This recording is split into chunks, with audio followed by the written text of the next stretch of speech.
Previously on the Bubba the Love Sponge show. Dan's dying. Does he need a Heimlich? Seriously. Heimlich. Save him, Lummy! Heimlich.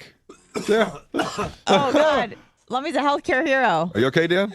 Oh, What were you choking? Lummy McMahon right there within 4 seconds. Wow. What were you choking on, Danny? I think I hit it. I think you hit it. Let me. He rubbed it on the way up to Dan's the like, Heimlich. I'm so well hung that if you're going to give me the Heimlich maneuver, you have to move my penis over. Yeah, he did. It took an extra second, but we moved it to the side. Blocking Dan's it penis goes clear to his solar plex? Yeah. Is that what you're saying? Under his diaphragm. You're listening to the Bubba the Love Sponge show. Broadcast rights for the Bubba the Love Sponge show have been granted to this station by the Bubba Radio Network and is intended solely for the enjoyment of our listening audience. Any rebroadcast, retransmission, or other use of this production without the express written consent of the Bubba Radio Network is prohibited.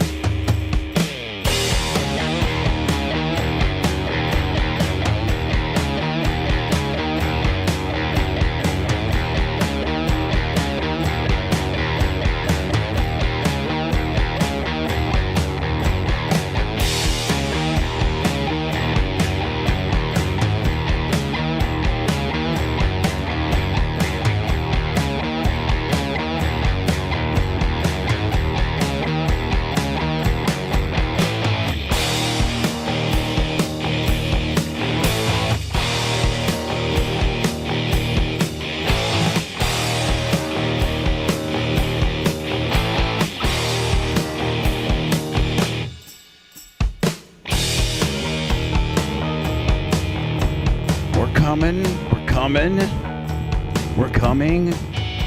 Just like Colorado, Lummy, we coming. We're coming. We coming. We're here live. Hello.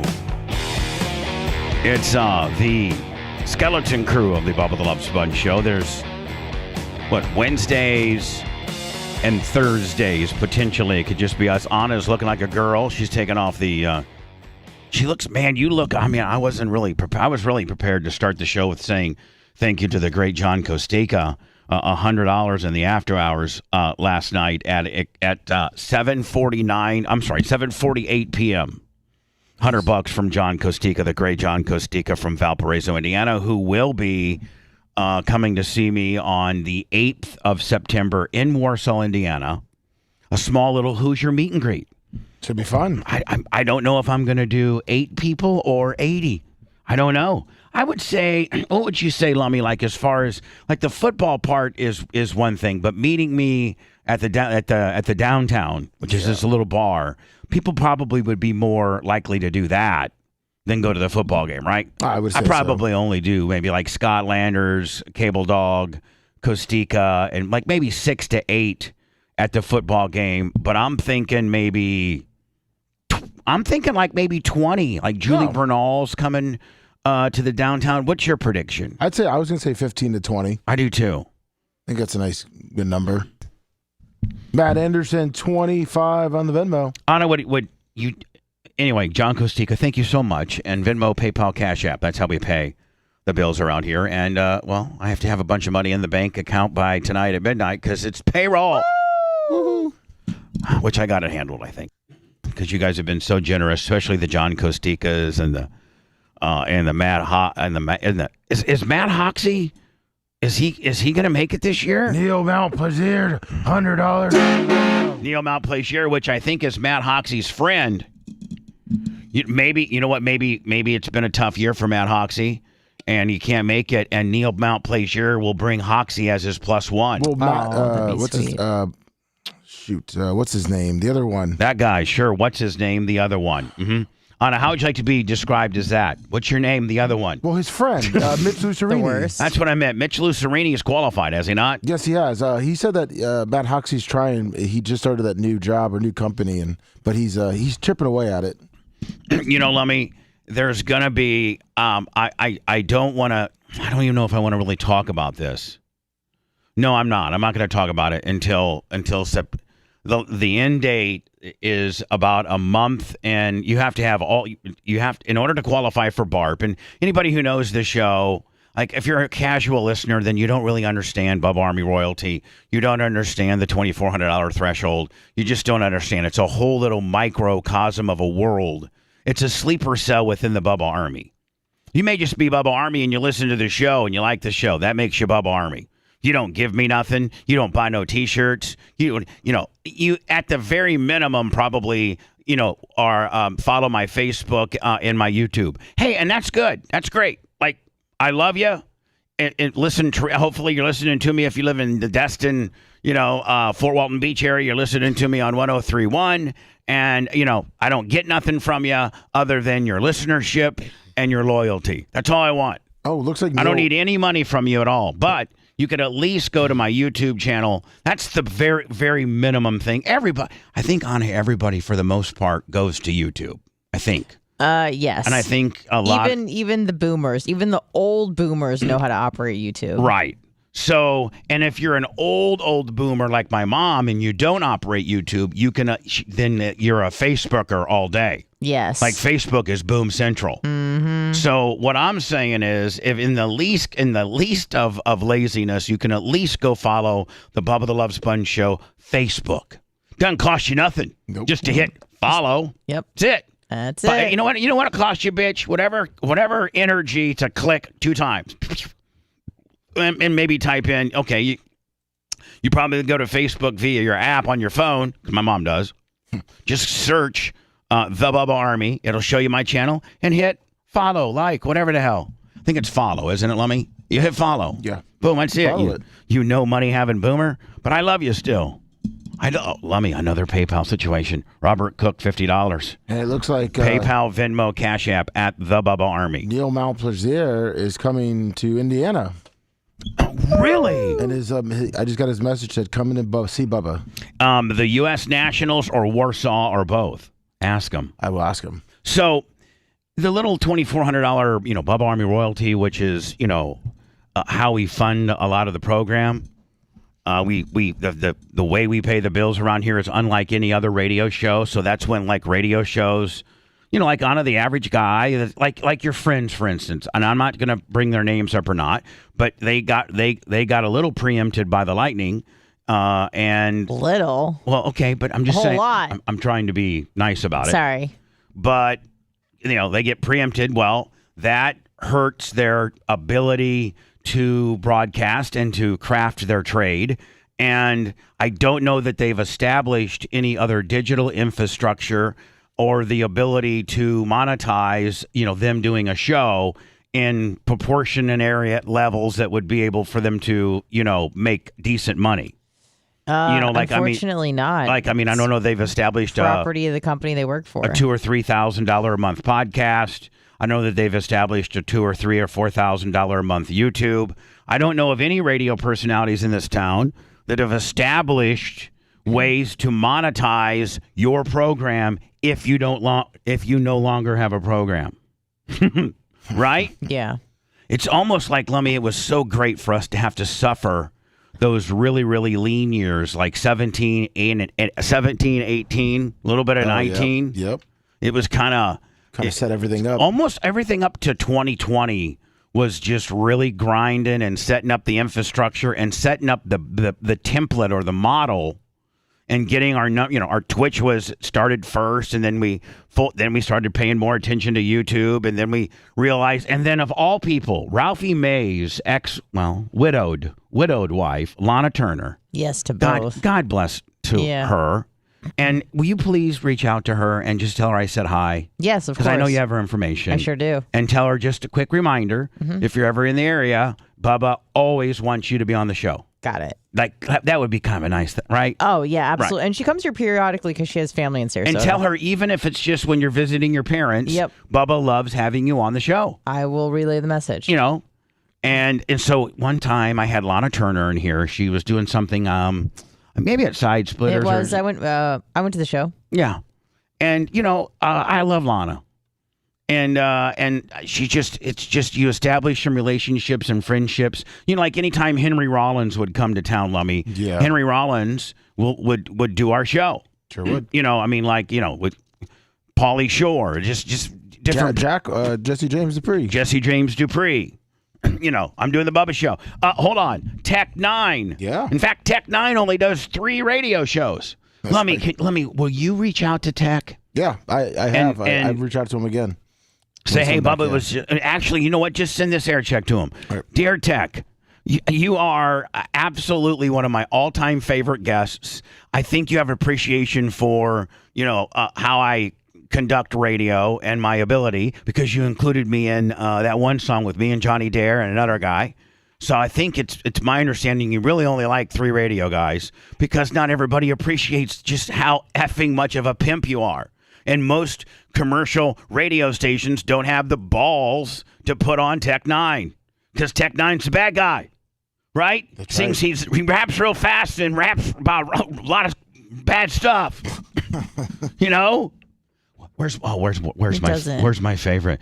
Num num num rum Malibu rum. Remember the live? Let me see if we can find that. All right.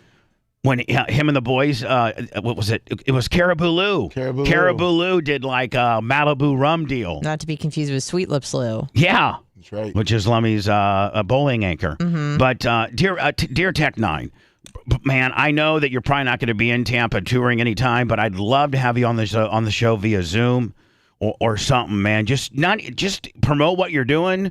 I know I think Tech 9 just released either a new album or a couple new singles, and now the template is you don't even need a record label. You just go right to go look at Tech 9's YouTube channel, and it might have, I don't know, 3, 4, 5, 6, 8, 10 million followers. Somebody go look that information up for me. I just put both songs. Put the Caribou Lou live, and then I put the BTLS shout out. Oh, nice. And so Tech 9 never really was, pop culturally on a real big label. He was always kind of in the underground, but he did collabos with like Dre, did collabos with Eminem, and I think I know he's just done collabos with some of the biggest names and like some of the biggest names in rap. Their favorite rapper. This has always been kind of the rap on, no pun intended, on Tech 9. Like some of the most pop culturally successful rappers like Eminem and Dre, Tory Lanez, like some of those guys back in the day when they were being interviewed and they would say like, "Who's your favorite rapper?" Like all these dudes would say, "Man, a lot of people don't really know. His name's Tech 9." And again, Tech was a star in itself, but he wasn't on the level of Eminem. Like Eminem was like mainstream. You turn on the iHeart, Clear Channel, CBS.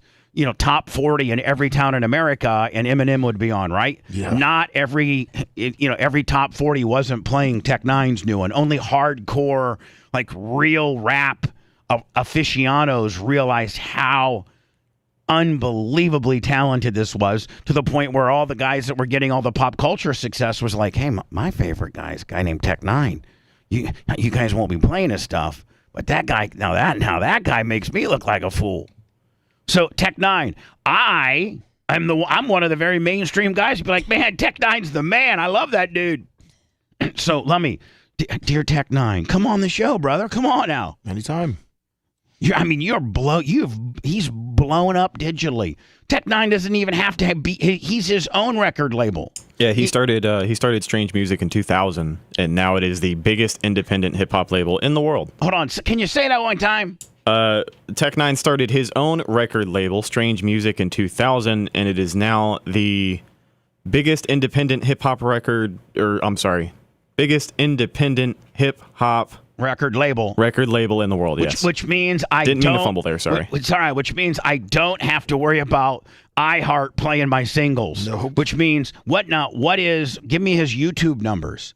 Because all he has to do is he does full-blown, I don't know if you've been to the Tech 9 channel or not, but he does full-blown video productions. Like he just doesn't release a song and, put his logo on there. He does full-blown he does big videos. 1.29 million subs. 1.29 million. Now released an album 2 weeks ago as well.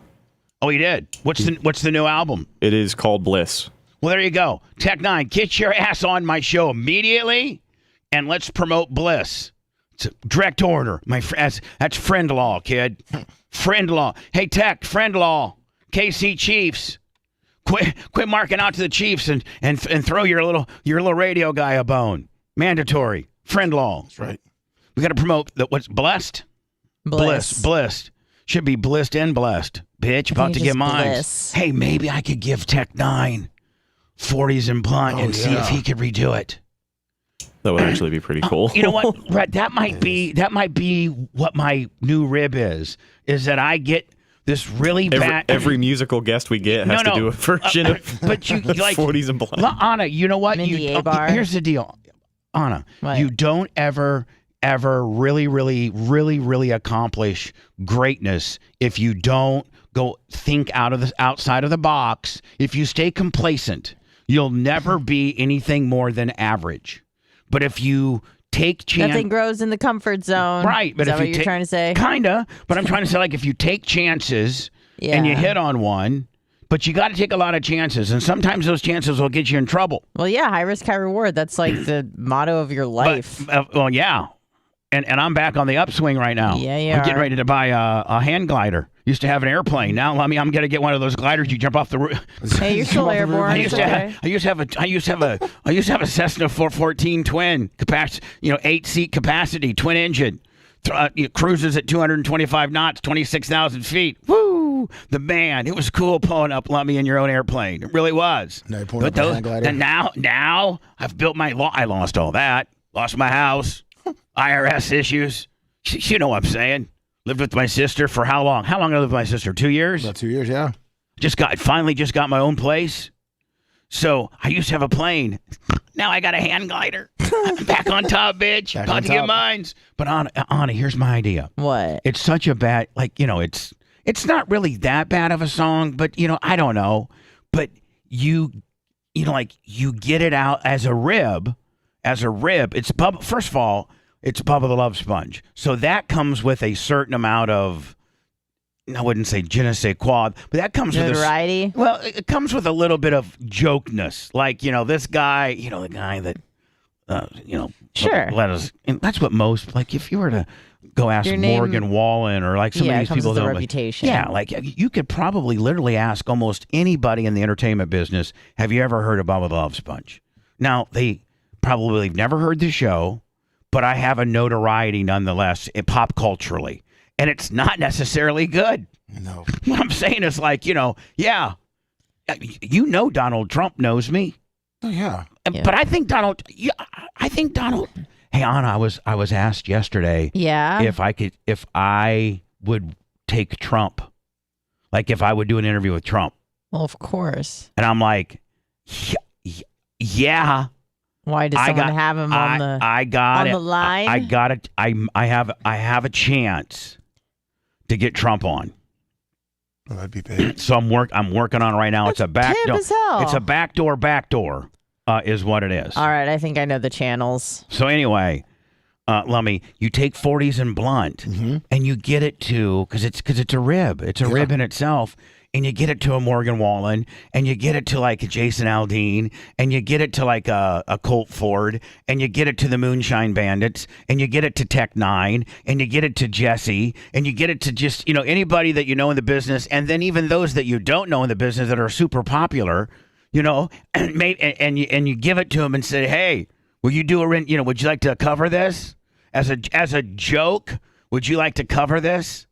And on it, all you need is one of them to say, to be drunk enough and high enough one night to be like, "Hey, yeah, let's go in the recording studio and mess around with this stupid stuff. This is the dumbest song I've ever heard in my life. Maybe I'm so talented that I could take a dumb song and make it cool." Right? Yeah. I mean, there's some people that have that, they have that mentality. But like, let me see if I have the kind of swag. These You are the can go worst. TikTok viral. Yeah, these are the worst lyrics ever done by a fat white guy. Let me see if I could, if I, J. Rule or Drake or whatever, like that girl. J. Rule? I don't know, Ja Rule. Yeah.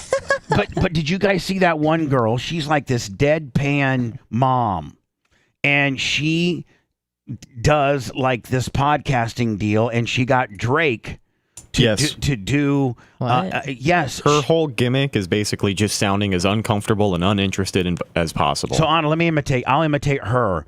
I'll Can we be find her. her? No, hold on. I'll be her and you'll be you, okay? Okay. So how was your drive here today? It was pretty good. Pretty swell. Okay, nice Music. You got what kind of car you got? It's a Toyota Camry, 2010. Would you let me Name's drive? Gus. Would you let me drive it? No. I had a bad experience with letting someone else drive my car one time. You don't trust. You don't They trust. were blacked out. You don't trust me? No, I don't know you. You saying I'm irresponsible?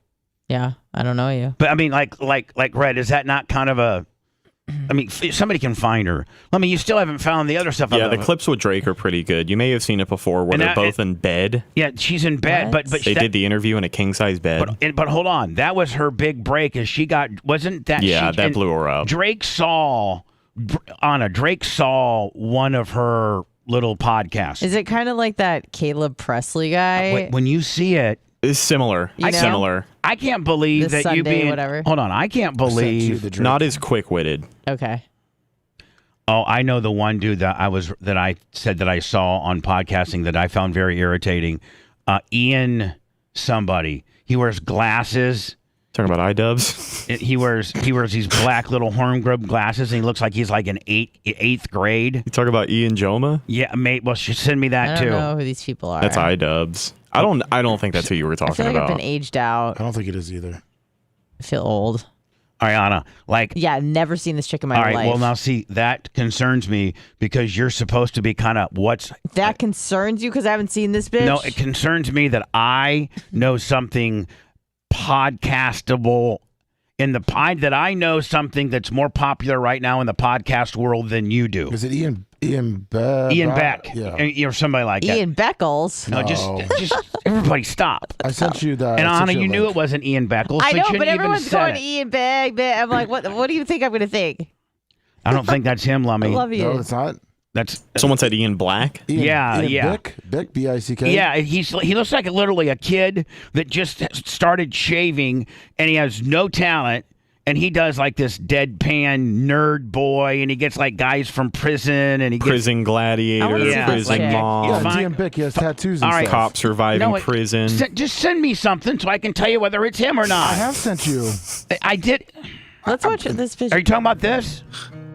No, it's not this guy. It's not this guy. Mark I sent Norman. you something else. Right? It's not this guy. Hold on. Welcome back to Yes, Locked In. it's this Guys, guy. it's been This guy. This guy. How to. Like have this- how in the hell can this guy? Well, I don't know I've been in anything this. about him. I've been in this radio industry for a long time. I am a great interviewer. I have a bad reputation. A lot of people like me. I'm as cool. Tech Nine likes me, bitch. That's right. And so, I mean, like, why can't I get like this guy's, got 1.3 million subscribers. I'm sorry, 100. Oh, he's got 134,000. But this guy gets great guests, and he's the worst. Anna, you never seen this nerd? This guy sucks. Well, let me just play some of his stuff. And Anna, he's like the hottest thing. You should see some of the guests that he gets. He gets good guests. Yeah, I he listen really to good does. podcasts. That's 2 why I weeks haven't since seen I've been sitting here in the studio recording. We backed up a bunch of episodes and I had a couple weeks off. I actually just got back from Dallas, Texas, where I was filming a pilot to a new TV show we're working on. This guy. This guy. Well, maybe he's the nerd Really in the excited show. to share more details when the time comes. But anyways, on today's episode, we have Jeff Asher coming from Springfield, Massachusetts. Yes, another guest from Springfield. It's like almost all I need, Lummy. Like we just need to find a booker, like a talent booker. Yep.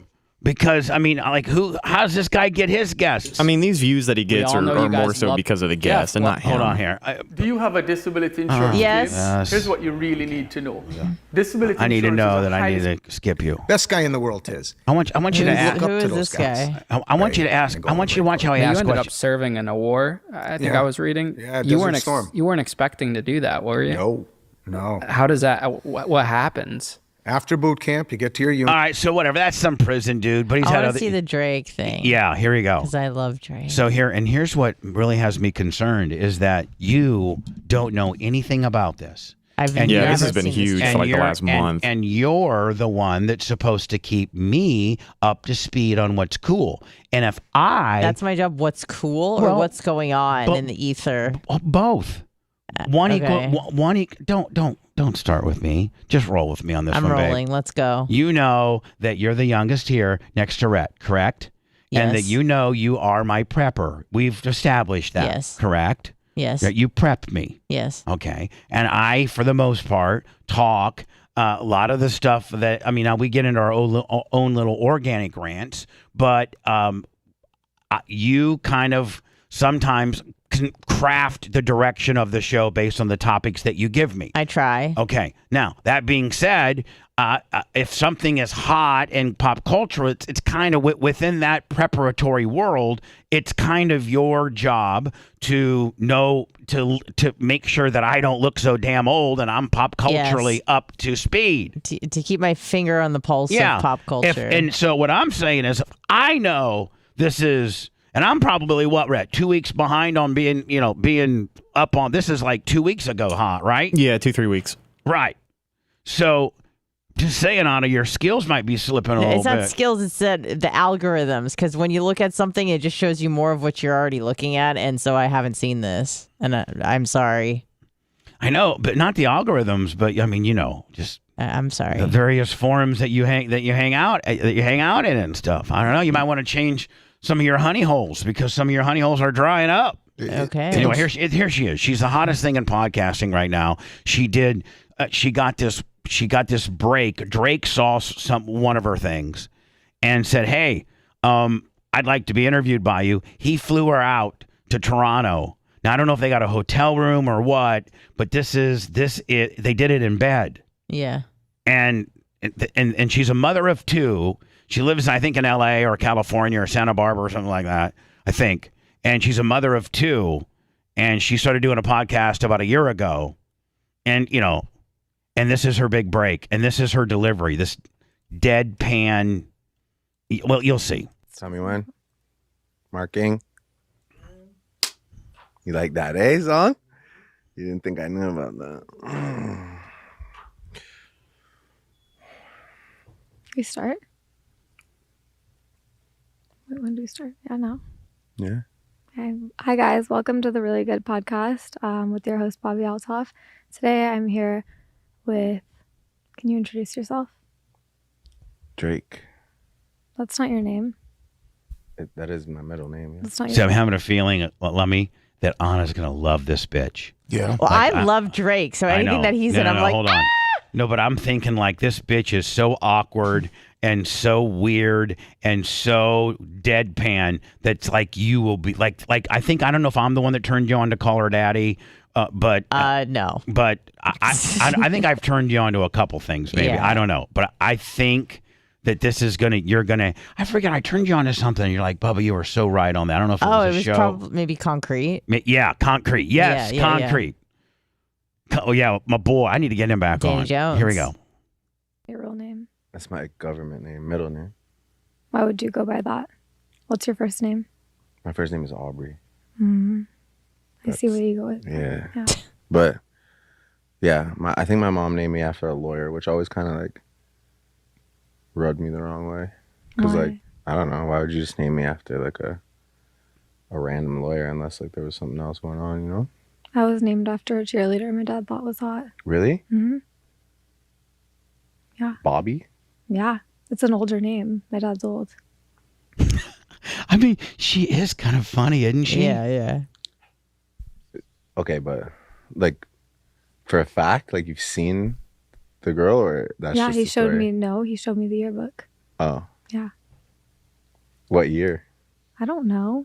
I'm just asking. It's like This is my interview. that sounds like a good This is my- good like excuse. This is. like, I mean, for, are you like, a app? story like oh Yeah, yeah, it's I pretty knew. funny. Like I knew this style of a deadpan interview by a woman that can pull it off.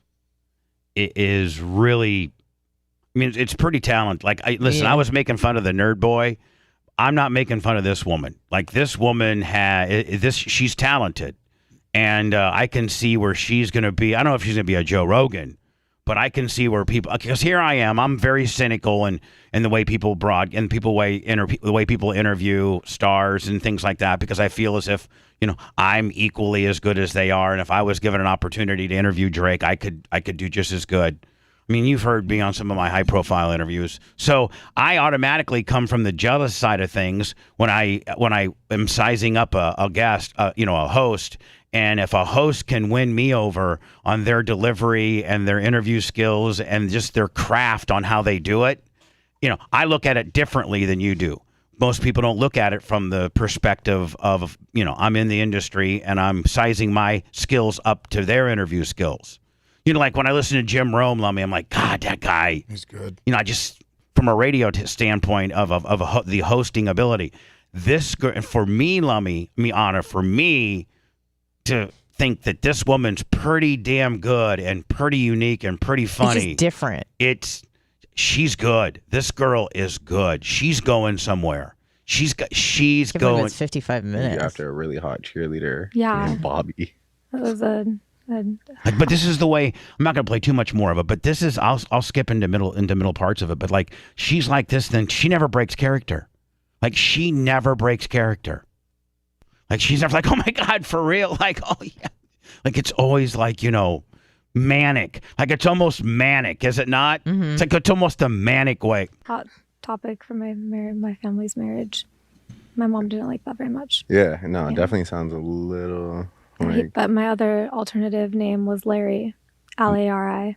He thought it's really cute. If he's watching this right now, he'd tell you he thinks that's a really cute name. He stands by it to this day. And by the way, they're in bed. They're in a king-size bed.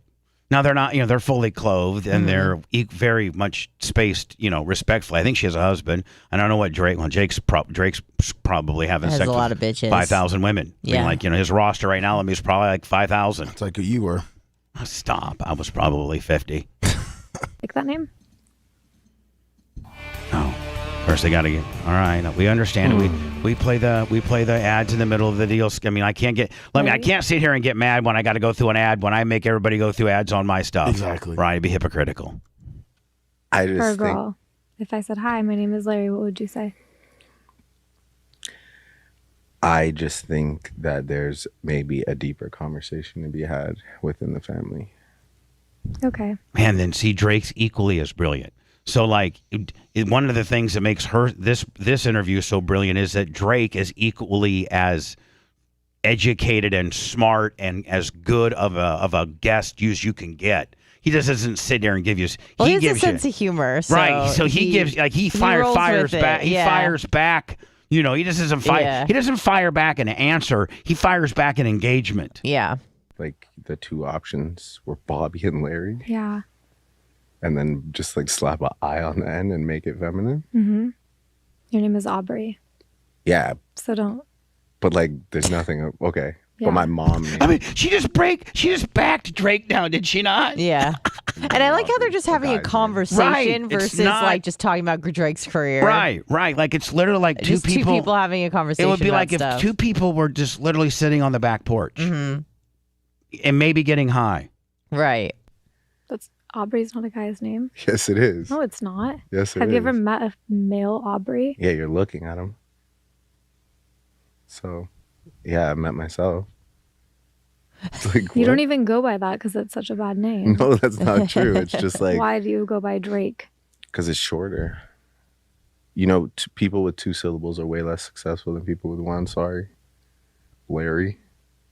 I go by Bob. See, that's brilliant. I mean, it's just the best. Let me get somewhere in the middle here, Anna, so you can just get this is halfway in. I wouldn't. Let's see what they're talking about here. To not be able to sleep around. Oh, so she must. As a part. She must. Yeah, something about If I finished your book, I be listening to? Did you even write this? I did. I just do you have a ghostwriter for your? This is 12 words. You had a ghostwriter? No. Who wrote it? I wrote it with a friend of mine. Did the friend write that page? No. Sorry, I forgot.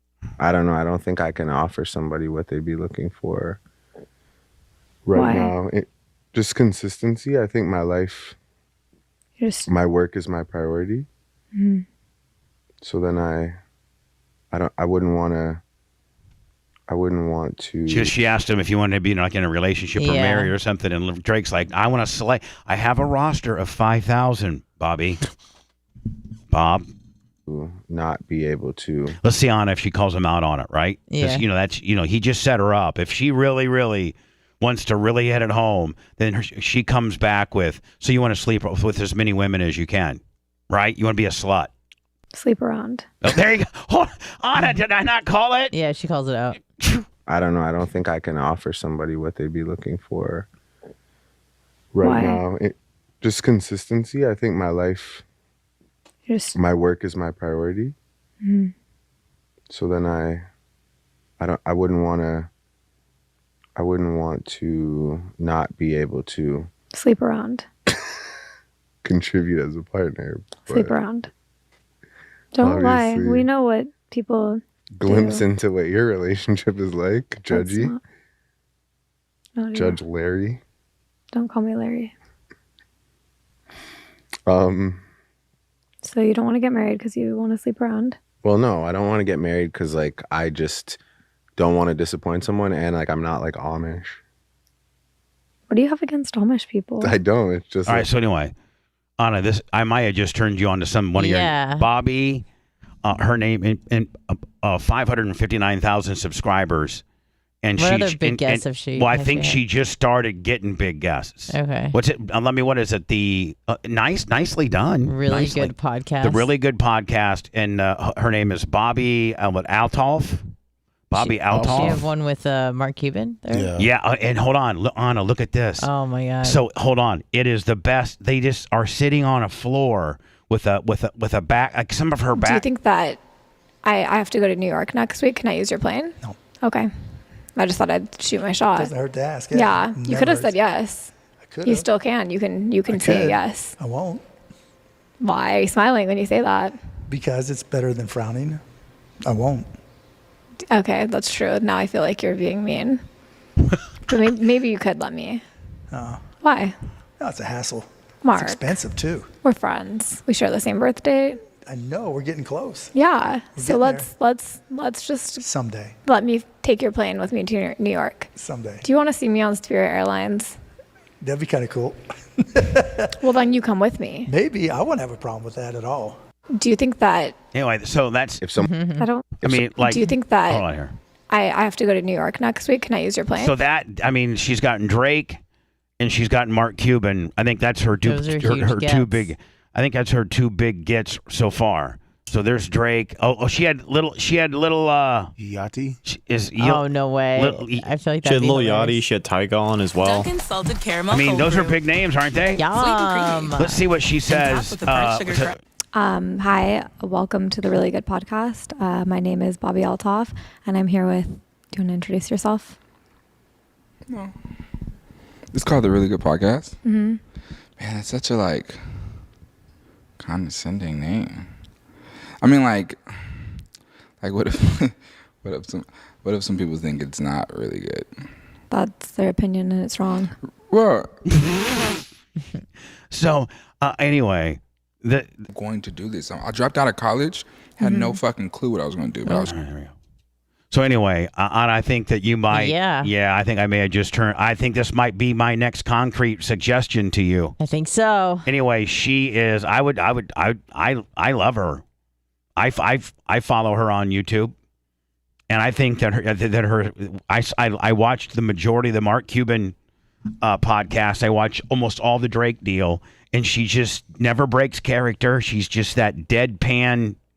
Like, I know it's just, she's not overly good looking. It's strictly how talented and I love her delivery. I just love her flow. I don't call you would you call it kind of like a condescending fry, almost? I guess you could describe it that way. I mean, maybe, but it's something that it's not. Nobody else is doing that kind of stuff. No, especially where you get for Drake long form. Yeah, where you're interviewing Drake in bed, right? Yeah, it's awkward and weird and different. Mark Cuban, you guys are sitting on the floor. Yeah. But that's what kind of makes it brilliant. Yes. Because, most people have their standard little podcast set, or they'll be remote in a hotel room or something. I guess the set doesn't really matter. Well, the set does matter because it makes people very uncomfortable in certain ways. Like Mark Cuban just sitting on a cold floor. There's no chair. He's going to be uncomfortable. He's going to look uncomfortable, which makes it funny to watch. Right. And then Drake being in bed, which is like so intimate. Right. Is awkward. With nonetheless, one of the. I mean, a lot of people consider Drake. A lot of women think Drake is one of the sexiest men alive. Right? Well, I don't know if he's one of the sexiest men alive, but he's certainly one of my favorite celebrities. What I'm saying is, love him. Looks-wise, Drake is considered a very attractive man. Well, he's also just rich. Pop and culture, famous, but pop culturally, sure, yeah, he is. He's as good looking of a man as any famous person. He's as well. Okay, who's better looking than Drake? All the Hemsworths. Okay, but I'm just saying he's in that. He's in that arena. Yeah. And you're in bed with one of the sexiest men, in pop culturally in bed, and with one of the greatest rappers. I think you would just umbrella him as entertainer. One of the biggest, probably top 10 entertainers. Right. He was an actor for many years on Degrassi. Right. And you're in bed with him, doing deadpan interviews, telling him that his name's stupid, and that he doesn't want to get married because he wants to just sleep around, blast bitches. And it's true. Right. Anyway, Bobby Eltoff, and it's called The Really Good Podcast. Maybe a lot of you may not like it, you real men out there, because you just don't quite. I just appreciate her style and how I don't know. Chat loves her. And yeah, and there's a savage part of me that says I want to take her and blast her so hard that it gets that cynical, that that I can actually get some emotion out of her. If I got her in the buffalo stance with the Bubba two-fingered cul-de-sac Jones you get emotion. On all fours, and she's sponsored by Sea-Doo and or Yamaha White Wave Runner. Woo. And she's got, I get her to do the infamous Bubba two-fingered cul-de-sac Jones squirting. I get her to squirt using my technique. That is part of the Urban Dictionary, by the way. I have pop culturally been given credit to a technique that makes women squirt, ejaculate. That's medical. Medical's ejaculation. So right? Have I not been? You could even work over at 98 Rock, iHeart right now and hate me. I'm your competition. You hate me. But you would have to at least acknowledge. You hate me because you hate me. You hate me. You're jealous of me. Everybody in the Tampa radio hates me. I'm sorry. I'm a survivor. I'm a survivor and a. You're not gonna give up. Listen. You're not gonna beat harder. me. You may win the battle. I'm gonna win the war. You may think you're all that. I'm just a little grinder over here. I'm a little grinder that learned from his mistakes. And learned to keep his mouth shut when he needs to, and learned how to be a little bit nicer, and learned, more importantly, how to appreciate things. And it's not all about me. It's about making Lummy a star, and Anna, this little known radio broadcaster that got thrown off of regular radio, who was just kind of a co-host on a late night Willie, but it wasn't near what you've attained here. No, but just yeah. And so. I want my people to be successful. They all get T-shirts. They're all stars in themselves. Lummy's more popular than me.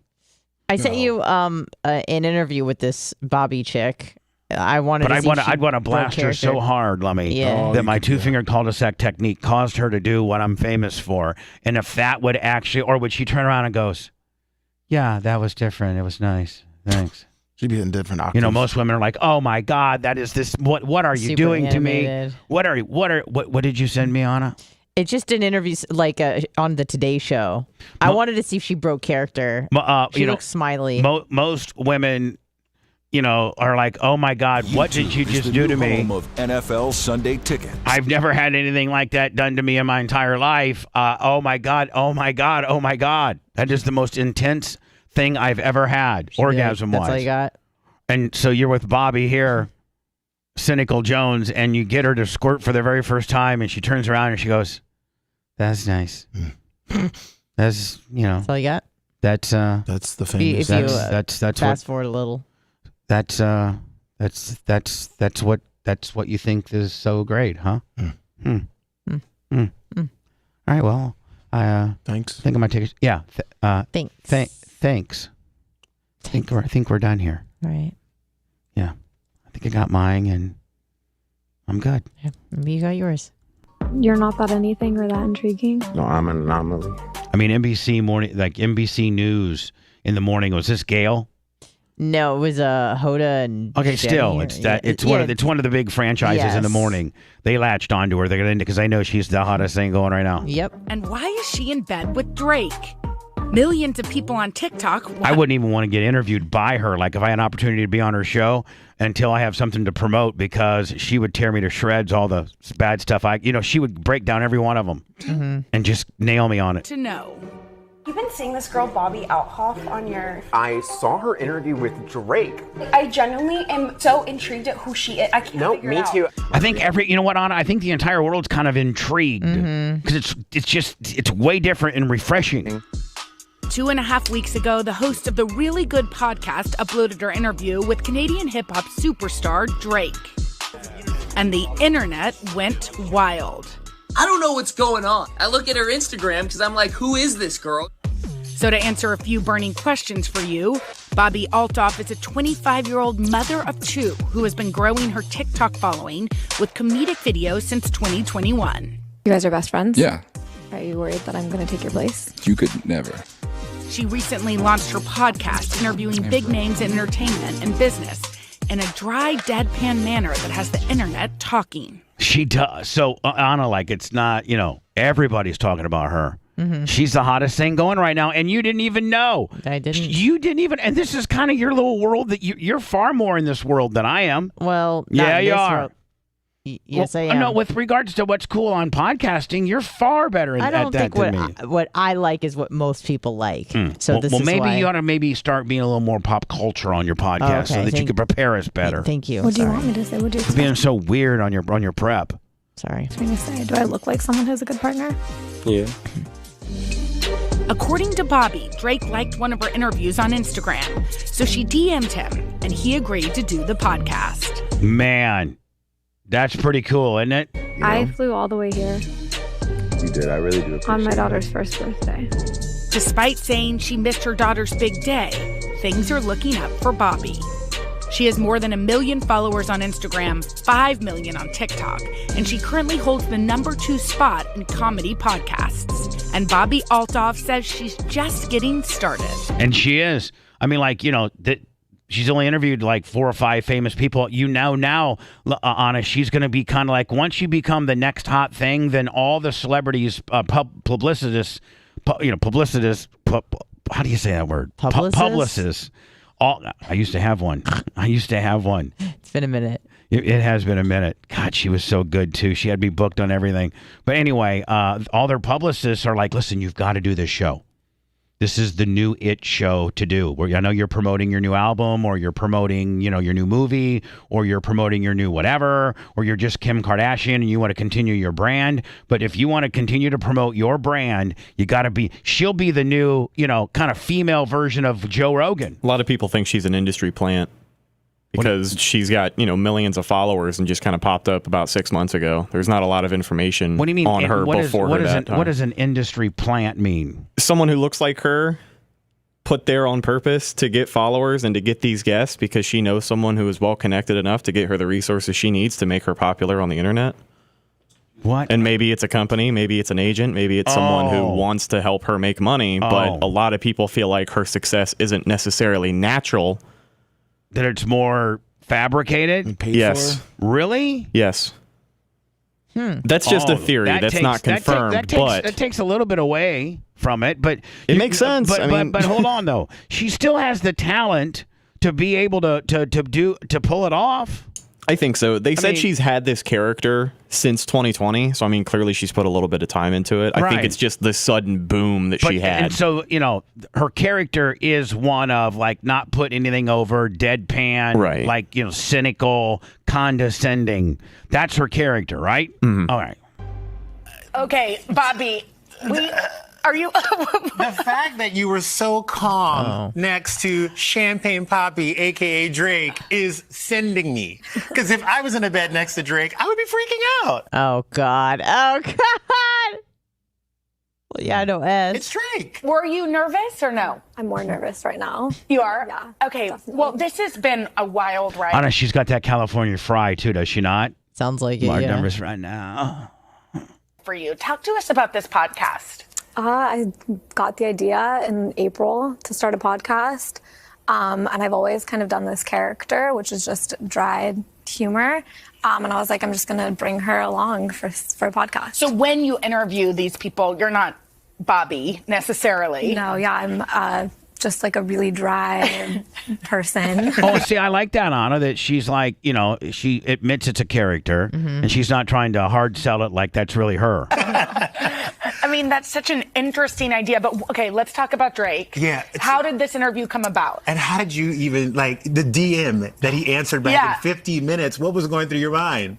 So I was freaking out when he did. So you DM'd him. Tell us what happened. So he saw my video before that with Funny Marco, and he liked it, and then he followed me. And then when I saw he followed me, I was like, I'm gonna ask, and I asked, and so you just DM'd him and said, "Want to be on my podcast?" Yeah, I think that's exactly. Yeah. What I said. I'm sorry. I DM'd Drake 100 times yesterday. You did? He has no. I almost feel like crazy. this. I almost feel like this.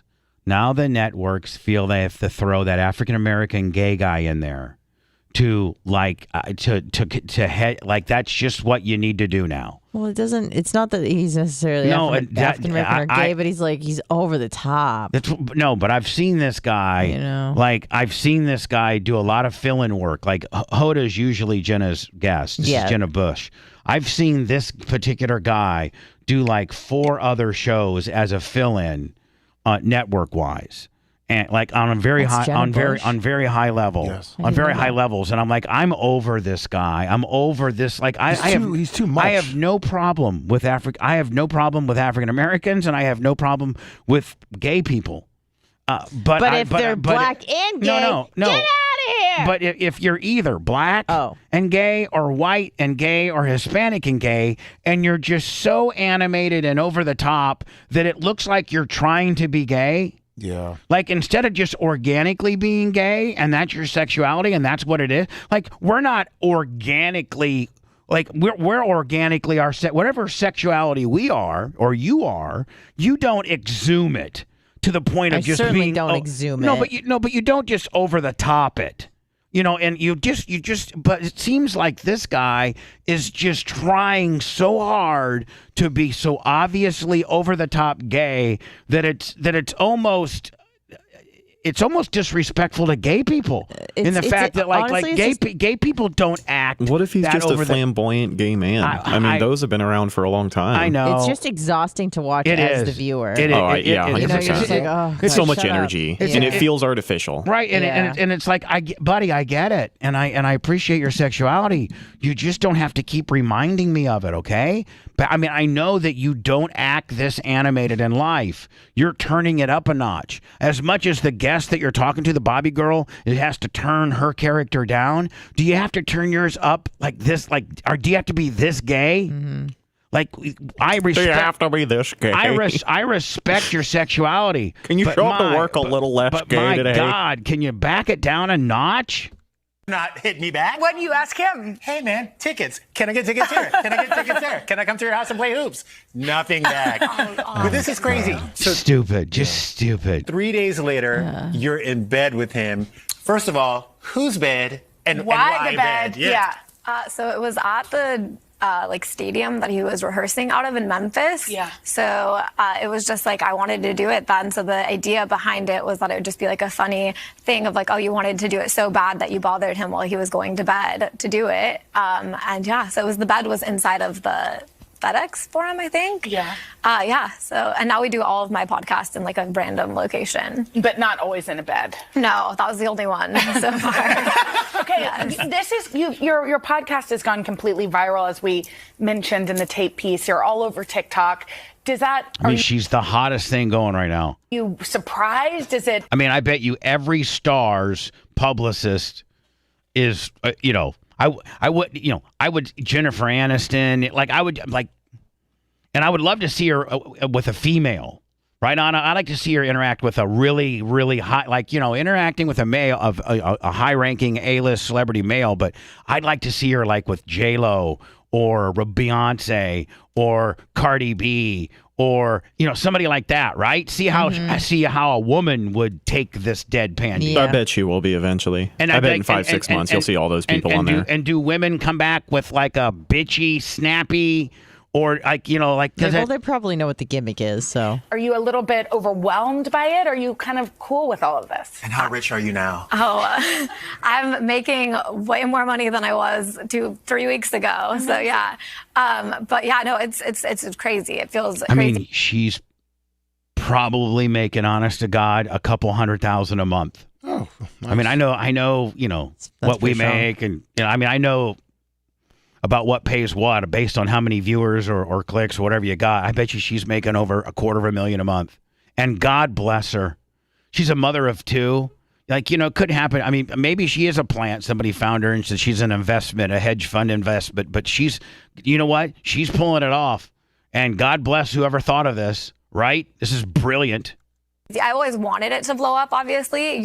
You like hope for something. It's crazy when it actually happens. But let me ask you this question. When things do go viral, we know that audiences and people out there on the internet could either have a great reaction or not so great reaction. Have you been reading the comments, and how do you kind of cipher through them and not let them get to you? I only read the positive ones. I feel like I've only seen positive, so I'm oblivious, and I'm going to keep it that way. Perfect. That's all I need. I mean, so I got to close this segment out because I'm late. That's Bubba scooping on what's cool on the internet. One. Excellent. Yeah. I think you're going to be. I'm going to tell you something. I subscribe to her YouTube. I'm going to start following her, watching her stuff. That's how this all works, right? Mm-hmm. Including what we do. We hope people stumble upon us. They find what we're talking about funny as we're begging for money. And then we have different levels of how cool you are. And you can basically, we're like a politician. You can buy your way to the top. That other guy, that nerd boy guy. Get yourself right into the Hall of Fame. Anna, we're almost like, a politician. You can pay us off. We'll do whatever you want. Yeah, we accept bribes. Right, we accept bribes. We give rings out, busts. It's a whole big shakedown. Yep.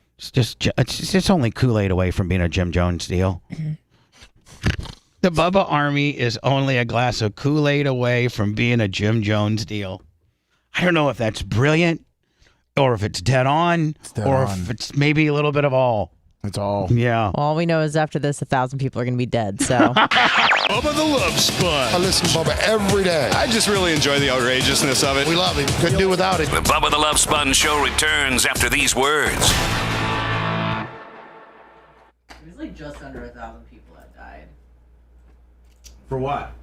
The Jim Jones deal. Oh, yeah, that's what it was. It was like 960. Let me see. When was this, in the 70s? Yeah, maybe 80s.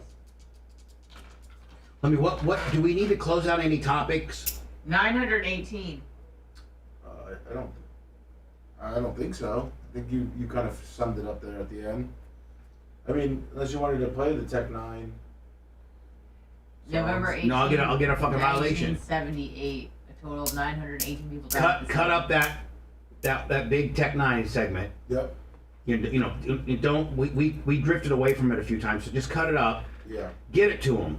We'll do. Or better yet, we should make it a video. We need to make it. We need to get it to them, but we also need to make it a video where Bubba reaches. Bubba talks about Tech 9 or his best friend Tech. Bubba misses his friend Tech 9. There you go. Bubba misses his friend Tech 9. And make that a video. You know what I'm saying? Yep.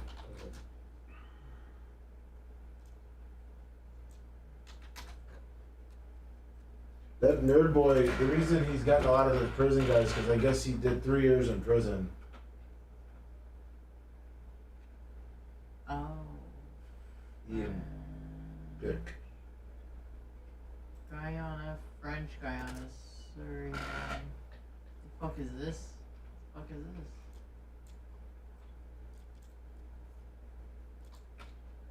Unavailable. What does that mean? Is this a land that belongs to no one? Suriname? Between Guyana and Suriname. French Guyana. No.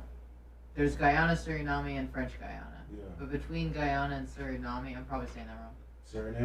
Suriname? There's this triangle of land, and when I click on it, it just says unavailable. So is it just, it doesn't belong to anyone? I always knew because we had a shrimp plant in French Guyana that they all touched each other. Mm.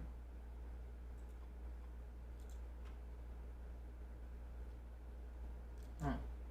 Is this just like part of the Amazonian Park? That's really weird. State of Roraima. That's part of Brazil. Alright. But then what the fuck is this? Do you see what I'm talking about? No.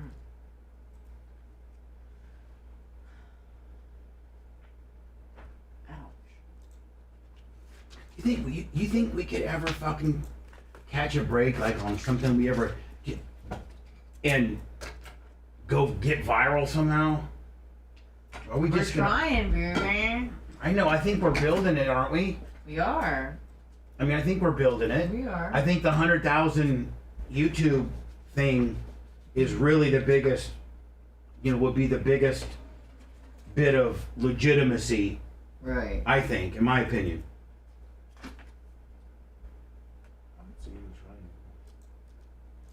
Guyana, Suriname, French Guyana, Amapa, which There's, is part of Brazil.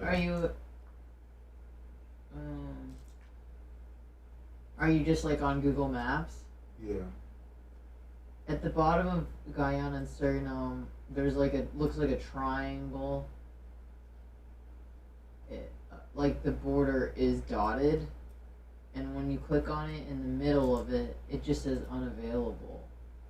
That's all Brazil. There's like those little. Is it like a part of the Amazonian State Park or something? I don't know. It just doesn't look like it belongs to either country or Brazil. It just doesn't say shit. Because Brazil has 26 states. I know. But still, if you click on any of those states, it'll say Brazil at the bottom.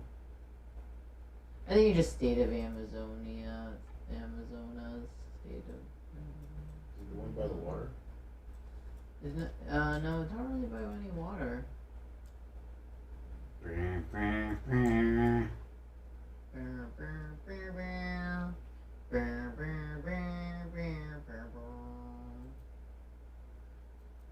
One clicker checker. Also, I'm trying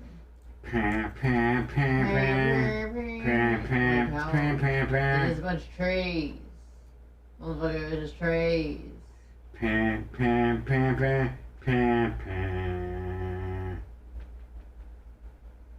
dong. So I think I should I be up. on Rumble or should I be on YouTube? Yes. Hi, Paspy Jasper, Kenny Powers. I'm on the rum. Stuck. Happy Jasper. Bubba. What? I think I fucked up yesterday with black belt etiquette. Can you? Oh, you want me? You want to talk about it on the air? Yeah. Okay. I was freaking Go out. tell me. On the air only. Freaking out. On the air only, So please. scared. On the air only, Freaking please. out. Upset. Embarrassed. On the air only. Scared. Confused. Afraid. Afraid. Anxiety. Anxiety. Deep sweats. So many sweats. Nervous. Nervous. Can't sleep. Anxious. Depressed. Scared. Upset. Frightened. Hot mess. Crying. Inside. No, crying both inside and out. Yes.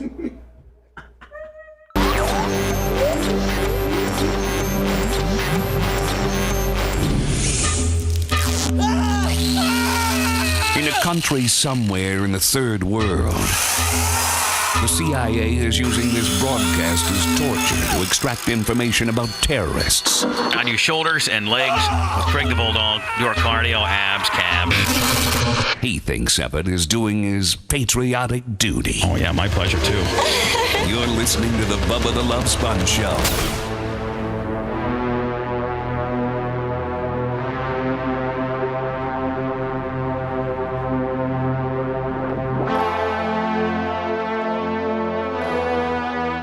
By the way, Lummy and Macho Man. Lummy, you got the scorecards out, ready to go? Oh, yes, I do. Okay, all right. Get ready here. Ready for this? Yes. First of all, you a +1 for the quick Heimlich maneuver that you put on Dan. I did not recognize, how up and beyond that really is until I heard it today as the best of, and I was like, wow, Lummy really leapt into the action there.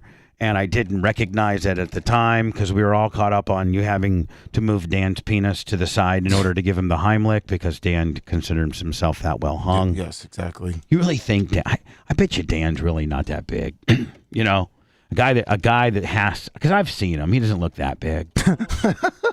You're gonna kill his. You mean a guy that drives a Ferrari every day might be compensating? I don't know. I don't think he's that big. I think it's all an act. But anyway, I ain't saying that. Anyway, Dan. I'm sorry.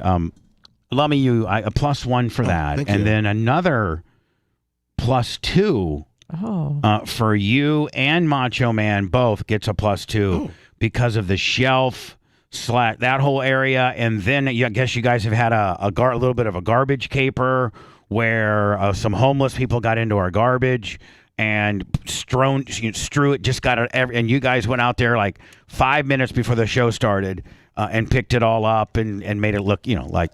Just handled it nonetheless. Yes, that's my first one of the day. So, so there you go. That's up and beyond extra. That's extra cool. Up and beyond. Thank you on behalf of me. Thank you. Representing our network, and I am the boss of this score. This little game that we call. I don't even know what we call the game. What do we just call it? I mean, what is this? Bubba's. I don't know. Scoring. I don't know. The show scoring. Social credit. Social credit. Just whatever. Bubba credit. Whatever. Just, the Bubba's, I don't know, the show score. That's what we're going to call it, the show score. This is your contributions based on what you do for the show, whether you mess up or you're funny or you got a high spot that we go into words or you help Dan, you do the Heimlich on Dan or, whatever. Nikki peeled $100 on the Venmo. Oh, you mean with a hot wife? With a hot wife. Thank you, Nikki Peel. Look forward to seeing you at BARP, my friend. I know you're going to win hot. I know. Don't we have a hottest wife award? Oh, you know what? We had a hottest, Hold on. Lummy. Yes. Are we going to have problems knowing what we established certain categories that we vote on every year at BARP, like, best +1, most touchy-feely, hottest wife, biggest pop, best +1, kind of like the Craigslist best of the Bay. Yeah. It's best of BARP, right? Mm-hmm. We have a best of BARP award. We have a best of BARP show. Usually it's the show it's the Monday after BARP. The majority of the show is us breaking down BARP, right? Yes. Yeah. Yes. Now, we had a whole bunch of categories, like maybe 12 of them. I'm worried that was part of the Old Testament that got thrown out, and you don't know those categories. I will get them. I was already talking with Rhett about going back and getting the show. You listening to the show? Correct. Okay. Yeah, Rhett and I were talking about that the other day. Can you, relatively, well, I mean, I guess you just need them by that Monday, right? I mean, if we were never going to speak about them again, but I would think that we would probably want to bring them up a couple times before BARP. Yeah. Saying, don't forget, we got the following categories for people that are coming to BARP. Yeah, we were going to get a good time before. For you casual listeners out there, BARP is our end of the year celebration of the highest, the largest supporters of the program, and you're given a Super Bowl like Bubba Army ring, royalty ring. Then it's 3 different days of pizza and cocktail parties with a Bubba 199 live broadcast, and then the big, ceremony celebration on Saturday, including the Hall of Fame. Lummy, next Tuesday on the Twitch show, we're going to lock in the Hall of Fame, right? Yes, we are. Next Tuesday. So BARP party is like, that's like it's kind of like the Super Bowl of our show, is it not? Yes, it is. Yeah. And isn't it oddly enough, our Super Bowl is right around the time that the real Super Bowl is. Not too far from it, right? Yeah, a couple weeks away. We're about, 3-4 weeks from the Super Bowl? Because we do it every year the same time, the weekend of Martin Luther King Jr., because we like to celebrate his life. We sure do. We should actually Legacy. open up Lummy a new thing. Just saying, don't forget the reason why we're all here today. It's not only is it Bubba Army royalty party, but it's also the celebration of the great Martin Luther King. Let's have a moment of silence. Yeah, let's have a moment of silence. Take a shot. Let's do. I think Martin Luther King might appreciate that more. Let's do a shot of Hennessy. Let's do a shot instead of doing a moment of silence for Mr. King, Dr. King. Then let's all do a shot for the King. Shot for the King, Lum. Shot for the King. I'm down. So Lummy, see if you can find out the categories. Okay, we'll do. Now with the latest additions, with I think you got a total of 3 points. Yes, I you did. got one for not for Dan, for moving Dan's penis over and giving him the Heimlich maneuver yesterday when he was choking. And then you got 2 for the garbage cleanup today. So it's a +3 for you. Yes. Macho Man, a consistent +2. What's that put us at, buddy? That would be year to date, not like year to date. Year to date, Lummy +6, Macho +4, Brian Babyface -1, Anna and Jay tied at -4, Dr. Dan -17, and Rhett -22. Larry Bueller, the sub king, comes in at a very respectable 250. Oh, thank you. Oh, he knows I saw his levels. He's got a little making up to get out there. Yeah. He's going to be 250 on PayPal, Venmo, Cash App at the Bub Army. Yeah, Larry, I saw your numbers there, Larry. Need to get them up a little bit.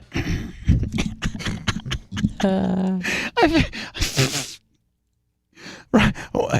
I'm just totally kidding, Larry. I'm not trying to be a smartass, but you are. You need to get them up a little bit if you're going to qualify, my friend. Let's go, Larry.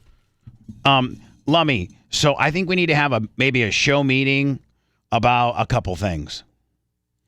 Like in between shows, let's me, you, and Anna, and Rhett, and Macho Man too. Crew and the Wiener Dog. Yeah. Let's have just a quick 5-minute meeting. Okay. Okay. I got my meeting idea right here, and I won't necessarily discuss it on there. Okay. All right.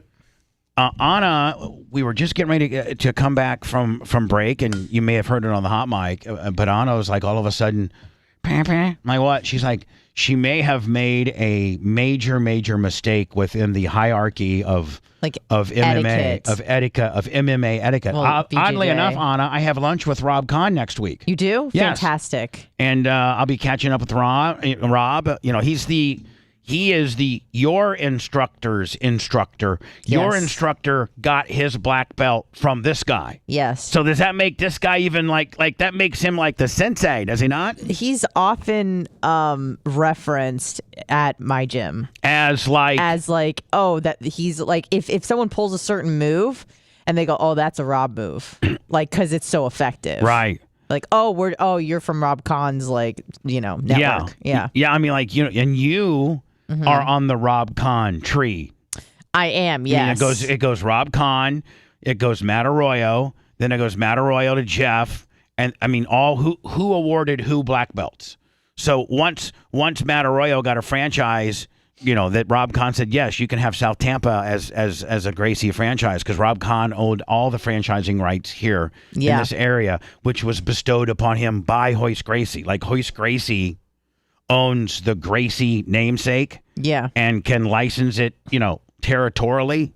I think somebody maybe in Orlando might have the rights to the Orlando, Gracie name, so to speak. Sure. But Rob had it for, like from here to Lakeland or something like that. And as Matt became an instructor at Rob's place, and then a black belt, and then continued to be an instructor at Rob's place. Matt then said, "Hey, you know what? I'd like to maybe start my own school. Can I use the Gracie, flag, so to speak, franchise flag?" And Rob said, Rob granted him that. So, for a place to be called that they're a Gracie dojo, I know you don't call them dojos, but for a place to be a Gracie franchise is like upper crust kind of deal. You know what I'm saying? Yeah. Like there's not a lot of like our girl Dawn H, who's like is she a purple belt? Dawn H. I think so. Yeah. She I think she started out at Gracie, but as she moved away, she's now not under the Gracie umbrella. And so I don't know if it's less prestigious. Maybe it's less prestigious. I don't know. Right? Yeah, I'm not quite sure. All right, so I kind of know the world of etiquette that you live in, meaning the players and things like that. And so, what did you potentially do wrong? Okay, so yesterday it was very difficult for me just because usually the first day back of the week, I know it's only a few days, but you really feel it. You know, if you haven't rolled in a few days and then you try to go hard, I mean, I was really hurting yesterday. So it's like not only in life, because I thought you were talking about just in life that Mondays and Tuesdays are a little bit harder than Thursdays and Fridays. Sure. Because, you know, it just takes a couple days to kind of shake out the weekend nest. Not that I even partied or drank or anything, but, you know, I'm just not used to going hard and rolling around with people like that, getting choked out again. You got to kind of, you know, reacclimate, if you will. It's like anything else. I haven't been to the gym. I haven't been to the gym in like 5 days. Really? Yeah, I've just been in. I got a lot going on right now. Can't tell. And so, thank you. Let me. This is jacked as ever. Such an ass kisser. Is it working? No, my weight's not. I'm not gaining weight. I'm just not training as hard as I need to right now. But I'll get back into it. I've had about 4 days that I haven't really hit it hard, and I feel. So like Anna, when I do go back. I'm going to re-irritate a lot of things and be very sore for a couple of days. I would recommend not going full throttle. Yeah, first day back. No. All right, so you've been rolling, and you're rolling, and you have been rolling for a while. So you're I probably hurting, did 6 or 7 rolls, and I was taking a break. So was this last night? This was last night. Right. This is what's got you all freaked out. Yeah, and this girl who's like my friend, but also my arch nemesis. Like we really go hard with each other. You mean like another female that is yes. And here's the thing. That's a student of the school? Yes. And I got to do the stats. How old is she? She's 26, so she's 10 years younger than me. All right. I submitted her. Anyways, she asked me to roll. You were always like, there was like a year and a year where you would never hear those words out of your mouth. You just went there and just always got your ass kicked because you didn't know anything. Yeah. And now, I'm just telling you as an outsider looking in, now, it's quite often you come in and talk about how many times you submitted a person. Like you're not, it's not you've come a far way. Wildly unusual for me to do it, obviously, depending on who I'm rolling with. But you do it now. Yes. Like you used to get submitted all the time. And I still do. Don't get me wrong. It happens more than I submit everyone else. But occasionally, sometimes a couple times a week, if you get a few rolls in, especially if I'm rolling with either a blue belt who's about my level, because there's a lot of range with blue, right? Or a white belt, sometimes I can get it in, especially if they're about my size. So. Yeah, but when they are wide, like entry level wide, does it make you feel like a real I just beat up on a kid? Pretty much, you're done. Well, they're not entry level whites. Like they've been doing it for a minute. Okay. But yeah, it helps me. It's good to roll with people that you're better than, so you can kind of actually work on your moves, or at least on the same level as you. Yes. So like when you submit a fellow blue belt, you're like, okay, all right. That makes me feel much better because then I'm like, okay, this is a level playing field. This girl was probably about 25 pounds heavier than me. She's 10 years younger than me. She's a lot taller than me. And she was resting the entire time. She wasn't really rolling. I was going hard as hell. What'd you catch her on? On a Kimura. Oh, okay. Americana. Okay, Americana. That's what you caught her on. Yeah. It was a Kimura grip, and then I just like painted the floor with her hand, and I was twisting it back. And so then now, is it like honest to God doing a shot of heroin when you get somebody to submit when you're in the entry level of the sport? Yeah. You know what I mean? Like if you're a black belt, whatever. Yeah. You've been doing it for so long, okay, I just submitted 15 guys today. Okay, whatever, right? Yeah. But when you're on it has to be so euphoric, like almost a drug, like almost like, Lummy, the reason people golf is because you're golfing all day and you suck and you're shanking them off into the weeds and like you just have, sometimes even a few times you've missed the ball off the tee, like you just completely suck, right? Yeah. You're a 15 or 20, over par, right? Oh yeah. But then you get that one golf is just like this. 15 bad shots, but then you get that one really just right down the middle, 285, 300-yard drive from your Big Bertha Lummy that's just straight as hell, and you laid it right up by the green like John Daly would be high-fiving you as he was smoking a cigarette being drunk, right? Yeah, exactly. And then that keeps you interested in trying to play that game because you're always trying to get that shot back. Because you think that you figured it out.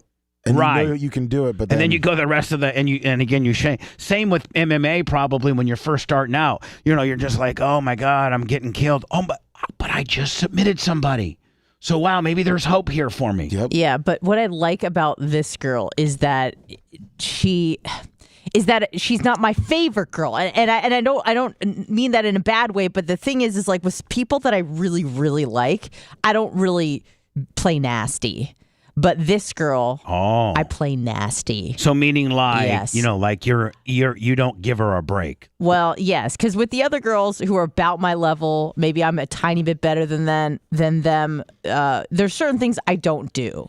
I'll give them shoulder pressure, but I don't really sink it in. Right. And this girl always goes, I just want to roll light. I just want to roll light. I'm just, and then she goes full throttle on me. And a lot of times she hurts me. This girl you rolled last night. Correct. So she's always like, oh, I just wanted to. Then so I saw she wasn't rolling with anyone for 5 rolls in a row. And I was going hard, roll after roll after roll after. So I'm exhausted. She then asked me, do you want to roll? I go, I got to take this roll off. So give me a 5-minute break. How long's a roll last? It was 6 minutes. That's how long so they go? go? So I did 5 or 6 do they in a row. say, okay, go? Is that what they do? No, there's a bell. I know, it's what I'm saying. Well, no, you hear the bell go, and then it starts, and you hear, and it stops. That's what I'm saying. There's an indicator. Yes, and then there's a minute break between rolls. Right. So then there are 6 minutes. And you have rounds. and during practice, you can set out. There's not a guy that says, oh, yeah. Stop sitting out, get your ass back in there and start rolling. It's very laissez-faire. Do what you can. Some people are injured. Some people are just drilling. You can. It's not really. I like it. It's not micromanaged. It's go roll, have fun. It's recreation rolling. Yes. It's not coached rolling where they're saying, okay, nobody sits out. Class was over. The technique when we were in real sports and the coach said, okay, 2 more bleachers, and Lemmy, we're going to go ahead and sit this one out. We're going to sit it out that way. They would say, what? You got 5 more bleachers, you get the hell off the field. So, it's not like a team sport. I understand. They're all adults. I understand. We're not competing. You've been rolling. You said, I need 5 minutes. I just go, I needed to, because mostly what was happening, my conditioning was okay. I was tired, but my forearms from all the gripping. Sure. They were exhausted. So I'm like, give me 5 minutes. And I could see she's all fresh-faced. My hair's all effed up. I'm sweating. You look like a hot mess. I got swamp ass. Right? I'm thinking you just look worn out. My gi is wet. I'm wet, not in a good way. You look horrible, say it. I look horrible. Hair's all frizzed out. Yeah. You're just like, I got yeah. You're just like a hot man. A yellow ball on my head. Yeah, like what, I'm cutting man? it off soon. I can't wait. Anyways, so I go, give me 5 minutes. And so then I'm like, oh, God. And she's like my arch nemesis in a good way. Yeah. In a good way. We're friends, but she doesn't go light on me. And so we start, and she's like, do you want to stand or sit? And I'm always scared to do takedowns because I'm always afraid I'm going to hurt myself because guess what? The last time I hurt myself was when she took me down and I rolled my ankle really bad. So anyways, no big deal. You say down. I say no, I say up. Let's go up. Let's go up. Because I need to tell myself that this is something I need to work on. I can't just, You're challenging yourself. Right. You could have taken the easy way. I can't just submit to the fear. You take the uncomfortable I one. go, I don't want to stand, but and so at this point the class is pretty much over. No one's there. It's just me and her on the mats. And but this is where I messed up with the black belt deal. So we'll just call her Susie. All right, so Susie, she goes. That's your opponent, Susie. Right. So I say, give me 5 minutes. So then the round starts. I stand up. We're about to get going. I grab a drink of water, and this black belt that is an instructor whom I've never taken from before. He happened to take the class, and he goes up to me and he goes, "You want to roll?" And I went, "Oh, well, I'm actually rolling with Susie. Can I get you on the next one?" And he walks away from me. Yeah, so I roll with Susie. Yeah. So far, not real good. Yeah. Let me see if if you're going to pull the nose up or not, or you're going to go right into the ground like that 9/11 jet in Pennsylvania. Yeah. So, anyways, I got a feeling she's headed. She's on the borderline of Pennsylvania right going now. right to the field. Yeah. Well, good news is I submitted Susie, and I also I made the takedown, but then I got mounted. If that makes sense. Like I was the one that took her to the ground, then she scrambled and she got on top of All me. right. So tell me. So she's hold on. dominating me during the beginning of the fight. I want to break your fight down. Break it down. All right. So you shoot. She sprawls and she gets a mount. I didn't do one of those. I grabbed her lapel, her collar, and I yanked her to the ground. Right. She followed me because I took myself to the ground. Right. And then because I'm not very good at takedowns, she, mounted me. You. All right. So but at least I took her to the ground, which is my fear. All right. That's so fine. I'm giving myself points. All right. Let's go on. No, we don't need to know. We don't need to know this. The little, Well, you asked, mental feel goods. Yeah. We need to know the statistics of the fight. Yeah. So then now at this point, you take her down. Yeah. She turns that into a mount. She's got you mounted. Yeah. So I'm trying to scramble out of it, and it's hard to escape sometimes. Right. And also, it was like us and maybe one other duo on the mats. Everybody else is left, and there's people watching us. A few people around watching the us. black belt that you blew off. He's watching us. Okay, because that adds to the story. And my friends are watching us. That changes. We have to keep that in mind when we do our official ruling. Yes, we do. So the black belt that she said no to is watching. Yes. All right. Along continue. with my friends, who I'm more concerned about, and I can feel their eyes on me. And at this point, you're probably. If you're probably losing at this point. No doubt. I'm getting Right? dominated. Right. I'm tired. I'm older than her. Right. She's bigger than me. She's Right taller now, than me. in their eyes, you're losing. No doubt. Okay. And I know this. And it sounds like just as you describe it to me that you're at this point you're losing. Yes. All right. So And go I'm ahead. exhausted. So she's got you mounted up. She's got You're me freaking mounted. out. You're squiggle squaggling I'm not around. freaking out. I'm not freaking out because But you that can't get out. uses energy. So no, I'm very because listen, it's the devil I know. I'm used to being on the bottom. So All right. I'm cool. I'm let me calm. too. I'm Let me collected. as well. Yeah, I know. Different kind of bottom. Anyways, power bottom. No problem. Anyways, so I get out of it and I'm just coming at her with like this ferocity that I usually just do not have. You could see it on my face. And every time I get to like a stop point, like side control, I stop, I breathe, I just try to center myself. I try to plan and not just be wild and spastic. And so, then she gets me in a guard, which is better than, me being mounted. And I'm breathing, I get out of it, and I just give her this shoulder pressure that she probably almost tapped from. Like my shoulder was going into her trachea. Like I was just really being heavy-handed about it. And then she almost pushes my face away, but I nudge it in there. I sink in that Kimura, and I just start painting the floor. They always say paint the floor with the hand. And I'm just twisting it back, and she tapped. And I almost had an orgasm. Did you get a pop? Did you get a pop from anybody? Like, did you get any? I got a pop from myself. No. The black belt, your friends, yeah, me and Lummy. Hold on, the jury's still out. Yeah. So just answer the questions, okay? Yeah. Thank you. We let you tell your story, and now we're gonna we have to give you a ruling. Yeah. So.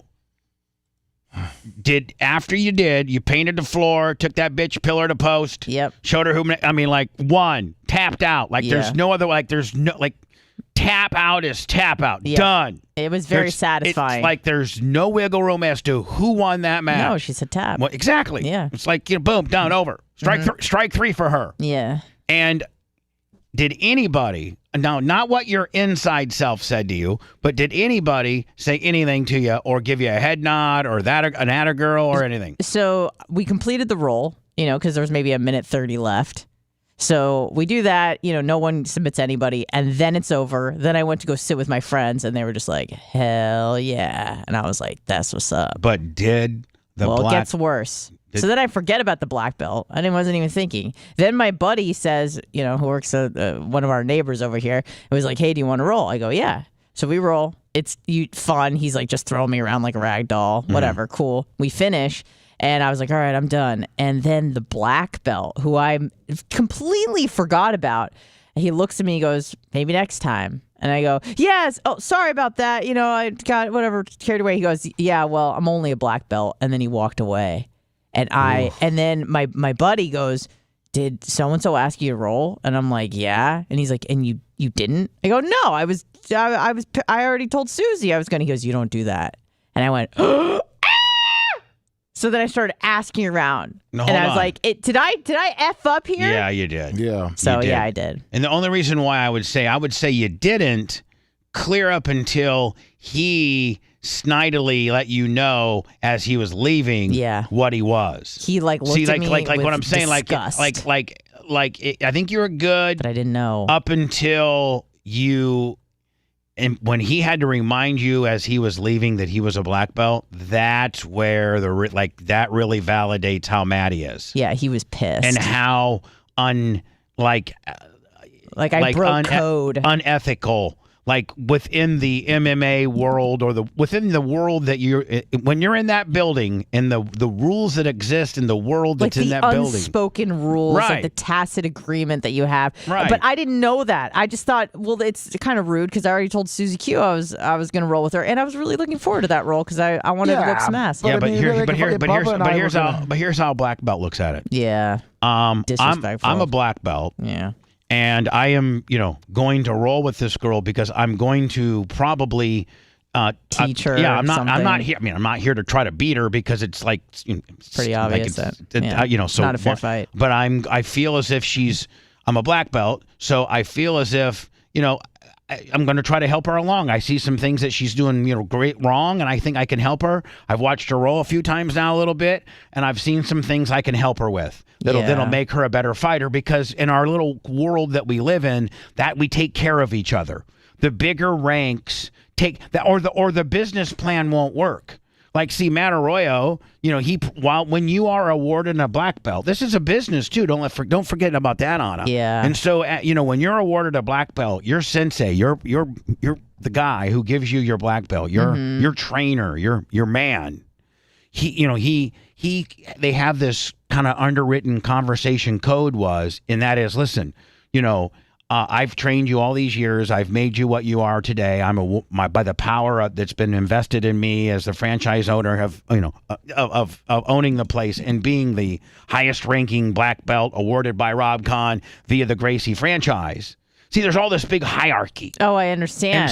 And so you But clearly I didn't. I didn't know the rules. And so if you're a black belt, then you go to your sensei and you say, and he tells you, hey, when you see a white belt struggling, or you see a blue belt, and they're making some obvious mistakes, as a black belt that represents this facility, you need to take them aside, take 15, 20 minutes. Maybe you're walking out of the gym, and this is the conversation they have.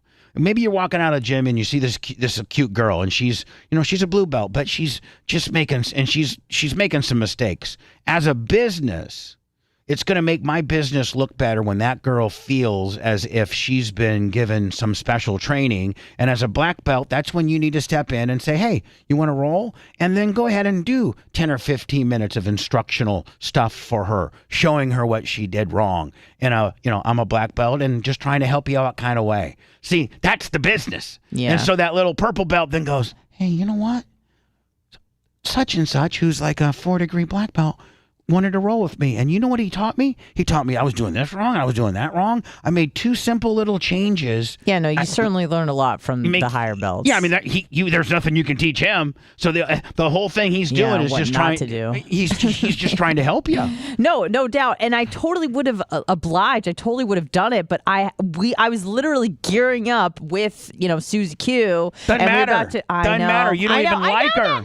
You walk up to Susie Q. You tell the black belt, yes, because something. Yeah, but I like rolling with people I don't like because then I don't feel bad about hurting them. Give me a second. Hey, Susie, I got a chance to roll with the black belt here, and it's really going to teach me some new stuff, and I'll get you next time, okay? Or after that. I mean, you seem to wait. You waited it out all night long while you watched me roll. Well, you know what? You're going to have to wait now. I got an opportunity of a lifetime. Yeah, black belt. I mean, Lummy, that's like saying, okay, the practice squad quarterback wants to throw you passes, or Tom Brady wants to throw you passes. Oh, no, sorry, but you tell Tom Brady, no, I don't want. I can't catch Sorry, your Greg passes. said he wanted to because play the catch. backup Willie, Ass Bucket Jones. I already committed to Ass Bucket Jones, guys in the practice squad. You know, has never sniffed the NFL roster ever. Yeah, Tom, I'll catch you later. And I'll catch you later. And by the way, and then he walks away and goes, by the way, I'm Tom Brady. I have 7 Super Bowl. Oh yeah, rings. hold on. By the way, when you walk away, let me to go play cash with Ass Bucket Jones. Tom Brady goes, by the way, I have 7 Super Bowl rings. Maybe I'll catch you next time. We'll see he if said to me. Ass Bucket Willie can throw them in there like me. Yeah, I was. That's Anna. I texted that's like what 3 you did. people. That's what you did. I know that now. But I just thought, well, I'd already committed to this person, so let's be fair. Just stop making excuses. Like, we know what your excuse is. I don't want to hear it no more. 0 zip. Really I don't want to awesome hear. submission. But I told Susie it was okay. I don't want to hear that anymore. It's I know. stupid. I know, Bubba. It's I you know. coping. It's you having something to hold on to. Try to. Some people, when you're clearly busted, you're busted. You're I just know. done. I'm not trying to make excuses. I'm just trying to explain. The evidence speaks for itself. Stop trying to undermine the evidence. I know. Stop trying to make this a conspiracy theory. You really, really messed up. I know. And I didn't know, but now I know. And how do you, I don't even know that you fix it. I think I'll just avoid him forever. I think that's No, the you don't. solution. No, that's exactly what you do not do. No, Anna, can what am I supposed to do? Ask him to roll next time, and so he can be like, no. I'm going to tell you if you shut your hole. I'm going to tell you what to do. Yeah. But whether you do it or not, you're so damn stubborn and bullheaded, and you never listen. You never listen. Sometimes I do. But you should listen to me because I represent somebody that knows you inside and out. Like, I truly know the inner workings of how you're like, I kind of know how you're wired. Yeah. Would you not agree? I would say so. We're friends. Well, we talk like for 6 hours a day, so you get to know someone. Yeah, we know you. Yeah, and I think I know you. And I like you. Why'd you say that like a question? No, but I like you. Okay. I don't want to make it sound Thank creepy. you. I kind of, because it's less creepy. Oh, no, I know you mean it in a platonic, professional way. I totally like you. Like, I totally think you're a cool chick. Like, I could hang out with you. You know, I love your cynical little, like, I really like you as a person. Thank you. And I stick up for you. You sure do. You're kind of like the super sexy, awkward duckling. You know what I'm saying? Yeah, that archetype. Yeah, whatever that is. Yeah. And you're very polarizing, which I like. A lot of people don't see. A lot of people don't like you. Oh, I know. See, they let me know too. Especially in chat. But what you don't understand is I'm maniacal, in the fact that I get off on that. Oh. And I get off on the fact that I know a lot of people don't like you. But I like the fact that they don't like you because it causes them to have an emotion. Everybody loves Lummy. Right. But that's boring. Like, yeah. But I gotta have kind of a bad guy. Yeah. And I'm an easy target. And a lot of times it's hard to find a girl bad guy. Right. You know what I'm saying? Like Dan's like The Rock though. Yeah. See, I can see Lummy's John Cena. Like, everybody loves John Cena, right? Dun, dun, dun, dun, dun, dun, dun. And he's John Cena he's not the brightest guy in the world. No. And he's like this lunkhead. He's a Chinese puppet, but we love him. Yeah, but we love him. Yeah. You know, like John Cena, either he would be brilliant or he would be a slow adult. You know what I'm saying? Yeah. And I'm not granted he's brilliant, but Lummy is our John Cena. Like, God love him. Now, Dan's our Rock. Mm-hmm. Dan's gonna brag about everything that he's got and how he's gonna kick your ass. And how he has so much money and a huge got dong. so much money and a big dong. And I'm gonna tell you what, talks about himself in third person. Right. And he or he could be my Stone Cold. Which one is he? I think he's The Rock. Is he? Yeah, he's The Rock. Yeah. So Dan's The Rock. And then Anna, you're kind of like oh Christ! It can't be a girl wrestler; it has to be a guy wrestler. All right. It has to be. She's kind of like my Ric Flair, kind of. All right. She like I'll take it. Ric Flair. Lummy, I sleep with a lot of women. Got private jets. Mm-hmm. do a lot of drugs. Yeah. Right. I mean, technically, that could almost be a Dr. Dan there, because his promos yeah, were I think Dan's almost Ric Flair. Yeah. Yeah. Right. And then Anna, I can't quite. I need maybe help with chat here on I don't know on any Anna. other wrestlers. Rhett would be like Brooklyn Brawler. No, he don't job him out that bad. Like Disco, Can I be like Sheamus? Disco Inferno. That's like Rhett's Disco Inferno. Why can't it be Sheamus? He has red hair. Well, because Sheamus is way over. Rhett's not way over. That's true. He's like Disco Inferno. He was kind of over for a minute. You know, there was an opportunity where Disco could have taken it one way or the other, and then everybody got tired of him. Yeah. So I mean, you're right there where Disco. If Disco would have caught on, Disco Inferno would have caught on and been, maybe, or is Rhett the Ultimate Warrior? Oh, yeah. Because the Ultimate Warrior didn't make it either. He came out. No, See, I can perform. He couldn't perform. And we're going to make you Disco Inferno.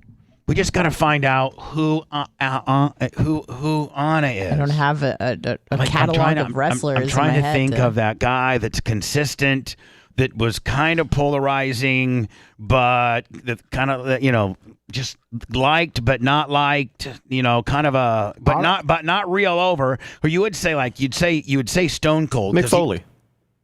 No, he was always kind of liked. Yeah, he was more of a babyface. Anna's more of a heel than. There's a couple people saying Anna is Owen Hart. Anna is CM Punk. CM Punk. CM Punk.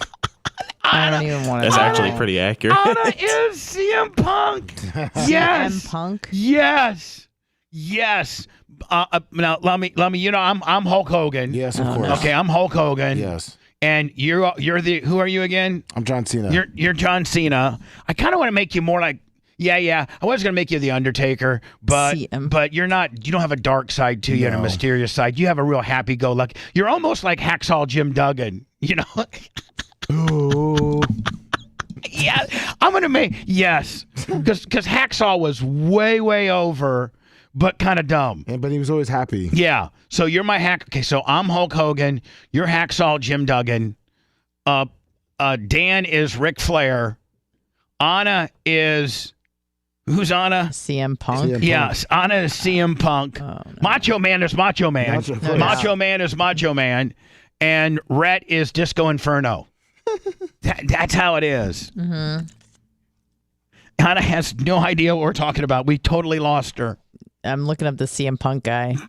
I don't even like this guy. Chat saying that she might be Jesse Ventura because she has all these conspiracy theories. I'll run with that. That's pretty good, too.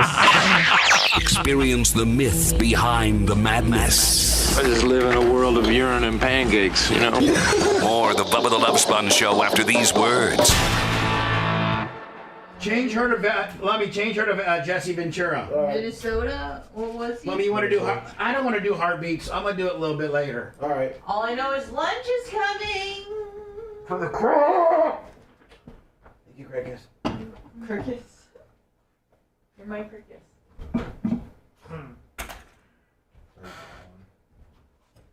How's the monster doing? Isn't he He's doing good. Did you hear her barking? Yeah, I heard it. She's fucking going crazy. She wants to meet Scout. Yeah, let him meet.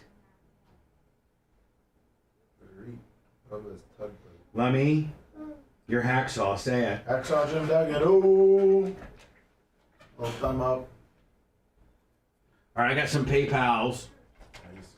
Okay. PayPal's, Venmos, Cash Apps.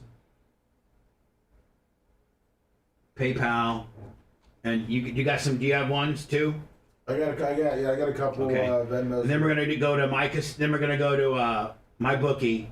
We're gonna do a little gambling because look at me. I fucking I'm at 50. Look at. Almost 60. Yeah. So we'll do that, and then we'll go to Mega Millions. Yeah. It was one last night. Sure was. Okay, that's what we'll go to. Okay. Fucking Florida. That's what we're going with. Okay. We're going with everybody. That's what we're going with, everybody. At least, listen, guys. That's what we're gonna try to go with. But we could get down some fucking some path. I mean, we get down these paths sometimes.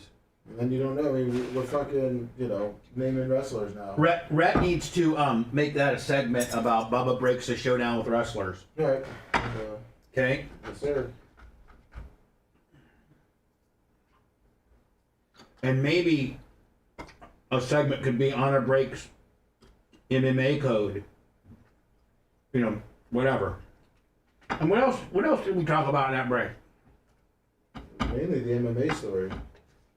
Mostly what? It was her story, her MMA story. Oh. I know what time it is. 7:43. I'm one break behind. Yes, sir. So you know what I'm gonna do? I'm gonna so we get caught up. Put this one. I'm supposed to be. I'm on break 2. I'm way fucking late. Yeah, that first one went an hour almost. Which kills you guys on the segments, doesn't it? I mean, yeah, it doesn't. Just say it fucks it up. Don't Don't let tell it. me. I'm trying to get to the fucking parody page. Somebody get rid of my cursor. Here we go. So here's what we're gonna do. So we get back up. We're gonna go.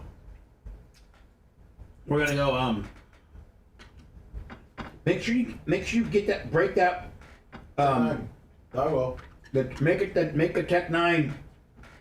That needs to be a YouTube break though. Yeah, he's gonna break that one down. And then that's what we send Tech 9. Yep. The video. That's what we send him.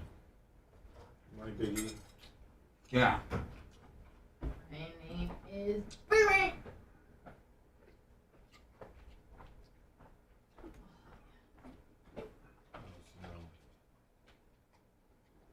JB, let's go, Brandon. Let's go, Brandon. Who's on it again? CM Punk. Jesse Ventura. Jesse Ventura, I mean, sorry. Yeah. So when we come back, we'll officially lock in what everybody is, okay? Sounds good. Can we talk about Tory Lane? And then I'm really upset about it. I'm not Let gonna me. hear any music from So here's how it's going. You ready? decade. Yep. Come back, lock in the wrestling names. Yep.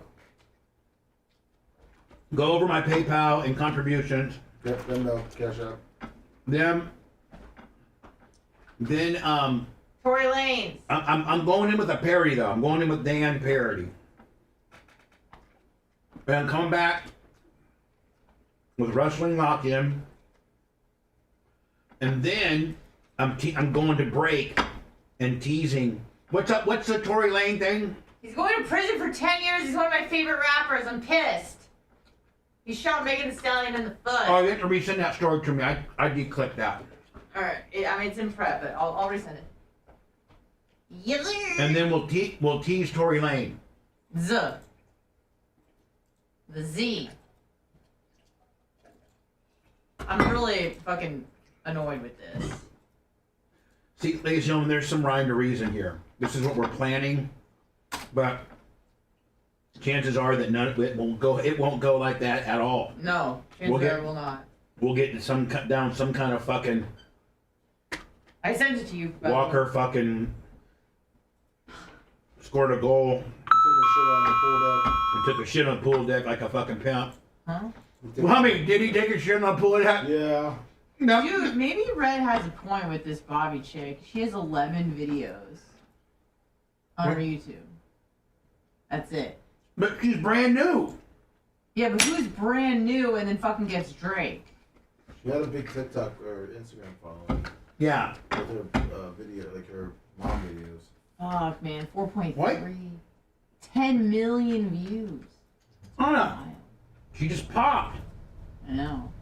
I mean, that's what happens Yeah. when you're the when pop culturally you're the hottest thing in America. You get a fucking huge overnight pop. Fucking bitch is about to get hers. Say it, Lummy. Bitch is about to get hers, Anna. God dang. Get off her. Fucking idiot.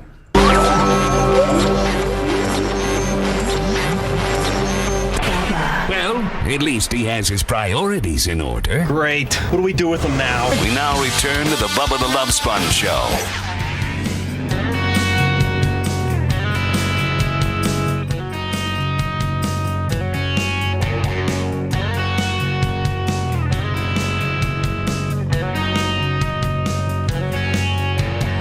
Some guys are hung, they don't even need to brag. They know they're bigger than you. Dr. Dan goes outside, pees all over Lummy's rims. He makes sure you see his thing too. When he's gotta pee, he goes to pee. He shows his genitalia.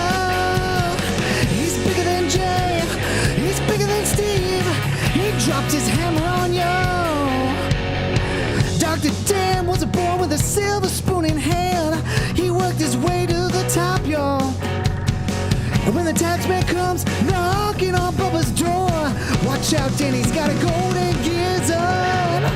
When he's gotta pee, he goes to pee. He shows his genitalia. He's bigger than Jay. He's bigger than Steve. This is Dr. Dandiaco. You're probably like, listen, my penis is good enough. Penis. It's a workout for your penis. It's warm. Does it do it? Penis. Does my it do penis is as tan as my chest now. Penis. My penis is as tan as my chest now. Penis. My penis. It's warm. Penis. He's bigger than you. He's bigger than me. This is Dandiaco. Dr.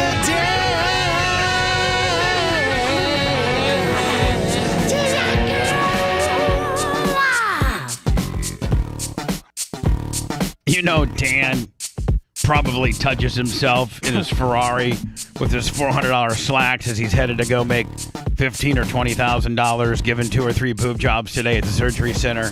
And he hears that song playing through his, you know, that it just, I mean, he just loves it. He's hoping the people at the stoplight ask what the hell's going on because he's blaring it so loud with the windows down. It's Dan. It is. Ric Flair of the show. Woo!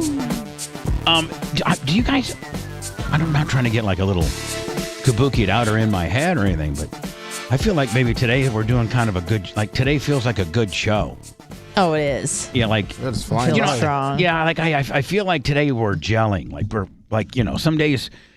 Listen, I've been doing radio long enough now that you just kind of know when you're having a good game or not. Doesn't feel forced. Like let's say you've been in the NFL or you're let's say Major League, no, NFL. Like let's say you're an offensive lineman in the NFL and you've been in the league now, you know, eight years. You're an All-Pro, you know, starting right tackle, and you know at the end of the game whether you had a good game or not. Oh yeah. You know, you're like, man, I got that. You're just feeling it. I gave up 0 sacks. Yep. Our running back went over 100 yards. You know, I had probably 5 or 6 pancake blocks. You know, I didn't get called for any penalties, penalty free, no holding, We're winning. and we won. Yep. And we won. And I gave up 0 sacks, and our running back went over 100 yards. I mean, like, you are going to, when they break that film down, they're going to be like, man, Garrison, hell of a job on that block, buddy. That's right. Look at you. Look at him. Look at Garrison seal that. See, that's how you seal the guy. That's how you seal it, guys. Yeah, seal that back end. That's how you sealed that linebacker in. That linebacker, after Big Lummy went in there and got him to pancaked his ass. Then Lummy went out and went and blocked another dude. Yep. I mean, Lummy, sometimes as an offensive lineman, you can really chip a linebacker, but then you can go get a DB sometimes too. Yeah, get that extra yards for the running back. Yeah, so you upfield. know whether you're having a good game. I think I got the feeling that we're having a pretty good show. Maybe it's Anna's very prominent clavicle. I don't know. It's looking good, right? Yeah. Las Vegas Mario 25 on the Venmo. So, by the way, Direct Access Counseling, which is my buddy Larry Bueller, the Sub King. Look at my man. He knows he's a little bit away. He knows he's got to make up a little bit of difference. He came in at $250 strong on the PayPal. Thank you. And my boy Bobby Cook. You know, Gargiulo's father-in-law. The great Bob Cook. God, the great Bob Cook. I've really gotten to like Bob Cook. Yeah, he's good. You notice how Bob Cook now, Bob Cook goes to all the Tarpon games. Bob Cook comes to every Bubba 199. Like if we had a fence project up at my track, he came me show both times. I hope he likes me. I can't tell. You want me to find out? Sure. Because we text back and forth. Yeah, and he listens to the show. I'm not sure if he likes me. I have a pretty good read on who likes me and who doesn't, and the jury's still out on him. See, Bob Cook is I not. like him for the record. Bob Cook is not in my inner circle, but I could see where Bob Cook, with time, could be in my inner circle. Bob Cook's a real ass dude. He's a real ass dude. Yeah, he's great. He's awesome. I like him. He's kind of quiet and he takes it all in. Yeah, right. I just don't know if he you likes kind of me. perceive Bob Cook as a guy that.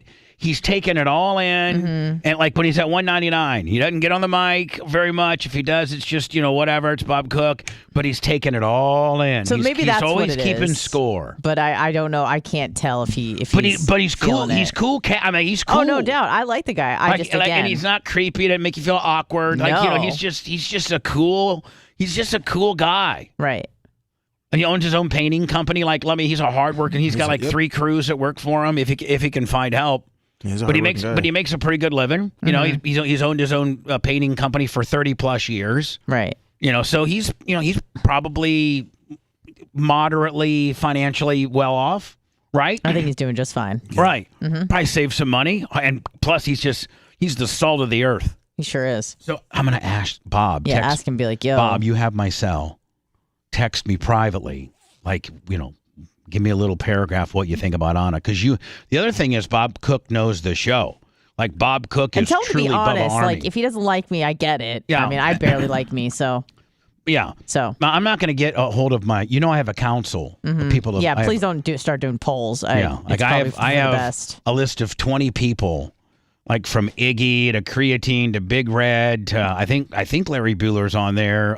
Joe from the West Side, Hoosier Homies, like Kenny Priz. Yeah.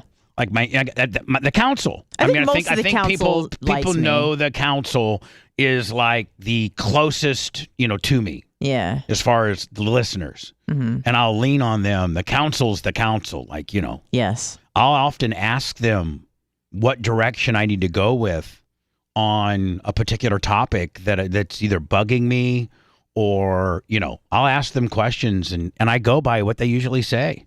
So I've even asked the council I don't know if I've ever asked the council, what do you really think about Anna? That's probably not for the best. I'm just really curious about what Bob Cook thinks, because I can't read him, and usually I'm really good at reading people, but he's like deadpan Bobby, I can't tell. Deadpan Bobby. I'm like, are you enjoying this? I don't know. Deadpan Bobby. Yeah. All right, so let me listen. We're officially locking in wrestling. Who we are in wrestling world. Yes. And I'm Hulk Hogan. Of course I got to be Hulk Hogan. Yeah. Of course. I got to be Hulk Hogan. Not just because I know Hulk. Well, because brother. He had sex with my wife and ruined my life. Eskimo Brothers, forever. Lummy, there should be the songs that we give artists. He had sex with my wife and ruined my life. There you go. Near. Not 40s and blunt, make the world go round. How about Hogan had sex with my wife and he ruined my life? Prior. I'm Hulk Hogan, and Lummy, you were really. We had you at John Cena. Yes. Which was, but then we were like, well, no. I mean, maybe a more accurate. We want to be accurate here, of course. And so maybe I hacksaw Jim Duggan. Yes. I think that's far more. And Rhett, would you agree? I know you know pro wrestling. He's more of a hacksaw than he is. Yeah. Yeah, you're maybe hacksaw. a Big John Stud. Let's stick with hacksaw Jim Duggan. Yeah. Who are these people? And then Dan is Ric Flair. Yes, he is. And then Anna, we thought maybe she was going to be CM Punk, but we got I think chat on YouTube chat. That's where I'm at right now. I think I saw somebody bring up Jesse Ventura, and that's exactly who she is. That's like kind of pretty a little good. crap stirrer, conspiracy. Hates Hogan. Hates Hogan. Hates Hogan. Got all kinds of conspiracy theories. Very well spoken, but a little bit cuckoo. Yeah. And That sounds about right. And then Macho Man, our engineer, whose name is Macho Man, is Macho Man. Oh, yeah. Oh, yeah. Beck, you're wiring things up yesterday. I did shelves, and I had to move a 900-pound tanning bed. Yeah. We'll move some rubber flooring out to the second container, giving myself even more area back here to wire stuff up. Dig it. I need a lot of wire. Rawr! Protein. Hey, you know what? We should put Macho Man's protein shakes. The kind of, I'm sure he has, because those bodybuilder dudes, they are so brand specific when it comes to protein. Like that's their baby. Gold standard. Yeah. So, I mean, we should put Macho Man's protein up there for people to buy. Perfect. I'll get it from him. Or do we have a wish list too? Do we still do the wish list? Amazon? I don't know if we still do it. Oh, okay. I'll look into that. Oh, yeah. I'll look into it or whatever. And so anyway, Macho Man is Macho Man, and then Red is Disco Inferno. Yay. Because, Disco Inferno was right there, Lovey, when WCW was taking over WWF. Disco Inferno, when WCW was at its hottest, he was right there as kind of a mid-card, might make it. And the NWO. And so, Red's right there. Yep. Disco Inferno could have made it. Or he could flame out and not. And that's where you are, Rat. Sorry. That's just how it is. Disco Inferno. Oh, Bubba, talking about Macho, I sent you just a kind of quick mock-up from Caviar. Oh, yeah, I need... I sent it to you. For the new Macho Man shirt? Yeah. Okay. No, it's going to be colored in. He just did it really quick last night because he didn't want to keep working on it if he didn't like it. Oh, okay. Hold on here. Let me see here. Boom. All right. So these are all wires? Yeah. Oh, everything in his hands are wires, and then he has sparks. Sparks. I like it. Yeah? Okay. I mean, Macho Man, are you looking at it? Not that I don't know that I'm going to necessarily let you have full creative control here, but Macho Man, what do you think? I dig it. So with a Scout endorsement. Yeah, she likes it too. Yeah. Tell Caviar to keep going. All right. I like that direction. Perfect. Let me before I go into words, because we have to get caught up. I came in this morning and I look on my little tabs and there's my bookie looking at me just like, please open me up, Bubba Clem. I know you have money in there. So I go to mybookie.com. If you go for the first time, use promo code Bubba. Now, listen, my endorsement is over with MyBookie. We're not going to start talking about MyBookie again. Now you're hooked. Again until like football. But nonetheless, first one of the day. When I was promoting MyBookie, they put like 20,000 fake dollars into my account. Now so when they're fake, you play a little more aggressive, right, Lummy? Like this 57,000 could literally be zero. We're just having fun. Yeah. But Lummy, we're hoping, like, we're honest. I'm hoping. I'm trying to get with my bookie and say, hey man, just let us off a little bit. Maybe take that first 20, take that feeder money out, and then let me keep the rest. You know what I'm saying? Yeah. Like, I mean, I know you get all right, even with interest, right? Yeah, why not? Take a little interest on that deal, and let us keep the 37,000 that I've made. Yeah, I mean, it's like right? It's like going to the casino. They give you a line of credit, and then when you pay the line of credit back, you keep it. Yeah, my bookie gave me a little line of credit. Now, I mean, I've played like a pimp. Yeah, that's right. I'm up to 57,000. So, Lummy, I want you to see this one particular hand. So we come out, and they're showing a 4. Yeah. So I'm assuming it's a 14. Yeah. And it was. And I'm showing a 7. Oh. That's what I got. So I got a hit, right? Oh, of course. So I hit. And that gets me up, to a 9. So I get a 3. So I'm like, well, I got to hit again. So I hit. No, I get another 3. So Bubba, the card counter, says there's no way. I mean, a lot of people hit that. Yeah. Hit that. Thinking if it's 14, that they could get that, 6. A lot of people don't stand on 13. No. When the dealer's showing 14. So... I'm standing because I know the next one's going to be a big face Willie. Bam! Sure enough, Jack, they bust. Boom. I do 3K. I'm at 57K right now. I thought maybe, by the way, if you have a gambling addiction, it's just only a phone call away for help, ladies and gentlemen. 888-ADMIT-IT. 888-ADMIT-IT. Fortunately for Lummy and I, we're up $37,000. The only thing we're admitting is how much we're pimping. How much fun we're having. Yeah, the only thing we're admitting is that we're winning, bitches. That's right. We're about to get ours. Woo. We're begging and pleading to make this real money. Make this hard cash, please. Save our lives. Please. So Lummy, let's go ahead. I mean, again, this is fake money. This is fake money. It's not real money. Why not just be a boss hog? Let's go right out with 5 right now, Lummy. Let's go.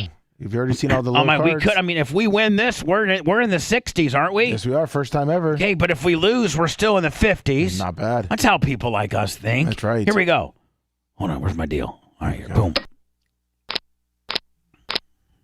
I like it. Oh, no, of course. I don't like their hand, obviously. That sucks. Was that 5?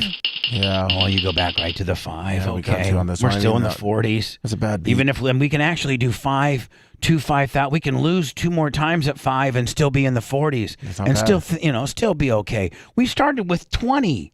And if we lose this completely, Lummy, we still got 47. We made $27,000. Yeah. Fake. But still, we're having fun. We're having fun. But it doesn't feel fake. It feels real, doesn't it? It sure does. Right. It's like wearing a condom. Here we go. Oh, no. By the way, mybookie.com, promo code Bubba. And oh, man. especially when you got 5K on the line. You know I gotta hit that, but I'm not. I'm just there's been a lot of low cards. I'm you know what I'm gonna do? I'm gonna go against the rules, and I'm not gonna hit. I'm gonna stand. Let's go. I'm gonna go against the rules. And Jesse Ventura says, "Imagine that." That's all. They don't have a 10. They don't have a 10. Ouch. Wow, those are pretty two crappy hands there. Especially blackjack back in 18. Yeah, it almost feels like they're not even like pulling for us. Like somebody's put something in the wood pile around here. After you stood them up on that first hand, they sent in the hardcore dealer. They did. I got algorithmed out of the deal. When we come back, Anna, we're going to talk about, you've been driving us crazy, your favorite rapper in the world, Tory Lanez. One of my favorite rappers. He was R&B artist, and he's a badass rapper, Tory Lanez. Yes, and I like his music a lot, a lot. And he got sentenced to 10 years. 10 years?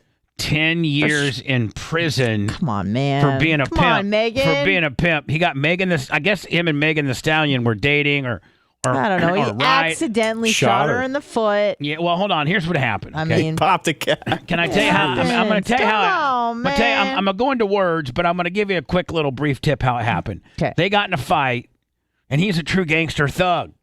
And so he gets his gun out and said, "Bitch, get out of my car." He said, "Dance, bitch." And she goes, "Bitch, I'ma get my gun. I ain't getting out of your car. Bitch, get out of my car." So he literally ratchets up her ponytail and pulls her out of the car. No, hey, by the way, none of which of this I condone. I don't think he would be able to do that. And he had her out.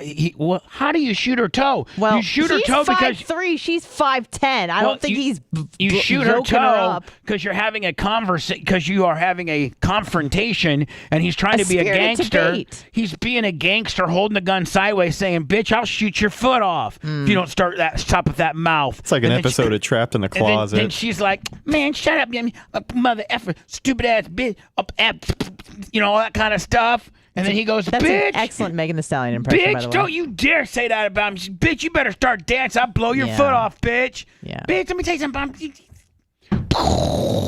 Yeah. Now he's in prison 10 years. 10 years. We'll do the story next. You know, that seemed like a good idea at the time. Shut up! More of the Bubba the Love Sponge show after these words. Poor little guy. He's 5'3". He's 5'3". He's a little guy. Yeah, well, he's a fucking thug. Fuck that asshole. Stop. Watch your mouth. Fuck that thug. Say it, Lummy. Fuck that thug. Okay, I'm not saying that shit. Let's see. He calls himself that. A thug? Yeah. Oh, okay. Well, then I guess he is. If he wants. Yeah, If I mean, he identifies calls as it. that. Then we're allowed to call him that. Yeah. Right, Mark?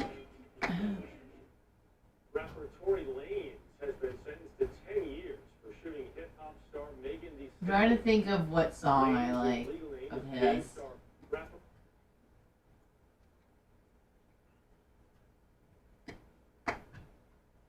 Which one's banger?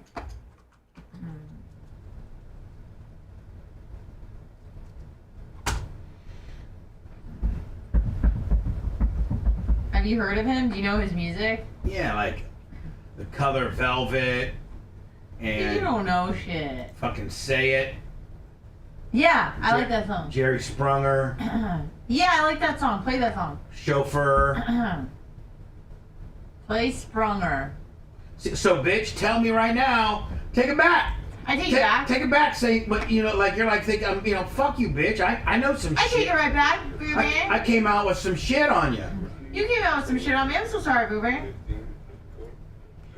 Please accept my most sincere apology for doubting you and your Tory Lanez knowledge.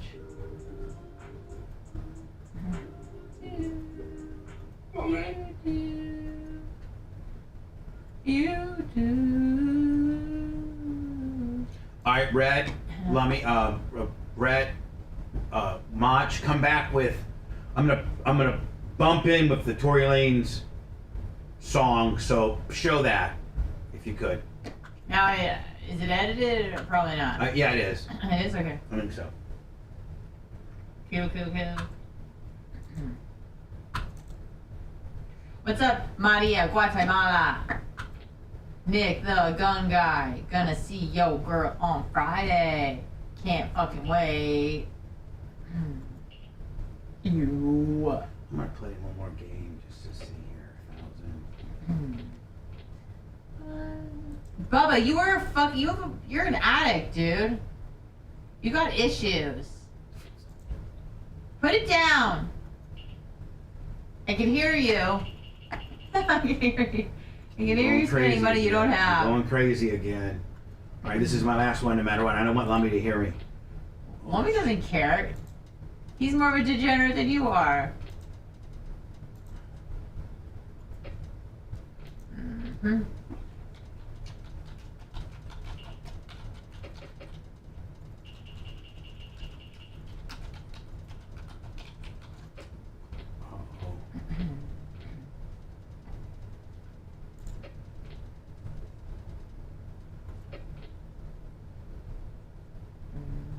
Okay, I gotta stop. Yeah. Say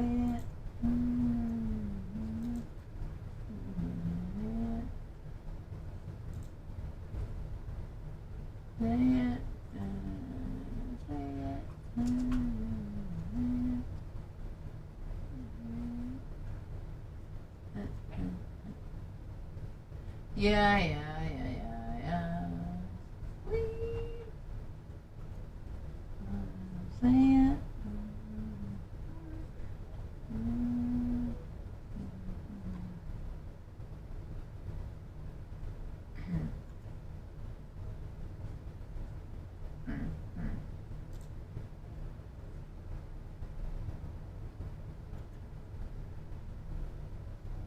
He was eating a factor meal. What's up, Elgar Rob?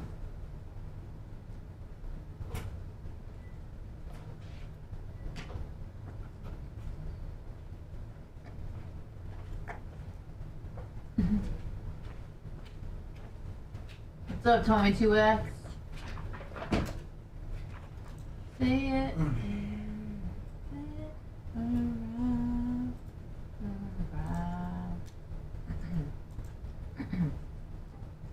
Excusez-moi.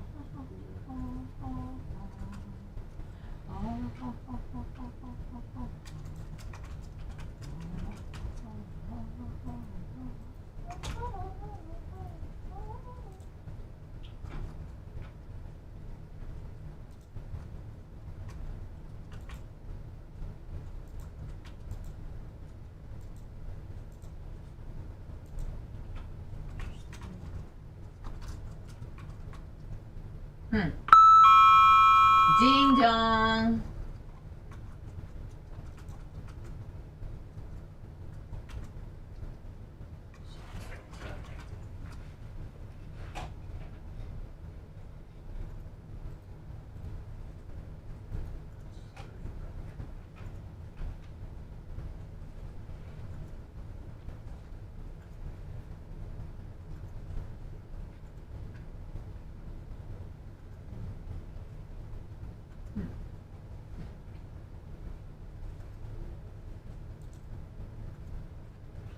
I'm on YouTube right now.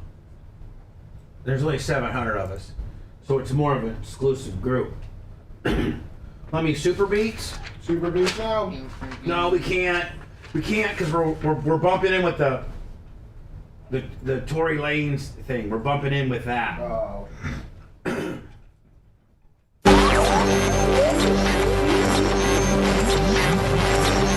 Nowhere near the rare air at the top of the heap. I mean, we know what's important. More like the bottom feeders existing on the scraps of society. Bubba the Love Sponge. We now return to the Bubba the Love Sponge Show.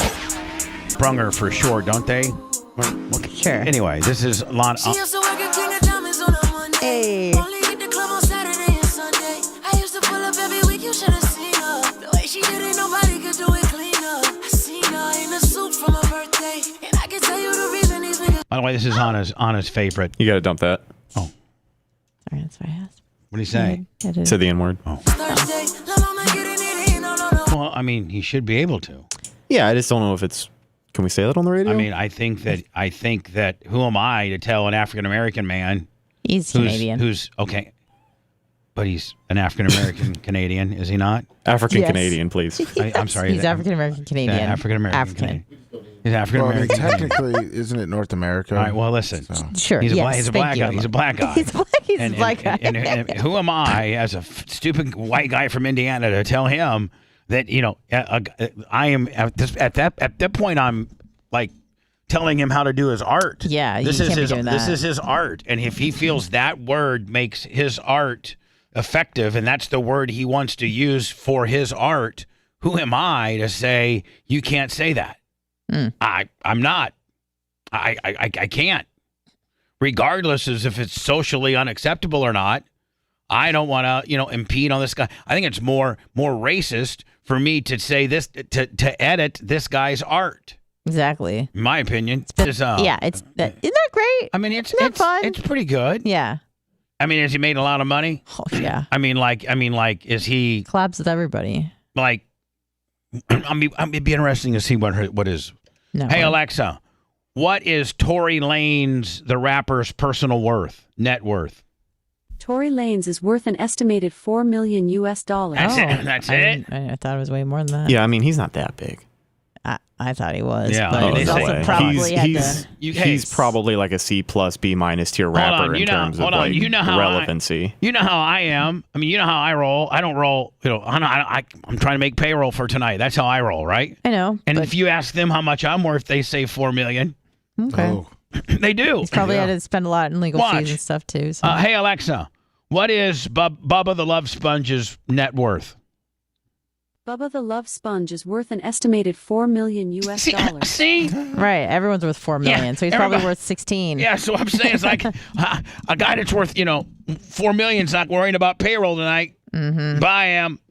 So anyway, Anna, your favorite rapper, he decided to be the gangster that he is, thug. Yeah. And now, what were the stories that supposedly how it went down? Honestly, I've since forgotten. All I know is that he shot Megan Thee Stallion. He was at in a the pool foot. party at one of the Jenners, and they were drinking all, and then they got into an argument. Who did? Megan Thee Stallion and this guy. And They Tory were Lanez. dating, I thought. Were they not? Tory Lanez and Megan Thee Stallion were dating. They were at a Kardashian pool party. Which is a hilarious couple, by the way, because he's tiny and she's big. Right. And they got into an argument, and he shot at her 5 times and hit her twice. Oh, yeah, you can't be doing that, Tori. Come on. I thought it would now. be like, bitch, dance. No, That's I what I ain't thought. dancing, mother Dance effer. and make a dance. Bitch, dance. I ain't dancing, you no good mother effer. Oh, yeah, you are. And then when somebody's shooting at your feet, I think instinctually you dance. Yeah, you do. It's like Dance Dance Revolution. Like, I don't even know of anybody that would be pimp enough to be like, somebody say dance, and they start shooting your foot, and you just stand there. Right, you certainly dance. Like, even the toughest human being in the world would be like, no, stop! Mm-hmm. Can you imagine if they just said, go ahead and shoot another one, bitch, I ain't moving. Oof.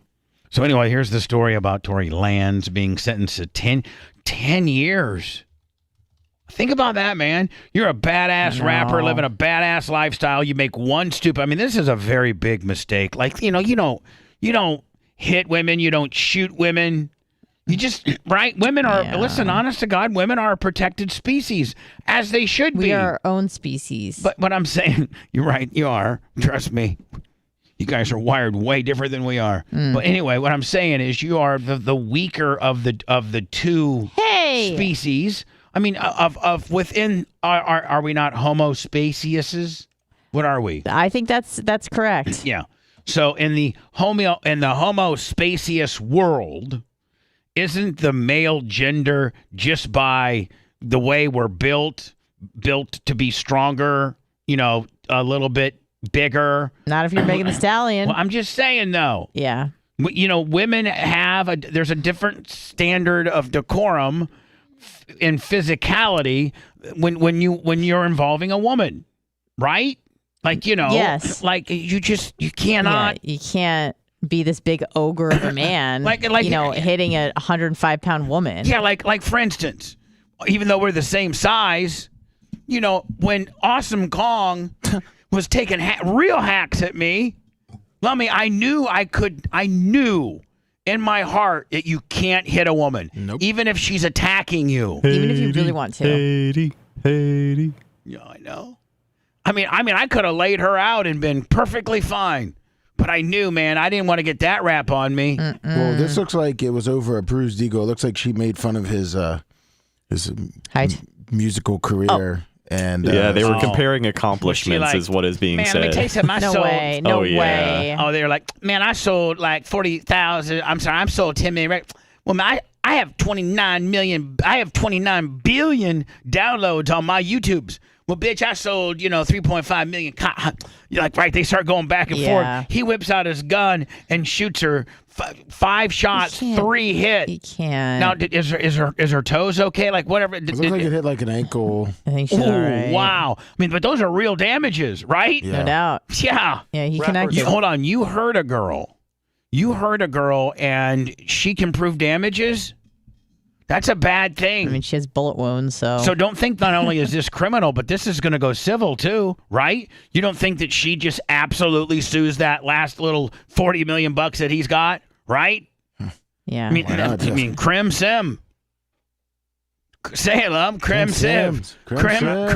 Crim Siv. Rapper Tory Lanez has been sentenced to 10 years for shooting hip-hop star Megan Thee Stallion. Lanez, whose legal name is Daystar Peterson, was found guilty of 3 felonies. Daystar, I love that name. In December and has been jailed since. Megan Thee Stallion testified that Lanez fired at her feet in 2020 as she walked away from an SUV they'd been riding in. Los Angeles prosecutors asked the judge to sentence Lanez to 13 years. And he got 10. Here's to renting equipment you trust. Man, you just can't. Yeah. You just cannot. It's a whole different level of getting in troubleness when you involve man versus woman. It's not usually a good thing, man versus woman. Lummy, somebody in Florida won the Megan Millions. The Megan Millions? 158. They thought it was going to be 155. 158. I'm sorry, $101.58 billion. Jesus. The winning numbers were 13, 19, 20, 32, 33. The mega ball was 14. Let me less the 13 and the 19. Those would be those are 3 numbers that I would play. Oh, really? 20, 32, 33, 14. I've played that combination before.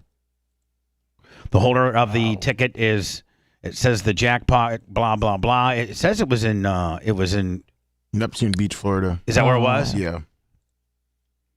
Yeah, here we go. It says the single winning jackpot was sold Tuesday nights in Neptune Beach, Florida? Yep, Neptune Beach. Where's Neptune Beach? Up Jacksonville. Duval County. There's somebody. And it's only 1 ticket. Wow. So it's not like 6, because a lot of times they'll have a huge one like that and it'll be like 4 winners, so you really don't get that much money. I mean, you get a lot of money, but yeah. I mean, this one here, what are they making? 400 and I think we just said like $477 million. Yeah, I mean, I'm sorry, $477 million. Yeah, congrats to the tax guys on winning the Mega Millions deal there. What do you mean? Well, just all that money that you don't get. Oh. He said they walk away with $400 million after a 1.5. Leave it to Jesse Ventura to be mad about winning the lottery. I'm not Jesse Ventura. That's me. Oh, I'm sorry. Look at Disco Inferno. See, Disco Inferno, we're in the back, doing the high spot, and he brings some stupid nonsense to the deal. That's why we knock him out. You don't think it's stupid that you got to forego $1.1 billion? No, I mean, that's what fun. No, I don't. I mean, you got to pay your you got to pay your taxes. Yes. I mean, you do. Pay your taxes. I know, and I'm working on that. I'm in a big tax caper. Sound like Mike Rotunda over there, Mr. IRS. Now, did you just control? Let me ask you a question. Yes, you just told me I have to pay my taxes. Did Disco Inferno just call Hulk Hogan IRS guy? Yes, yeah. See, that's why Disco Inferno got kicked out of the NWO. Mike Rotunda's a Hall of Famer, if I'm not mistaken. No, whatever. Yeah, they put him in a few years ago, IRS. Well, yeah, that was a. But he's no Hulk Hogan. Yeah, I mean, please, nobody knew who IRS was. Hulk Hogan wasn't preaching to pay my taxes. That's all I'm saying. No, You just better. I said my prayers and ate my vitamins, brother. You better quit while you're ahead because you're pissing off Hulk Hogan. Just go Inferno's in the back, pissing off Hulk Hogan. What happens? Let me calls Eric Bischoff and get fired. That's who Tom Bean is. Eric Bischoff. Yeah, just go Inferno's in the independent circuit. No, and Tom Bean's going to come have a talk with you that we're throwing you out of the territory, and you're going to be selling independent. You're going to be with the honky tonk man doing indies, selling $5 Polaroids. If you keep up with that, not with that mouth of yours on you. Easy. Let me go to words when I come back. I feel as if we're getting through some topics today. We sure are. Yeah, I like that. The Cardi B, she was up there and somebody threw like a Diet Coke or something on her. Yeah, and she was out in Vegas or whatever doing outside. She was like doing an outside concert. It didn't even look like it was that big of a venue. Maybe the Florida Amphitheater or something like that. I don't know. And somebody threw like a Coke or a beer or something on her. Well, earlier in the concert, she tomahawked the wireless microphone right at the person. Well, they said earlier in the concert she asked people because it was so hot to throw their water or drinks on her. Okay, good. I thought you said it was the DJ that said that. Well, that's what Macho said, but they were saying that she said it too. Okay, well, I mean, if she said it, well, they already said they weren't pressing charges on the guy. They already said that. The guy? No, whoever got the microphone. Whoever hit, but the person that got hit with, or the person that picked up, or the person that was in the general proximity that end up grabbing the microphone, the person that got the microphone, because the sound crew or the promoter or whatever didn't jump in there and grab the microphone and say, this is our property. Well, she threw it at them. I know, but, technically, a sound guy could have gone and gotten it. Oh, okay. Right? Yeah, someone should have got it. Somebody should have got it. I mean, technically, it's not even really hers. It's the production company that is putting on the show. Right. She doesn't come with her own crew. No. And so that microphone is somebody else's microphone that she threw. They could have gone and gotten it, but they didn't. Maybe they did, and then they sold it. Well, I don't know. I don't know. Or maybe the way it was presented is that one of the people that got hit or were part of that whole little took it and sold it. Right. And it sold on eBay last night for almost $100,000. That's insane. $99,900 for the wireless microphone that Cardi B threw at. Is this the incident right here? Of course, we're going to have to get an ad. Yeah. This is the incident. Sit through the ad. But listen, we can't get mad at ads, guys, because we're big on YouTube. We're big time stars on YouTube, and we want our people to, have to experience the ad deal too. So, right? And so we can't sit here and be hypocrite. Although these built-in we don't do these built-in non-clickable 30s. This is really killing a fella, isn't it? Jesus, TMZ. At least have an option. Usually TMZ is pretty good about not this. You guys, okay, Maine. Makes me want to not go to Maine, bitches. All right, here we go. Bitch, I'm dying. I ain't gonna lie to y'all. Tell me some water again, bitch, because I'm hot. Hey, give me some water. Splash her down. Here's the water. Splash her fuck down. Oh, yeah. I haven't seen this. Oh, you haven't seen this? Not this part, just where she throws the mic. Let me again. Oh. A person that's supposed to be pop culturally on top of what's hot. She hadn't seen it. Well, I saw the throw. I didn't see where she's like, pull water on me. You're kind of losing. Don't say that. You're losing your edge. Back. No, I'm not. No. She's kind of getting. Don't get in my head. I'll go in the bathroom and cry right now. I'll really get in your head Please here don't. if I was. Please don't. I wasn't even trying to get in your head. I was just going to quietly do it. But now that I know that it's going to get in your head, I'm going to get in your head. I'm telling you that I'm going to get in your head. Please don't. Right in a minute. Appreciate it if you didn't. So let me watch. Hold on. That's it real good. Now she's asking. Huh. She's asking people to throw water onto the stage, and at this point, she even said that felt Feels good. So she asked. Again. Interesting. I did. Right, you did not know that. Because you're losing your edge. Because I'm slipping. Because she's losing her edge on knowing what's cool. Say it right now. She's losing her edge on knowing what's cool. Maybe we need to bring in a more pop culturally. How about not? What are you gonna get, Meredith? She has a job. Man, I was looking at her Instagram this weekend. It's strong, dude. My Lord, she looks so good. She does.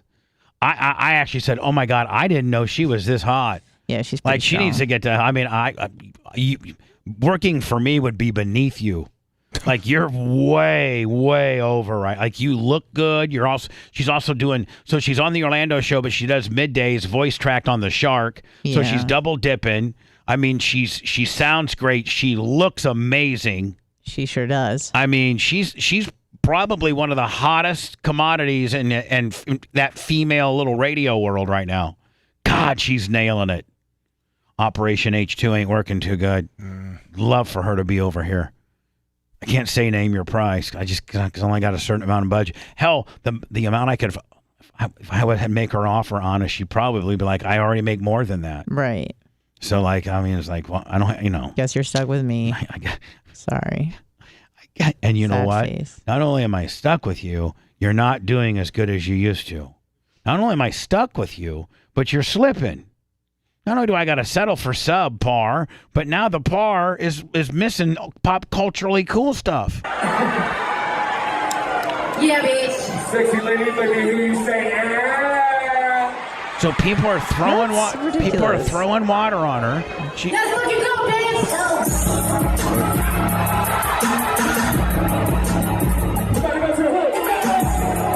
Oh. Yeah. Oh. I need some fucking water. Isn't this what we did? Isn't that we just? Hold on. Was it a different day? No, it's the same day. Really? Yeah. So that was her bragging, about telling people. Then she tried to press charge. She threw the microphone. Somebody threw a big Coke up there later and hit her, and she literally boomeranged the wireless right onto him.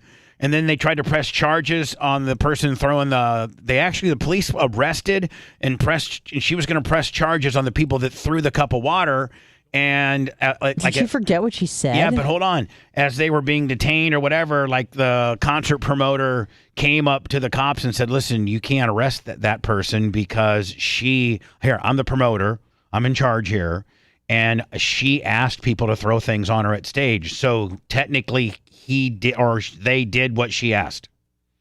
I have footage of her saying it, and I think they let the people go. And then the people that thank God didn't get arrested. Well, I mean, normally I wouldn't say, I would have zero tolerance for a person that threw something onto stage and hit an artist. Oh yeah, like I would never go for that. But if the artist says, throw me some water, I mean. Boom! All bets are off, and so and kudos, and I'm happy for the guy or the person, the woman that was able to get 100,000. You went from being almost arrested to making $100,000 on some stupid ass microphone that Cardi B threw at you. Like that's bless you. Thank God you can get 100 for it now because bitch, it ain't gonna be worth 50,000 in 3 weeks, right? Not at all. People don't care about her. Nope. Please get off me. So, Anna, I got to go into words. Yeah. But this is where I'm getting the real estate. So all of these stories right here, from this one right here. Yeah. All these right here, all those moving, those are all stories that you have given me over the week, either today or Monday or Tuesday. Yes. Okay? Yes. But I was on my AOL. I know that sounds very boomer. I'm so sorry. It's okay. But within the AOL world, on the AOL main page, they have like 76 of stories that you can click on, various stories that are happening throughout America. So and I found, I'm like, okay, I got honest stuff, but oh my God, she missed this one that I would have liked. And she missed this one that I probably would have liked. Can you show me some of them? And she missed this one that I probably would have liked. Some of those stories? And she missed this one that I probably would have liked. Or that one? And she missed this one that I probably would. And she didn't even know. I mean, like everybody's talking about this big brawl. These white in Montgomery. In Alabama. Yeah. This big brawl. And so I even had the merch crick yesterday. Now, when the merch crick, who all she's supposed to do is just pack and fill merchandise all day. Like, she's not supposed to be like, I don't go to the merch crick for any type of guidance as to what I'm going to do on my program or, what I'm going to talk about. Like, that's not the merch crick's, that's not her, job description. Yeah. And she goes, oh my God, I can't believe you. So when the merch crick tells me that she can't believe I didn't talk about this one thing because everybody's talking about it. When she tells me that, and I know that we didn't cover it because I know that Anna didn't give it to me, then Lummy, I think that's that's not good. I just feel like there's a fight every week. There was a one's a big brawl. This is a big it's a big fight in Alabama, and it went. And Lummy, it went viral, did it not? Oh, it sure did. I mean, it went viral. When we're missing viral things on it, it's because I don't know. Look, you're really messing up. You told a black belt no, like in all that messed up headspace that brings you. And I found 1, 2, 3, 4, 5, 6, 7, 8 different things that I would definitely want to talk about that you didn't give me. Can I see them? Yeah, we'll go through them. Can I see them now? We're gonna do some words and we'll go through them next. Okay. Okay. All right. What are you waiting for? Pile on the anti-Bubba bandwagon. Whatever. More Bubba the Love Sponge after this. She's slowing down on the backstretch. You didn't give this one to me, did you? What? Trump. Yes, I did, Okay, that's you. motherfucker. Okay, That's my link, ho. Okay. Sorry. You Outburst. didn't give that to me. Yes, I did. I gave you the Wayne Brady deal. That I gave to you. Because I thought you could maybe relate to that because maybe you've made some purchases yourself when you were high on pills. All right, hold on. Sorry. This is a conversation we need to have on Oh, here. I'm sorry. My feelings are hurt. Give you that one. I did not give you that one. You didn't give me this one. No, but that's related to Wayne Brady. I know, but see, you gotta back that up like that. See? Okay. Why? Then you didn't give me that one. No. You didn't give me the Montgomery brawl and then the description of the Montgomery brawl. Yeah. You didn't give me the almost 100 arrested in global child sex trafficking row. That's that's. What? Yeah, you didn't give me that. Florida school bans lift on a male penguin book. Yes, I did. Yes, I fucking did. Okay, that one's yours then. Okay, we'll put that one up. That's yours. Okay, boom. God. And then Mattel announces limited edition weird Barbie doll. You didn't give me that one. Weird Barbie doll? You want to talk about a weird Barbie doll? Noah Grayson out this woke NASCAR. I gave that to you yesterday. Deal. That's yours. That's yours. Man injured in grizzly bear attack using bear spray. Who fucking cares? Okay. Again, please hold your outbursts. Okay, I'm just trying to get set up for the next segment. Okay. Ohio voters reject that. You're just going on AOL, clicking on everything you see, like the boomer that you are. All right, so hold on. I have to go to potty. All right, I go can't potty. take this. Go potty. I need to take 5. And we're coming back with this. It's just open for discussion, okay? This is my feelings.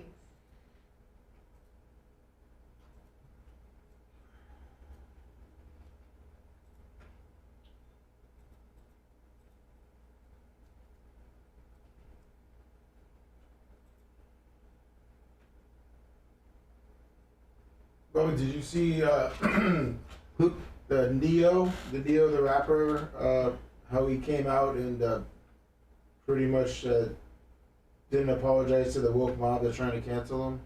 What? His publicist put out a statement saying that he was wrong, and he went and deleted it off his Twitter and came out and said that. Well, what's he in trouble for? He was doing an interview. All right, hold on, I'm just gonna throw it over to you. Pop culture, let me take it away. Okay, hold on. Pop culture Lummy. We'll freak her out and tell her that I'm just gonna start letting you do it, okay? Pop culture? Yeah. And then you come out with whatever that fucking stupid story you're coming up with. You just walk me through it. If there's anything you need to send to me, send to me. Okay. I'm gonna parody out. Parody out. Cocaine. I'm doing cocaine. Oh yeah, cocaine. Good one. We'll do super beats in the 9. All right. We're at 4 now. We're supposed to be at 8. We're behind. Before Stein. Oh yeah, oh fuck, I gotta burn. Yeah, fuck. I gotta get Stein cleared out. Fuck.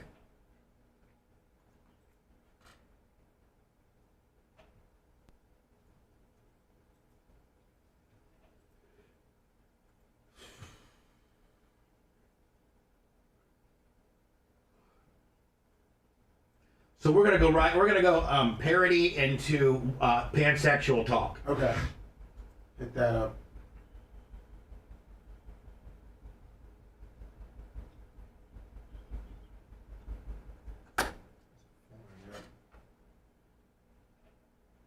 What's up? How are you feeling?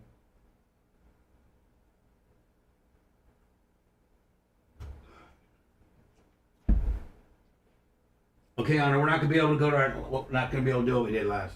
Why? We can't go into your topic; it's too long. We have to play a parody and then get into the pansexual Okay. stuff, and then we'll go into the how badly you're preparing me. Oh, wonderful. Until we may put Lummy in charge. What? Yeah, it's a whole big shit. fuck? It's a whole fucking shit show. We concocted this while you're pissing, so we'll have to fucking get you up to speed for Oh man, God. Bubba, don't take this away from me. it. You're taking shit away from you. You took away from yourself, bitch. About to get mine. Say, Lummy. About to get mine. About to get mine. I didn't take shit from you, bitch. You took it away yourself. About to get mine. I mean, that's real. That's real rap lyrics right there. That's a real fucking thug, Indiana thug right there. Shut up, bitch. I forget how he even went. How'd it go, Lummy? Shut up, bitch. About to get mine. No, that's not how it was. It was, shut up, bitch. You did this to yourself. Maybe chat will know.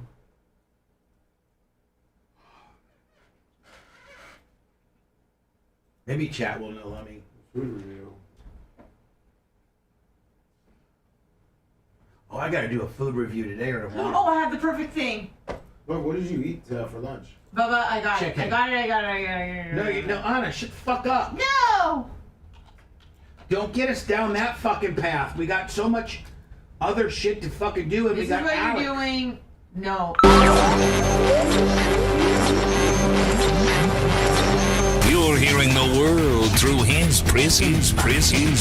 You got a sick and twisted world perspective. That's almost a challenge for me now. You're listening to the Bubba the Love Sponge Show.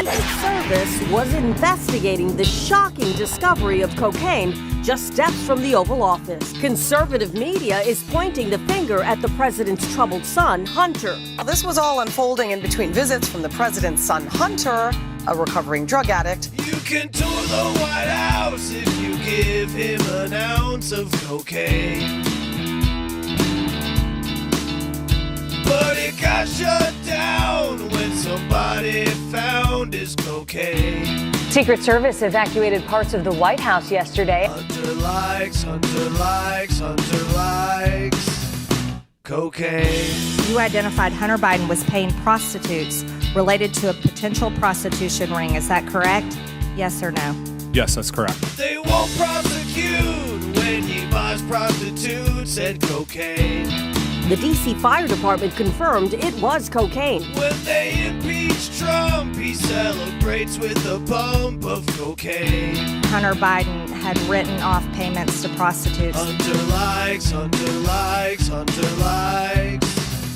cocaine. There were deductions for what we believe to be escorts, and then that $10,000 golf club membership that was for a sex club. His computer got pawned while he was high on cocaine. He said it was hacked, but he sold it for crack cocaine. Dishonorably discharged. That's not true. It wasn't dishonorably. Cocaine use. Hunter likes cocaine. My son, like a lot of people we know at home, had a drug problem. He's overtaken it. He's fixed it. He's worked on it. While Joe sniffs minors, Hunter is snorting liners of cocaine. It's one of the best lines. He snorted his brother's ashes. He thought it was a stash of cocaine. I can't wait for this video. Rex, this video coming in the hopper? Yeah, it's about halfway done. Thank you. Oh, I cannot wait. Cocaine. Hunter Biden is a degenerate and drug user. His own father was the man in the U.S. Senate for over a decade. I forgot Alex Stein will be on in the 9 o'clock. What 9:10? Yeah, I told him like 9:10, 9:15. 9:10, which means we're a little bit behind. We need to catch up. I mean, yeah, you just got I can't get into this long form. Anna is not prepping me correctly. Oh, perfect. Deal that we were going to get into, but we need to get into. Now, I could save the. Now, is Bubba pansexual? Because I got some pansexual stories, and I was kind of thinking, I don't think I'm pansexual. Well, but I don't think anybody could really rule out whether you're pansexual or not. And I was thinking about maybe we go through that. We sled through that topic with Alex, right? Yeah. I think he'd have some good insight on that. Yeah, he knows all about it. Yeah. So we'll save that. That's our clickbait for our show today. And I always then try to touch on that topic. Usually we'll go the entire show. And that'll be, oh my God, we didn't talk about what we were supposed to talk about today. Because we figured out Rhett, because Rhett's the YouTube guy. We try to figure out what works and stuff. And if we just label Bubba the Love Sponge morning show, you get you gotta soup it up. Clickbait it up a little bit. You gotta clickbait it up a little bit. So like yesterday's show is labeled Bubba moving to 4 days a week. Yeah. And then the other Monday's show I think was Elon Musk says Mark Zuckerberg's like a pussy or something. Yeah. And so we try to. But all too often, we'll spend the entire show in the inner show drama that we have here. Not even really, although I think we've addressed a lot of news stories today, which we have. Yeah, so I like that. And I was doing research on new food items for you to try, and I sent you one. Are you mad at me? All right, so we will agree to talk about the pansexual thing with Alex. Yep. And so you have a food review. Yes. I do a food review. I sent it to you. It's available only on our YouTube channel. Hopefully you might be watching us live on our YouTube channel right now. And it's youtube.com and obviously the Bubba Army. Just click, get a notification, subscribe. It costs nothing. It costs you nothing. And we have various franchises over there, like Lummy's Goat Report on Sundays. Yep. And then we do a couple exclusive after shows over there. And then Bubba's Food Review. I got Bubba's White Trash Burnout series. It could be me and the Merch Creek, riding a bike across the Pinellas County Trail. Like it could be me from Indiana. Remember last year when I mowed Sumo's lawn? Yeah. Remember last year when we went to the homeless? We went to Mike Pence Avenue in Columbus, Indiana, and it's where all the heroin addicts hang out. Yeah, it's a public park where everybody on methadone and on heroin goes to pass out. So, on our YouTube channel, there's a lot of great stuff. Hopefully, you're subscribed to us on there. And exclusively on YouTube is where I post my every Thursday at 5 o'clock food review. Now, I miss a week here and there, but I'm pretty consistent about it. You are. You have been recently. Right. And so a lot of times my food reviews are based upon suggestions that Lummy or Anna, like Lummy tries to keep up pop culturally what restaurants coming up with new stuff. Yeah. That's how we discovered the Sonic chicken dip bites. Oh my God. Definitely in my top 5 of all food reviews of just, oh my God, they're so good. And they're only, they come in increments, I think 3, 5, 7, and 9. Yep. I think 7 of them would be perfect. And they're like these little mini kind of fried ravioli, but instead of having meat sauce or cheese inside that ravioli, it's chicken dip. It's like the old school Bubba's chicken dip, kind of a tangy, little hot chicken dip in the middle. And they're so good. So good. That was last week's review. Delicious. By the way, my food review, if it's now sponsored by Semi-Autoglass. Thank you, Travis. If you need autoglass, semiautoglass.com. And just don't think that they put autoglass in semis. They put autoglasses in. Hell, they did one for my smart car. Yeah. Even if you're just in your truck, whatever. In Florida, it costs you nothing. Like Florida's one state where your insurance company cannot, there's no deductible. It costs you nothing to get a brand new windshield if your windshield gets cracked. If your windshield's cracked, it's free. Yep. And they can't even hold it against you on your insurance saying, well, Mrs. Hummel, your insurance was going to be, Gus is probably $300 a year to insure.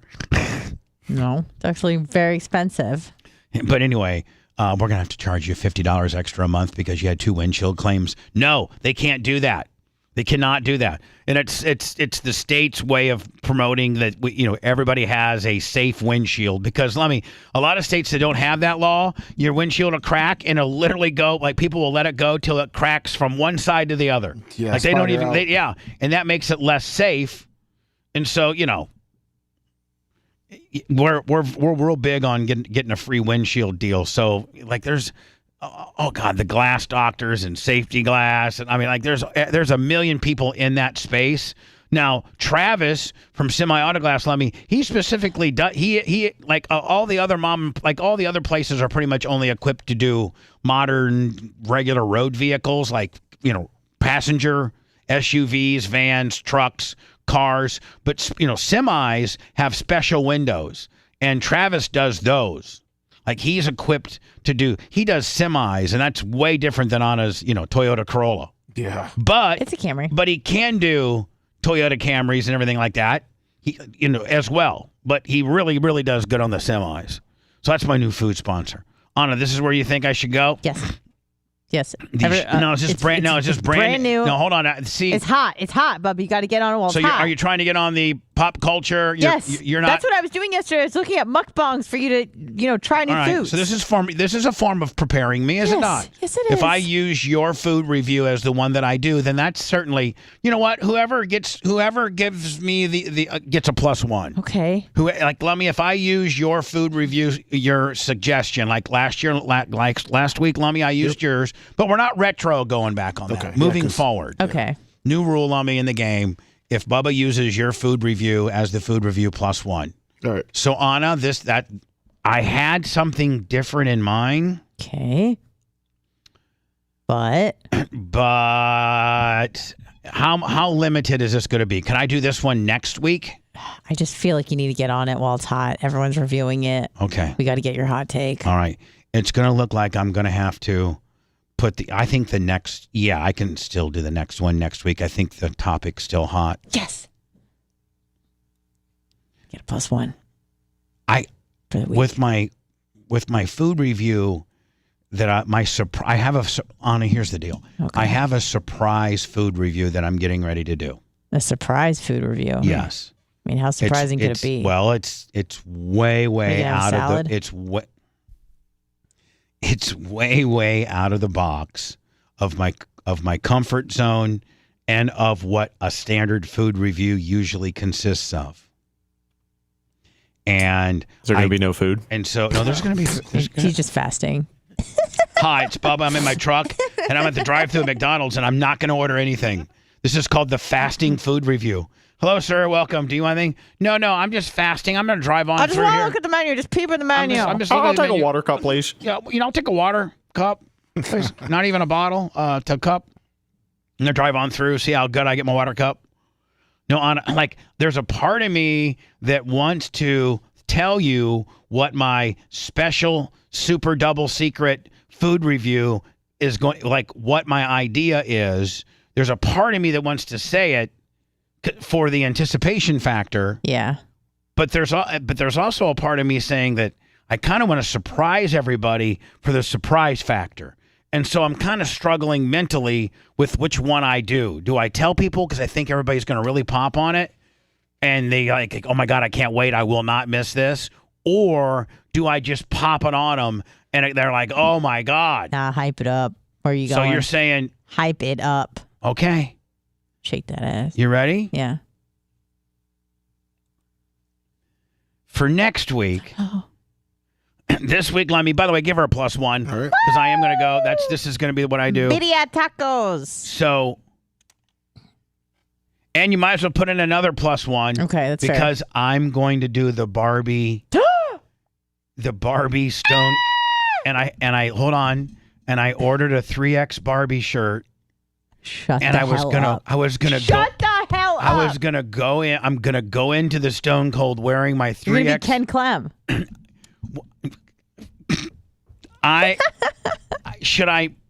should I get back on Amazon and turn my Barbie shirt in for a Ken shirt? No.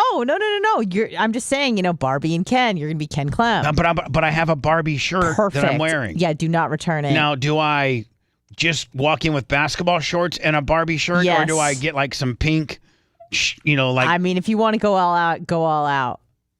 Get a romper with 2 socks. So you're saying like, I don't know. Hold on, do they make 3X rompers? Rompins, really? Sure. Have you seen? Let me. Can you? Like.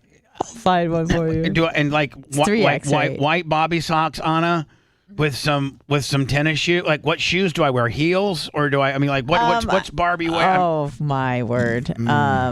I think I just wear tennis shoes. Can you at least put me on the? Well, I don't know. I mean, the shoes. This is really what we need to get you. Yeah. Now, see, is it? See, I think you might miss. Have I jumped the shark? I think you've missed it already. I would still go. You mean the Barbie? According to... It'd be even funnier if you show up all Barbied out and they tell you they don't have it anymore.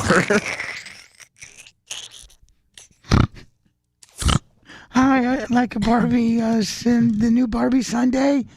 Sir, 300-pound man who doesn't look like he would regularly be wearing Barbie shorts and a Barbie shirt, and Barbie shoes, and white socks. With a Barbie hat on and Barbie glasses with lipstick. I don't think I can wear lipstick. No. I just can't. It's almost even funnier that you're late to the game. And I try to order a Barbie deal and they tell me, I'm sorry, that was a limited time offer, sir. You missed it by 2 weeks. Yeah. And then be like, oh my God, well, what should I, here I am, I'm doing this for content. Oh, Anna, it's almost more fun. I walk in Barbied out like I'm a content provider. Yeah. And then I got my cameraman there, of course, is the merch critic. Sure. And I'm like, once the guy tells me it's for a limited time, then I'm like, sir, what do I do? Like, here I am. Can you make it pink or something? I mean, can we do something, sir? I made myself look like a fool. I'm normally a 279-pound pretty rugged man, and now I'm all Barbied out. And I'm like, what am I, a content whore now? I'm so sad. What have I become? Can I get some extra mix-ins? So maybe I'm gonna ban. Maybe I'm not gonna do that now. Anna, I have you know what? I'll wear it for tomorrow's show.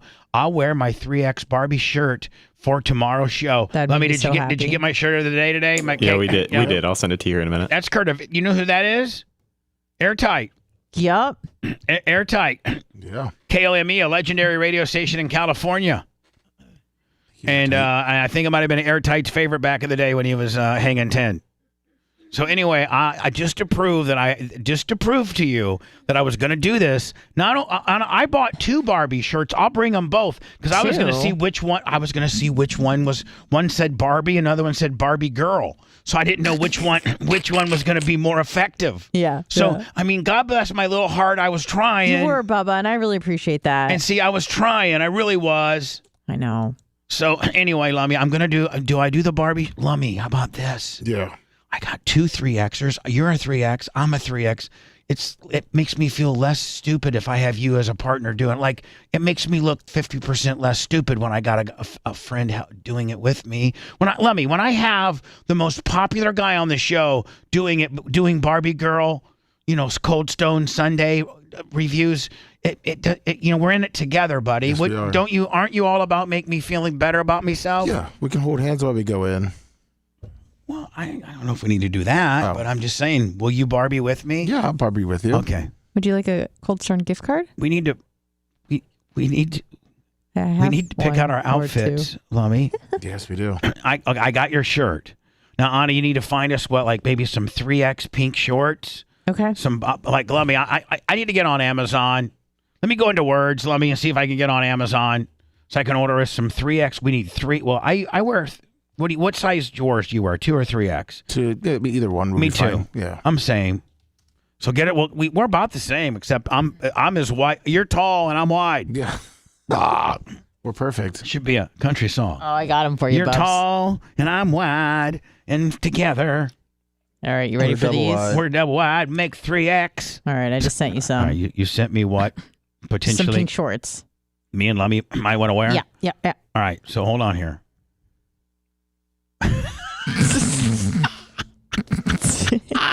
Oh, those shirts like that, Dan's going to want to get involved. Hold on. Hold on. Let me see if they have. Hold on. They only have double X. It's fine. You can just break the elastic. So we can say like being tighter on us might even be sexier. Right, exactly. Right? You want to size down. All right, Lummy. Let's get to. I'm going to have to. Let me. You want it? Maybe the URL. Yeah, just text me. Okay, text no problem. I got text you. me the Yep. URL. All right. So do we need now? What do we need shoes wise? And like, so we wear our we got our Barbie tops. I think you can just wear whatever shoes. Just maybe you don't need to wear heels or anything. Right. How about Bobby socks? I mean, if they fit around, yes, if you have them. Can you? Let me see. Hold on. Men's Bobby socks. Is that what they're called? I don't know. Men's Bobby socks. Boom. Like the real high, like these kind right here, Lummy. The real high, or do we wear pink? Do we wear, like those? Or, Lummy, what do we wear? What kind of socks do we wear being Barbie when we're going in for Cold Stone next week? How about these? Ooh, yeah. Do they have them in white or pink? No, yeah, those red. Those are red. They don't match. You got to match. Got to match. I don't think they have them in pink. I don't think they have anything in here in pink. How about just the straight white ones like these? Those are good. Slouch socks for anyway. Let me. Okay, so we got the white socks. I got those, and then we need what do we wear shoes wise? Pink shoes. You're gonna buy pink shoes? Well, if we're gonna do it right, we might as well look. Yeah. Pink men's. Hold on. Men's pink shoes. Find the shorts. There we go. Oh wow. Oh wow. Let me. I mean, look at these. Oh, those are fabulous. Look at those. Enzo Ramiro. Look at those, Lummy. Oh yeah. Lummy. Oh, how about these? What if we walked in with these, Lummy? The glitter, or do we walk in more like Anna? Help us, Anna. Help us be Barbie. I'm going with maybe. I mean, if you're gonna do it, yes. These glitter it up. Yeah. All right, so we'll go with those. Okay, so we got our shoes, we got our socks, we got our shorts, we got our shirt.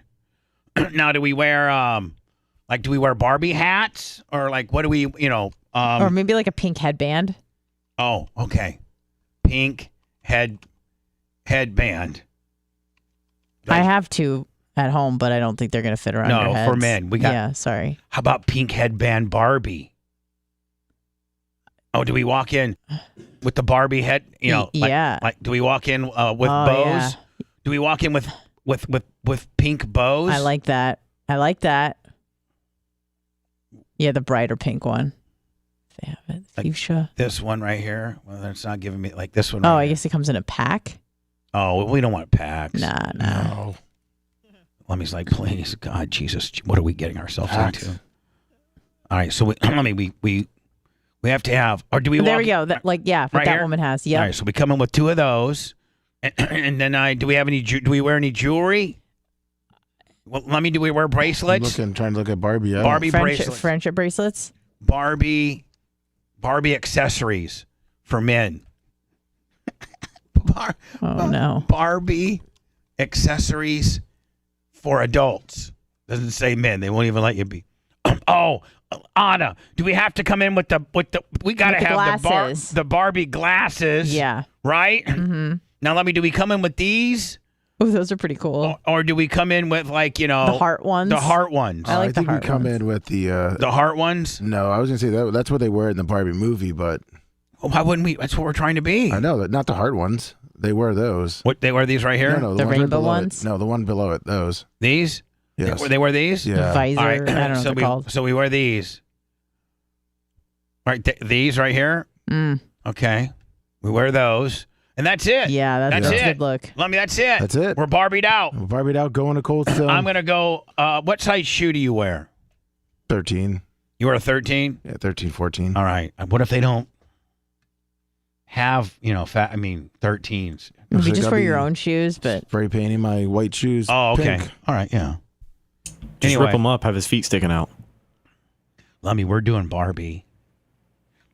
Anna, don't you think the I Bubba am Army so would excited about this. absolutely love that? Yes. Yes, they would. This is what I've been for trying real. to tell you for 3 weeks. But yes. Lummy. Especially those short shorts. Oh, yeah. I sent you the link, by the way. Lummy, we're going to probably have to. Do we leave Lummy a little bit grizzly, or do we fresh shave him? The hairy bears are big in the Barbie world.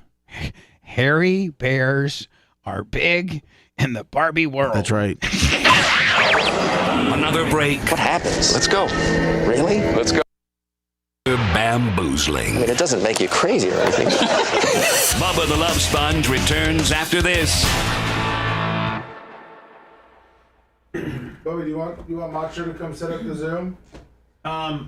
Zoom, zoom, Or do you zoom, want zoom, zoom. one more break or? Let's do one more break, and and basically I'll do a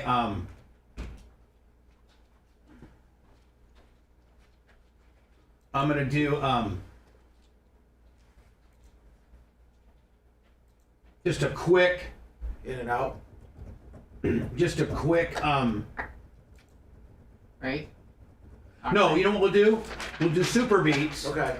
And then say coming up next is Alex. Okay. I want to call him. Alex. Sunday to Sunday. I'm so excited for this. I'm so very excited for this. Have you ever had birria meat?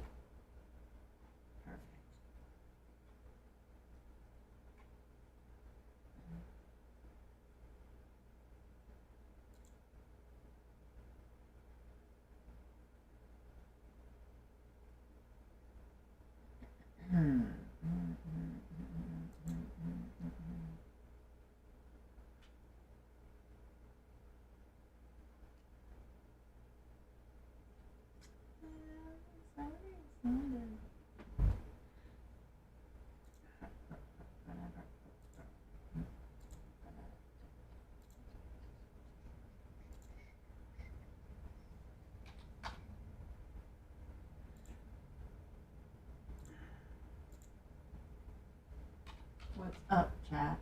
What's up, chat?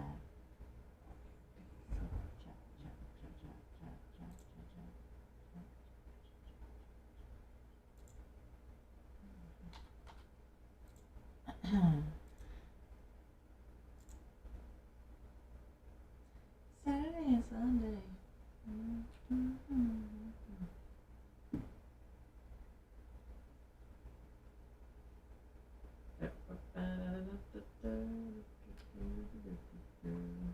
What are your shorts called? Just tell me. Oh, I sent it to you. I know, but they're it's not. It doesn't fucking let me link to me. All right. OUBER. OUBR men's Men's fitted shorts. bodybuilding. Got it. But it's not giving it to me. Okay, but which it's given. Okay, I got it. You got to go to the pink. Mm-hmm. Oh, well, this one doesn't kind of have pink. meshy. This one doesn't have pink.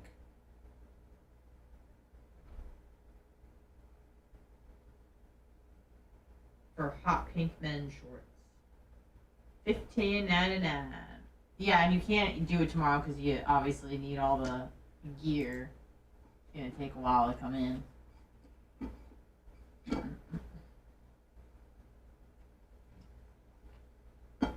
I'm adding them to them. Building the cart now. I got the shorts. I already got the shirts. Now I got to get. You bought the shirts, or you actually have them? I have them at my apartment. Oh shit.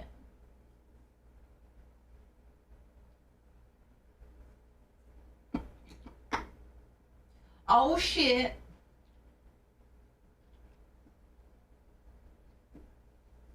Thumbs up, Tam Terry. Thumbs up is right.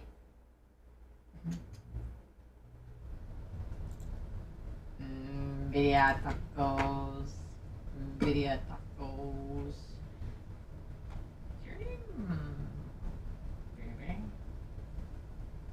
Baby.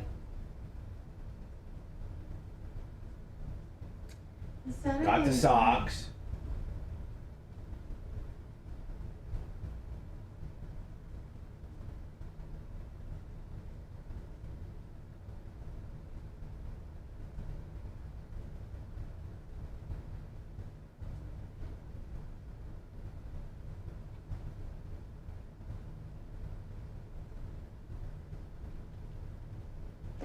All right, ready? And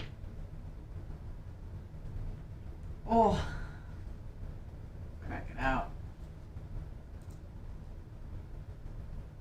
Birria tacos, birria tacos.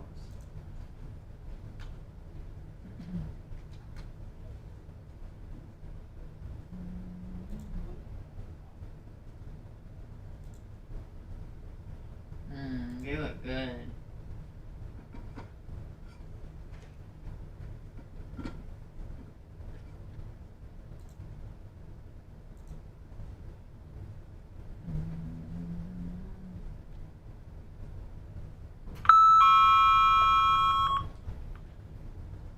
Look at this, could be Bubba. Birria tacos. No.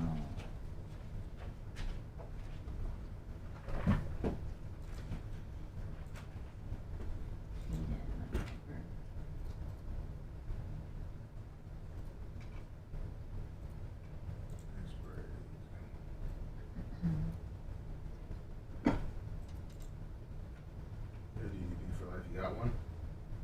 So they just go ahead.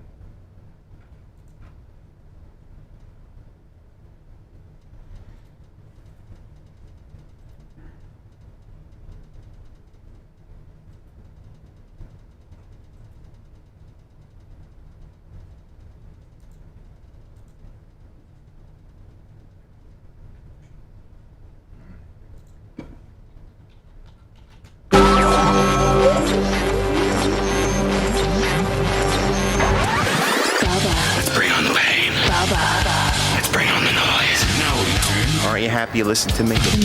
You're listening to the Bubba the Love Sponge Show. A quick listen. Arguably, I'm going to be very transparent. I'm running very late, but I want to be able to spend a lot of time with Alex today, Alex Stein.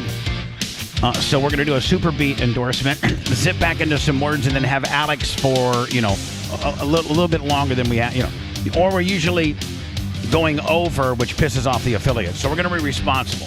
Yeah. And he just got done with Roseanne. With Roseanne Barr. Yeah. We all have a heartfelt reason to support our blood pressure, and in fact, more than half of the U.S. population would benefit from blood pressure support. Superbeat Heart Chews are an easy, convenient way to support healthy blood pressure, and they promote heart-healthy energy. Paired with a healthy lifestyle, the antioxidants in Superbeats are clinically shown to be nearly 2 times more effective at promoting normal blood pressure than a healthy lifestyle alone. Over 30,000 5-star reviews and counting. Superbeats is the -- pharmaceutical recommended beat brand for cardiovascular health support by professionals. And again, when you go to your pharmacist and you say, hey, I've been seeing all these beet chews and stuff for your heart. Well, if they're a pharmacist and they know what they're doing, well, the majority of them will say, go get you some Super Beats. Double your potential with Super Beats and get a free 30-day supply and 15% off your first order by going to superbeats.com. Promo code Bubba. That's GET, Super BEETS. GetSuperbeats.com. Promo code Bubba. My name is Bubba the Love Sponge, and God, I'm late for break. Oh, you fell for that old gag. Now get out of here! Bubba the Love Sponge returns after this.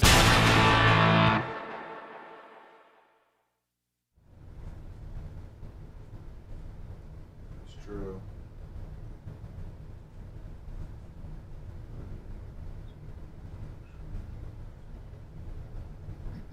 Tommy 2X. Pretty sweet. Mommy, I'm getting her a Barbie outfit fucking ordered. Sweet. Nacho, Link.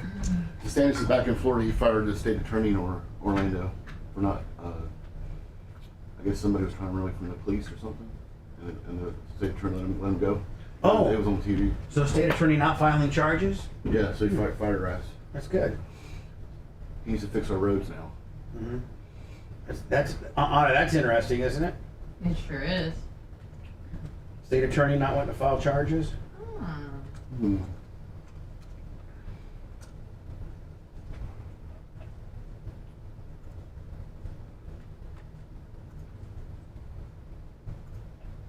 I'm thinking the leg warmers might be more. I'm thinking, I think I would support leg warmers. You would? Yes. Yeah, they're. I sent one that had laces, pink laces. Oh, you did? With platform shoes. It's pretty fun. We're gonna be Barbie. I mean, me and you are gonna be Barbie, okay? We're gonna be Barbie. I got you a different shirt. I'm gonna get you a tank top. There's your link, sir. Thank you. Yep.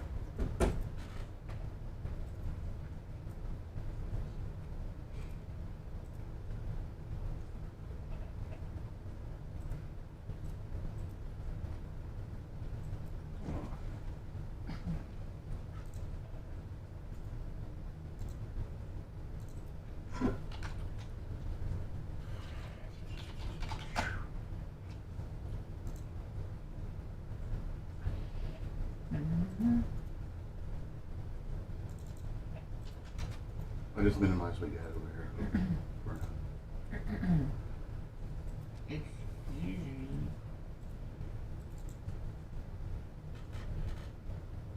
me. Do we get wigs? I mean, are we going really? I thought we were just super fans. What are you saying? I mean, do we get wigs? Did you get wigs? If you want to.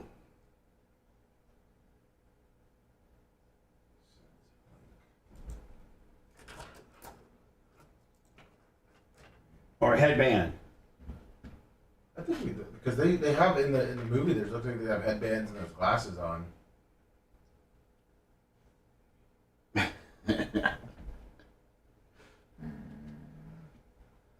I'm gonna get us hair bows, okay? All right. Jesus Christ. I mean, Anna. No, I love it. Keep going. Don't stop. Can you get a pink grill? Some nipple tassels? Assless chaps? My stuff. That's a little much. Let's give it PG. Oh, okay. My bad. Sorry, I took it too far.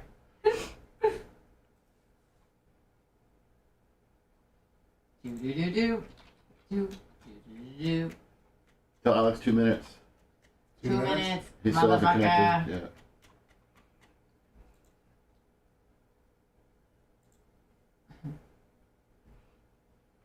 Just 2 minutes.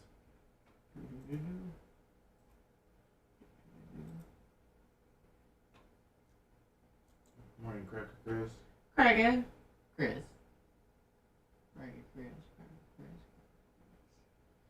Okay, Lummy, I got our Barbie outfit came to $247.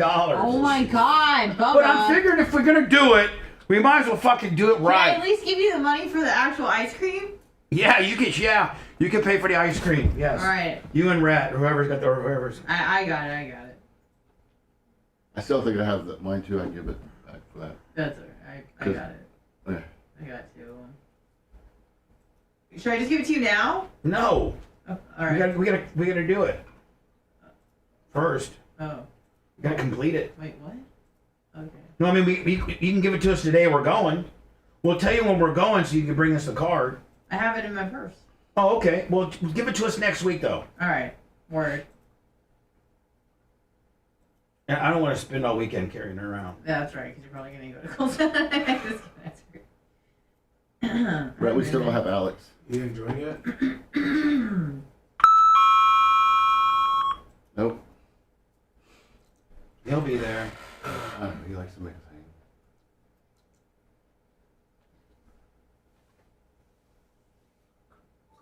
I just talked to him too.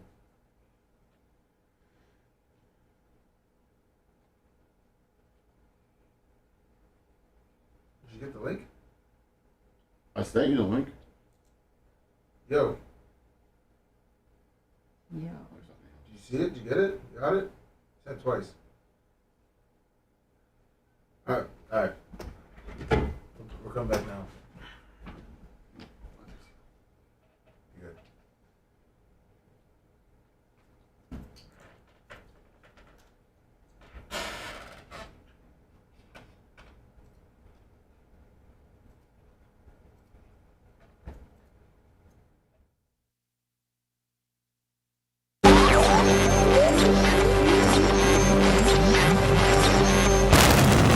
playing hardball. Human misery has never sounded so good. My life is over and I'm going to wind up working at Red Lobster. We're back to the Bubba the Love Sponge Show. See, I know that Alex and I are really, really becoming good friends because he can just be himself. Look at him. He's just like in a shirt, relaxing, doesn't have to be prime time, pimp on a blimp with my standard blue blazer, with my blue blazer and my red power tie, and be the persona. I can just be Alex. Hi, Alex. No, I still have to be the persona. I have to put on the persona more. As a matter of fact, I kind of dress like this. Just relax it, man. No. Just be my friend, man. Let's just. I am your friend. No, I'm your friend. All right. Yeah, we are. We do. You know, people. I don't think people know that we communicate quite a bit privately. Like we are friends. Like I would consider we us. Are, for sure. Yeah. I talked about you on the Roseanne podcast. We talked about it. We talked. Yeah, we did. We talked about a little bit. What did she say? Was it like what you told Julie? Well, no. I think we kind of dabbled in. Maybe we talked about Hulk Hogan. I think I said something like that's a really friendly thing to do. I think that's how it came up. But no, dude, the podcast was nuts. We spoke for like an hour and 45 minutes. But what was her opinion on me? Was she familiar with it? Indifferent. Was she familiar with it? No, I mean, she was just cool. I think what we talked about, this is what I talked about. We talked about how now everybody, Adam 22, everybody's kind of like letting guys blast their girls. And I was like, well, Bubba the Love Sponge is, I was like, it's not that big a deal. He's kind of the first guy to do that. And I talked about the Hogan thing. Because now, dude, Adam 22, all these guys, Destiny, these big internet streamers, they all have these open relationships. So that's kind of like, it's kind of weird, Bubba. Once again, you kind of accidentally, Jeffrey Epstein, Hogan. I got in trouble for what now... I ruined my career and got in trouble for what now is perceived as culturally cool.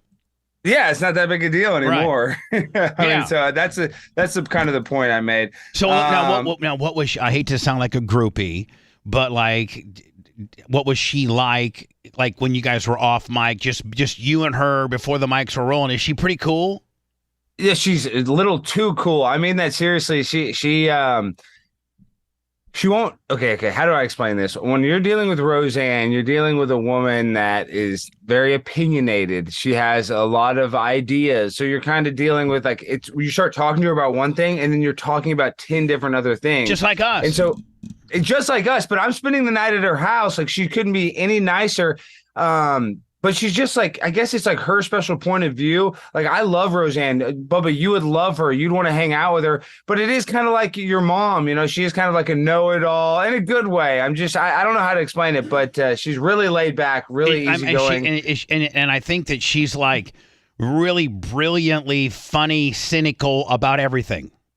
Exactly right. She's cynical about everything. So we're talking about something, and then 1 minute she's like, Obama's gay. The next minute they want to do this. So it's just, she's so entertaining, and she's actually so down to earth. Roseanne is like the most down to earth girl. She's just like, oh, how you doing, honey? You want a cigarette? You want a this? Would you like some wine? Would you like to have some pizza? Oh yeah. I mean, just couldn't be any sweeter, any nicer. How did she know about you? She loves all my street stuff. She goes, I used to do street theater. We used to dress up and say women, can't vote. And she used to do all that. So she would do all that stuff like back in the 70s. It would get people riled up. She would do some of that. Yeah, that's where she said she started before she did stand-up. Yeah, she's an old school crapster, And so she wants to go do some. Remember when one of the most famous things that she's noted for, and this is after she'd already made it. Yeah, but that's when it was in San Diego, and she sang the national anthem, grabbed her vagina and spit. Yep. Yeah. Remember my that? grandfather was very. That mad was about legendary. That. Yeah. No, that was legendary. They took that as a lot of disrespect. But we talked about how, this is this fun how a conversation would go, and this was an off-camera conversation. Of course, she dated Tom Arnold, but I wasn't even thinking that at the time. We were talking about how the government controls a lot of the media, and there's a real thing called the Mockingbird media, where the CIA has representatives in every branch of our media, television, radio, film. Oh, as a matter of fact, Mockingbird. Yes, but this is how it works. So, when James Cameron wants to use a real tank for True Lies, he wanted to use real tanks and real United States military helicopters. they get a little script revival. They can revise a little bit of the script. And so originally in the movie True Lies, the terrorists were going to be Asian or Chinese, like Taiwanese or something like that. And the United States military said, if you want to use these tanks, you need to make them Muslim. And this is all before the 9/11 and all of a sudden the Muslim terrorist narrative.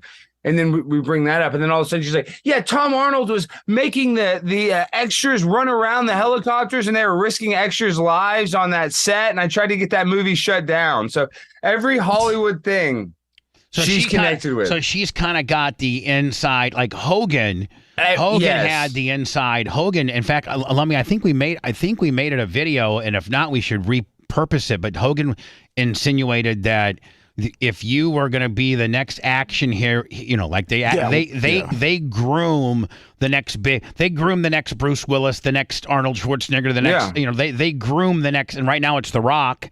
They groomed the next action figure, and Hogan said that he was right there. He just shot Suburban Commando, and he was right there on the precipice of maybe being. He was younger, and he was really hot. This is like in the 80s, early 90s, and he was right there. Did Days of Thunder, and he said he made the movie cinema, the companies, the movie companies. He'd made a ton of money because he shot like the nanny, nanny for like 1.9 million, and it made like 36 million. And so that's all these Hollywood people care about is how much did it cost to make and how much did we make? It's all a big investment, and they get investors to do it and stuff like that. And so he had made like 3 or 4 movies that had quadrupled, cost $2 million and made $15 million. He said, so he was invited to one of these, and he wouldn't mention the name, one of these big time studio heads, a guy that can, green light your career. So you know what? This is our next action hero. We're going to push him on every action movie, and they basically pick you. But the guy wanted Hogan to, No, he wanted to Harvey Weinstein Hogan a little bit. He did. Yeah. He did. And Hogan. I have an audio tape. I mean, I have a video of Hogan walking through the process and saying, the guy put the moves on me and said, you're going to be my boy, and we're going to do this and that. And Hogan said I'm not going to go gay. I'm not going to be your little bitch. Yeah. And the guy goes, you'll never work in Hollywood again. And Hogan never got another leading role ever again. Yeah, it's up on our YouTube. I've heard Terry talk about how he really was focused on acting and how he took it seriously and how he actually remembered the script and stuff. So, wow, I didn't realize that because he had a career. He had an acting career, like you said. I mean, we need to send that link to. I'd love for Alex to listen to it. Maybe he could even maybe Alex can make it go viral because it's so salacious. Yeah, I like that. Alex makes things go viral. If you want something viral, I mean, outside of the STD, ask and maybe even that. No, I can get you an STD too. I can get you an STD. So you get to Roseanne's. What time do you get there? I got there at like 5 in the afternoon, and then she starts off. Now, who does she live with? Well, so her son Jake, and then Jake's wife. She has like a compound or ranch, gated community out in the middle. Nice place. Big, nice place, pool, big tractor, a couple cars. She's like a truck and then a Suburban. You think she's still got a lot of money? I bet she does. I mean, she made a lot of money. Well, I know it's funny you say this, Bubba, but you know this. She when she was making $1 million an episode, she said she had an agent, a manager, and somebody else taking nearly 50%. And then she had to pay taxes. That was another 30%. She says when she was making $1 million an episode, she only walked away with about $200,000. Right. Still, she's worth about $80 million. Yeah, I mean, you can look at. She's got some Snickers commercials. She did. I mean, she has ways of where she can. But does the compound? I mean, can you look? Does it scream money? I mean, can you tell that there's she's got some money? You can tell. She's Roseanne Barr. I mean, she's not broke, but is she Jerry Seinfeld necessarily? No. I mean, let's be real. I don't think that. And she's had that level of success. She had a number one show twice. But yeah, financially, yeah. I mean, she's a big compound out there, right? But at the same time, she should be worth $100 million. Right? You know she might be worth $20 million. She should be worth $200 million. Exactly right. So, I get it. So you get there. She's a little bitter about that. I mean, but she's obviously happy about her success. I got to think that this new digital. I mean, if she can. I mean, I got to think that she could really turn this into something. What she's doing now. Yeah, and then Rogan had her on recently, so her podcast is doing great numbers. But still, dude, but Bubba, there's That's a tough nothing better. grind. I know, but you're saying there's nothing better than having the #1 show on ABC owned by Disney. There's podcast money and then there's TV money, right? And then hold on. And then even increase the TV money by network TV money. There's cable TV money and then there's network TV money. And that's a whole nother league. Network, like, Stephen A. Smith, that's network type money. That's a broadcast. That's a sportscaster. They work him like a dog. I know, they but he also makes $25 million. Yeah. I mean, that's that's worth it. Yeah, obviously. So, this is probably going to end up being very lucrative for her. I mean, look how lucrative it is for Joe Rogan. Well, yeah, I mean, that's what she's trying to do. She's trying to do that. I mean, Joe Rogan's the #1 guy. He's the new Howard Stern. We talked about Howard Stern. We talked about Jimmy Kimmel. And we talked about all these people. I mean, if you talk about any celebrity, Roseanne has had some interaction with it. As a matter of fact, we talked about how she got drunk with one of the astronauts. She wouldn't say which one, said we didn't go to the moon. She's like, oh, I got drunk with one of them. And he said that was all fake. Really? And so I'm just saying, I'm saying you can't talk. You can't name a celebrity. And then my mom dated Tony Curtis. I'll try to pull up this photo. My mom dated Tony Curtis. Your mom dated Tony Curtis? Yes, my mom. Was your mom just Tony Curtis's piece of Dallas ass? Okay, maybe. I mean, but that's my mom in the white coat. And then if you look at this whole thing, and that's Hugh Hefner in the photo as well. If you see that's Hugh Hefner. That's right how your there. mom rolled back in the day. Your mom was a real. I mean, wow. Your mom was real pimp on a blimp, dude. Okay, so my point is, she married a guy that had a used car lot and had you. No, he had a bail bond business. Oh, my dad wasn't in the car business. Yeah. You're bail bond business very lucrative, but you had a used car lot at one time. You did. I am. Yeah, I still am in the used car. I will always be a used car salesman. I think that is listen. important. I think it would be factual to say that you still have your Texas used car salesman license. You have the ability to sell. That's a fact. Have your car selling license. I can go to the auction right now. Yep. Boom. You can start flipping, Silverados immediately. Can you not? TTA, dude. I mean, $1,800 plus TT&L. Yeah. I'll sell you a cheap car. You come in with $2,000, you're gonna walk out with a car. Because Bubba, honestly, I sold mainly wholesale. But you know what cars I would sell a lot to? Kids' first cars that didn't have that much money. I would sell a lot of $2,500, $3,000 cars, and most of the time it was either like a. Now, would you hold the money and then go back and repo it when they missed a payment, or were you completely? No, I would sell cash cars. No. But I would just sell them a whole car. But I'm telling you, I sold so many 16, 17, 18. But you bought that car for $600 at the auction.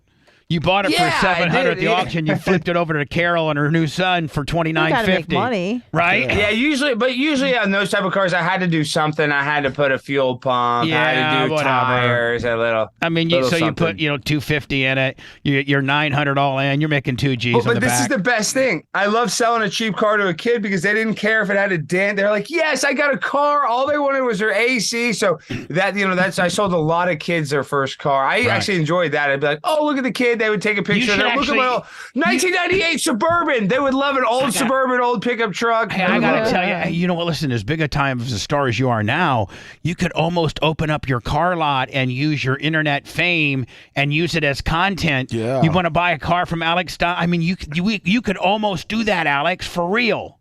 No, and listen, Bubba, there's guys that get millions of views, and I didn't figure this out till later, where they'll buy a $700 car. Look how I can flip a $700 car for $3,500, and they'll get 1 million views on YouTube. I didn't even realize all this car content was out there. I mean, Alex Stein's used cars? Please. And really, I would be in the wholesale side. I would say, I'll give you an instant cash offer where you can come meet me and I'll buy your car from you. Because then, then I could sell it at the auction. That would be entertaining, where I could be dealing with these people, like how much for your car, and trying to finagle them. And trying to screw them as bad as you can. Trying to screw them right. No Vaseline. Like, you're walking up on a car that's clearly worth $3,000 and you offer them $900 and like you're really putting the screws to them. And then they're desperate and they need the $900 and you say, okay, I'll bump it up to $1,150, but that's the most I'm giving you. And they're really getting screwed, but they need to support their opiate habits, so they have to sell it to you so they can go get their smack. And then you go next day. It shows you at the auction. You armor all the tires, put it through the car wash, and you sell it for $39.50. No, well, this is where you get screwed when you do that, because they've already taken the title to a lot of these payday cash loans. They'll bring you a copy of a title. They'll make like a fake title. Alex Stein's used cars only deals in clear titles, my friends. No. I deal in salvage titles. Forget clear titles. I love salvage titles. Give me a salvage with a flood and a rebuild kicker, and I'm on board, buddy. Flood, rebuild, structural damage, kicker. Salvage title. I love this. Yeah. I'm the salvage. I'm the king of salvage titles. I'm not even kidding, Bubba. I've dealt with salvage titles. You've made a living. You've made a living at salvage titles, for real. I bought flood cars in states where they don't even know it's a salvage. Brought them. I've done all salvage. I know you should be in federal. You should be in federal prison for. They should call me Salvage Stein. They need to change my name to Alex Savage. So you go to Mississippi. You go to Mississippi where they had all these flood cars from the bayou. You'd take them back to Texas, retitle them as a non-salvage Willie. When they got salvaged in Mississippi, you bought them for pennies on the dollar and flipped them. Well, I wouldn't necessarily retitle them, but other people, a lot of people would do that. Yeah, I wouldn't do that, but a lot of people would do stuff like that. You go to New Orleans, you buy the flood cars. You go to Houston, buy the flood. I wouldn't do that, but there's a lot of people who deal with a lot of. So now, but I did deal with a lot of salvage titles. So let's where the rubber meets the road. This is probably your first. I don't know. You whore yourself out to some stupid. You need to maybe take a step back on how many shows you do. You need to be a little more exclusive, I think. You just do a lot. You do a bunch of people's shows. You need to stop doing so many shows. Make yourself more everybody of a star. asks me every day. Somebody asks me to do their show. And you can say no. You can say no. I have pick 4 big shows and only do those 4. And tell all the other jobbers I don't have time for it, my friend. You got to have 100,000 subscribers on your YouTube for me to even think about talking with you. I'm Alex Stein, prime time on a blimp. Yippee-oh.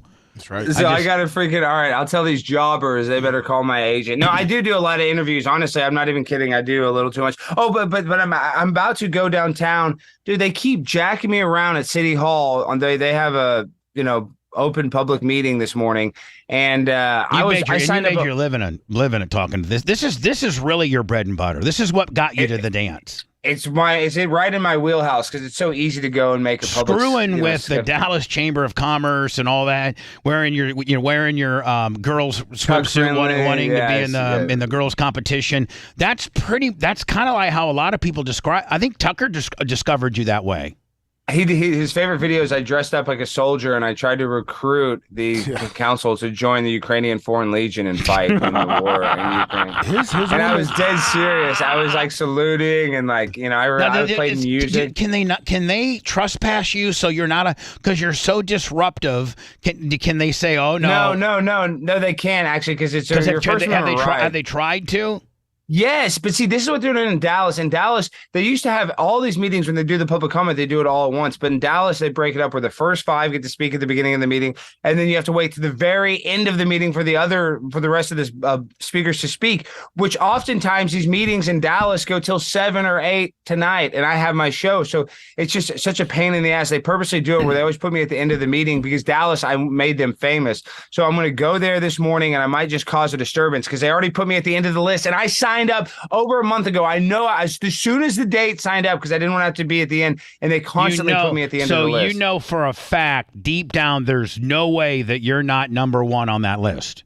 100,000%. I know the protocol. And they've been doing this for the whole year. They automatically, they know that you have a show on the Blaze. They know you got to be over there by a certain time. So they automatically put you last trying to screw with you. And you're full hot on that deal. You got it figured out. You need to tell them, you guys aren't smarter than me. You can't work more than me, bitches. I know exactly what you're doing. You can't blackball me based, that ain't happening here.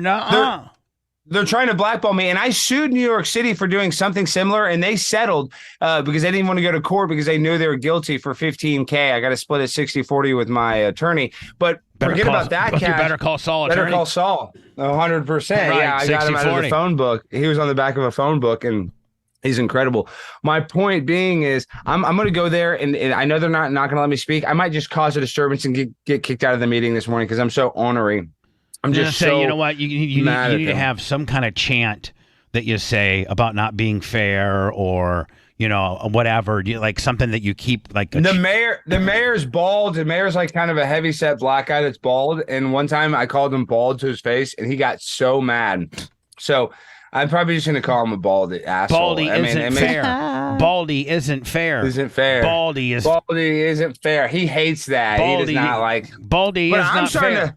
I got to be careful. I might have to get on him. My shit is receding, Bubba. I got to start taking something. You're almost 40. What do you expect, buddy? I mean, come on. I'm not almost 40. I'm pushing. Those are the power. I'm pushing. You're getting the power alleys. I'm barely 29 years old, Bubba. If anybody asks my age, that's the first base and the third base line right there. You got your power alleys, my friend. You still got a full. I mean, you got a full. You still got a full field. You're just getting some power alleys, buddy. No big deal. I know, but those alleys, dude. That's like. Hey, wait till wait till you're like me and center field starts thinning out a little bit. Oh. Yeah. I know, but actually, really, yours aren't even that far back. Like, I mean. You got some recession, but it's not that bad. Yeah, but I got a party in the middle. He needs a yarmulke. Yeah. Dude, I got so many damn pubes. Why do I have so many pubes? Because you don't shave them. You should. I shave my sack and I shave my pubic every Sunday. Almost every Sunday.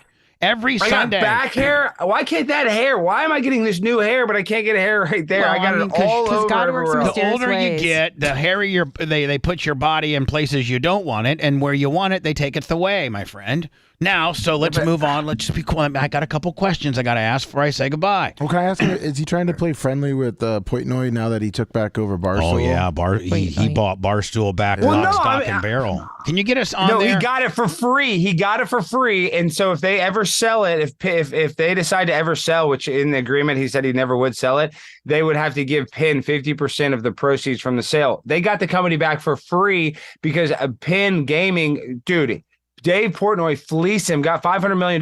They realized that it's not very lucrative. All of the gaming regulations don't like dealing with him because all their employees say the N-word and the owner of it has multiple sex tapes. So now they just signed a deal with ESPN Bet. Hold on. Seriously, they got the sex tape. Yeah, hold on. Like, why don't be dogging sex? I'm the king of the sex tapes. No, I'm not dogging. I'm just talking about this. I like the sex tape. Can I ask you a question? Be my friend. Don't you think? Don't you feel bad for me? Is that I'm the one dude that really got on the wrong side of the sex tape. I mean, for real. Everybody's got these sex tapes. It's great. It's cool. They make money. Man, I really got thrown to the wolves on the sex tape, didn't I, buddy? You did. No, your sex tape was bad.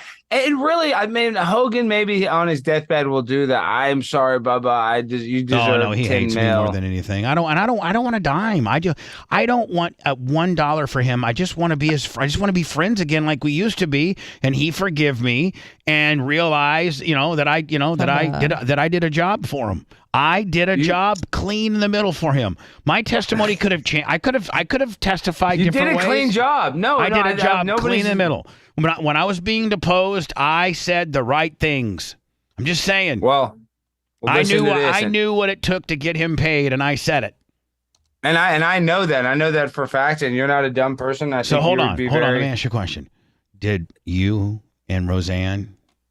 We didn't blast. No, we didn't blast. We might. She wants me to go. She wants me to go to an event with her on Saturday in Austin. Hold on now. Hold on. So was there any kind of, was there a vibe? There was some sexual tension. There's always a little sexual tension with me and a lot of women. I have that, effect on women. You're really starting to get. I heard that your DMs are full. I mean, I heard your DMs are thick. They're good. With Bree Teresi. Yeah. No, I got hoes coming. I got a hoe coming in from Detroit. I hate to call her that. That's okay. That's what real. I'm doing a Spirit Airlines Willie on her, and she's all about it. You're doing a fly-in.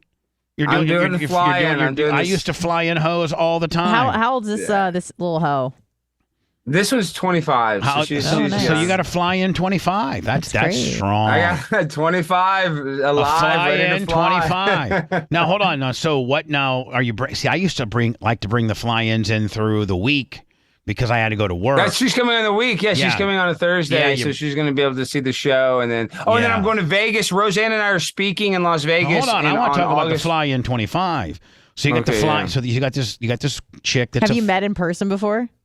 Well, kind of. She's called into my show once or twice. And that's how I met her. So on Zoom, we've met. We've never in person. All right. So but I have seen her. She's not a catfish, and we have Snapchat. Do you got? And is it all? I mean, is it all set up? I mean, do you got it locked in? Can you send Bubba a picture so that we can see her too? Like, I mean, is it implied that she's getting plowed? A lot of stuff is implied, Bubba. Let me try to find it. But I mean, like, there's a lot of implications. I can hold water. I can keep a secret. You know that, my friend. I know, and I know everybody else can too. But I mean, so she became she's a groupie of the show. She's not really a groupie. She has her photos are a little artistic. She's kind of hard to tell. But you're just like, show. Oh, even better. Well, I mean, I guess what I mean. Hold on, I don't Anna. even want to put her. Anna. Damn! God damn it, Anna. No, I don't mind, but I'm saying she's not. She doesn't have her good photos. Well, give me this is. Oh, like she's kind of artistic with all of her posters. She's artsy fartsy. Show me. Well, you must I know, have but some she's personal not. photos. You must have some personal photos. You guys. Oh hell yeah! Oh, is she like Russian or something? Oh yeah. No, she's American, but she just doesn't have a lot of social media. Yeah. Hold on. Hell yeah. Oh hell yeah. Well, she's You're gonna be hammering the hell out of that, man. You want me to send you? Do I need to send you some Cialis and Viagra immediately? No, thankfully I got enough. You need that though. I mean, that really makes a big difference. I got a lot of stuff going on. I got testosterone. I'm gonna be on HGH. Hold on. Oh my God. So does she come in tomorrow? Does she come in tomorrow?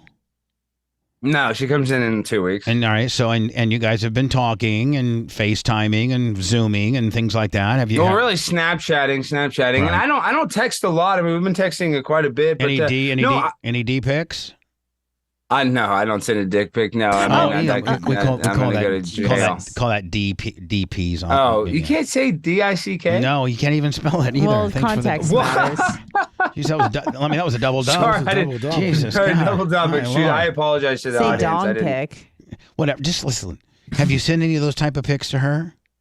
No, I'm not sending those type of pics. Has she sent any naughty stuff to you? Honestly, she has. She sent a little fairly not that naughty. I don't even ask because I don't want to be a pervert. And then they have these screenshots where they're like, "Oh, Alex was soliciting for this," so I have to be extra cool as a cucumber, extra chill, extra not direct because these girls are like, "Oh, he did this." Right. So I don't say so a lot. Now when you finally are gonna have sex with him.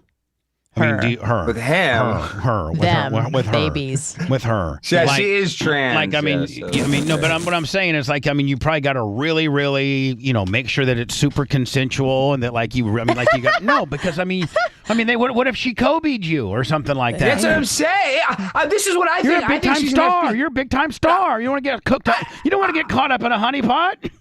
I think she's an FBI agent. I've yelled at her the first time I met her. She called into my show, Bubba, and she's a hot blonde, and she's like, "Oh, I'm a real big fan." And then she sends me a message, and I'm like, I just send Jimmy, my producer, a message. I go, "This bitch is in my DMs. It's just she's for real." And Jimmy's like, "Whoa, she was really hot." And so the first thing that goes off in my head, I'm like, I'm getting set up. Yeah, this is a Fed. This is an FBI agent. Why would a hot blonde be watching our show with 10 autistic men yelling at each other? I mean, it was a crazy show. The last show, I would imagine a hot blonde to be watching. Yeah, maybe she's a freak, though. Maybe she's a flat-ass freak. Like, maybe she's like, bite your neck, scratch your back, go crazy, pillar to post, yippee-yo, jet ski Willie. Oh, yeah. Yeah. Jet ski Willie is what maybe she's a jet ski Willie. Oh, my Lord. The two-finger cul-de-sac technique. Mm-hmm. Yeah, so we're gonna see. I know that's gonna be good. So I haven't got her hotel room yet, but I'm gonna have to get the hotel too. Hotel room? She's not staying with you. She said you set it up so the old girl stays directly with you. I know she could stay with me, but then I'm like, do I want her to stay with me? And then while I'm at the studio and she's in my stuff. He has 20 cats. I know, and a turtle. Yeah, you put her at the Hampton Inn right down the road. Yeah, I'm putting her in the Irving. I'm putting her in like the the Radisson Inn next to the studio. Free breakfast. It's nice. I mean, the kitchenette. It's got the kitchenette if she wants to cook something. Yeah, or if she wants to go walk around the city or something. Yeah. Then you just go blasting and you go back home. Say, I got to work.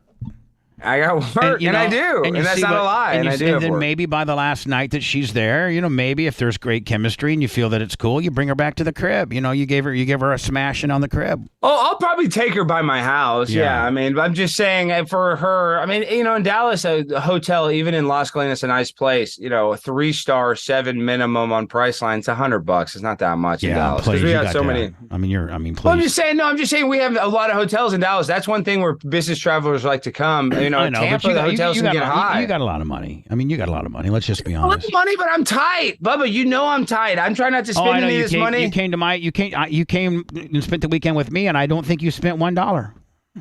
True, but that was. I literally don't think you spent $1. Now I'm turned on. No, I jobbed you out a little bit that weekend. Hold on, bitch! Don't job me out. No, you didn't job me out. It was just I'm just such a nice host. Yeah, you rolled out the red carpet, but I didn't pay for anything. I think we went to the football game. I didn't pay for anything. I don't even think I paid for a snack because the box seats had all the free. You didn't pay for nothing. You got to see. I didn't. That's what I'm saying. So anyway, didn't pay for any Delta 9, Delta 8, none of that. I don't think Roseanne's going on people's show. I think she's having people on her show, right? Well, right now, but I think she is. She's down. She wants to come to the Blaze and go on some shows and meet Glenn. She's all about Glenn Beck. She loves. I don't know. It's hard to explain. She's from Utah. She's like, I like Glenn Beck because he's a Mormon. I love Mormons. So she's like, I don't know. She goes on these tangents, but Bubba's a Mormon now too. Well, she doesn't want to see my Mormon tape. You've seen my Mormon tape, right, buddy?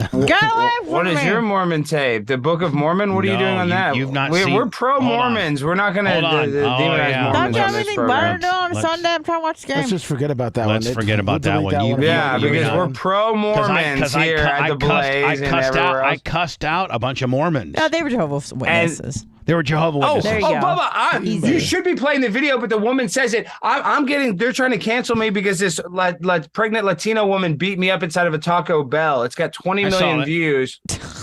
Did you get monetized or did you get demonetized? Oh, I monetized. Hell yeah. My first payment, though, was only, that video is not on the first payment, but I got a decent little payment. I got under $1,000, but that was supposedly only for 1 week. So if I'm getting $2,000 or $3,000 a month from Twitter, hell yeah. Potentially. I've just been signed up for less than a week, and I did get my first payout on Twitter. Really? Lummy, we have to be on a little bit longer, right? Yeah, we do, and we just need a little bit more interaction. So we're working. Yeah, you guys need to. We're not doing it. You got our Twitter back, and we haven't done anything with it. Well, no, it's because you're not quote tweeting. You don't know how to use Twitter, Bubba. You got to get on there and tweet. No, our thing is that we aren't in that timeline because you got to wait 3 months until your account is, or it's like 3 or 4 months. Yeah, I know, but we could be, being more Twitter friendly. Could we not, Alex? We're not doing enough, are we? No, I don't think you're doing enough on your Twitter. I don't think we're doing anything. I don't think we're doing anything exclusive over there. What do we need to be doing over there? Well, it's not even exclusive, but you need to be taking other people's content like they do and commenting on it. I mean, it's as simple as that. Crazy stuff. Wow, look at this. Because you got to look at it like a micro blog. Like your page is a place where people can go, and it's a homepage for stuff that you find interesting. The stuff inside Bubba the Love Sponge brain. So crazy videos, retweet that. You need to create basically a blog that you would enjoy reading. That's kind of how I look at my Twitter. We retweet all Tucker's and all your stuff, Alex. Yeah. Boy, that I know, but you need to go retweet shit that's viral, not just your friends. Okay, I'm not sorry. just your... Simmer down. Sorry, man. Slow down. Why you got to yell at me so hard? I feel aggressive. I'm sorry. Aggressive. I'm just... All right, listen. I got to get going because we're running late, but I really appreciate I'm just hot.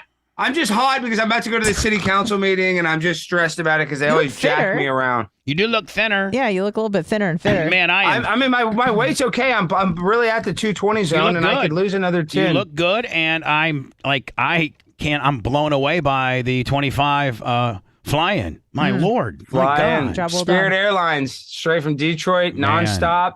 2 hours, 27-minute flight. And you picking her up? You picking her up or giving her car service? I'll probably pick her up, and then I'll probably drive one of the Bentleys with the bad transmissions that she can't tell. You don't have to go over 40 in the city, so she'll never know, right? She'll never know. As long as you don't get on the highway, we're gonna be A-okay. All right. Hey, listen, I'll talk to you later today. I got some stuff to tell you about. Okay? Yeah, you do. All right. Bye. Bye, buddy. Bye. Thanks. Thanks for letting me finish. You've been listening to the Bubba the Love Sponge Show, starring Me, Bubba the Love Sponge. Co-host and show historian Lummix. Co-host Anna Hummel. Co-host Dr. Dan Diaco, Esquire of Council. Co-host J. Diaco, Esquire, the Spitting Cobra of Council. Brett, the filthy ginger video editor. Yeah, back here wiring up. It's Mini Macho. The BRN agent, Thomas Buttoned Up B. And for everything else, go to thebubbaarmy.com. Now, time for the legal disclaimer. Exactly. The Bubba the Love Sponge Show is intended solely for the enjoyment of our listening audience. Any rebroadcast, retransmission, or other use of this show without express written consent of the Bubba Radio Network is prohibited. We must dissuade him of this delusion. Until next time, always remember. My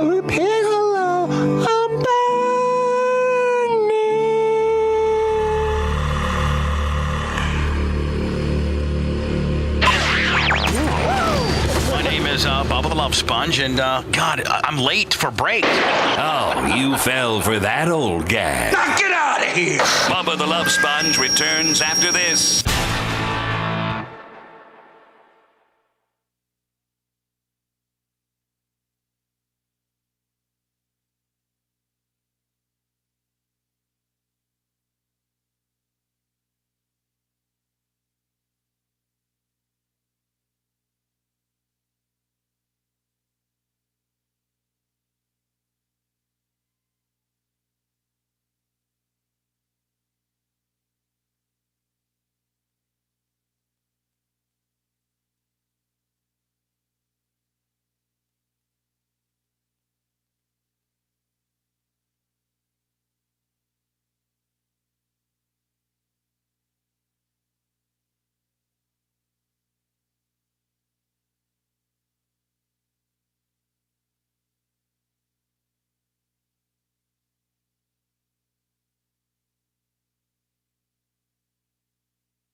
So much of the Bubba Army.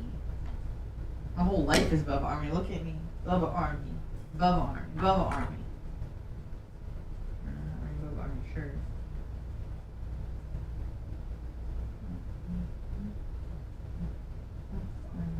Oh, there she goes. There she. Are we having a meeting directly after the show? Awesome. Yeah. Just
fine now.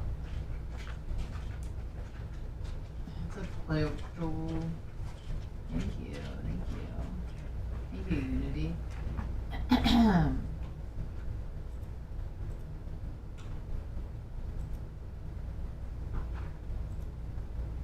you, Dark Magic Anthony Weiner. It's fun. Wolvers after birth. Good morning.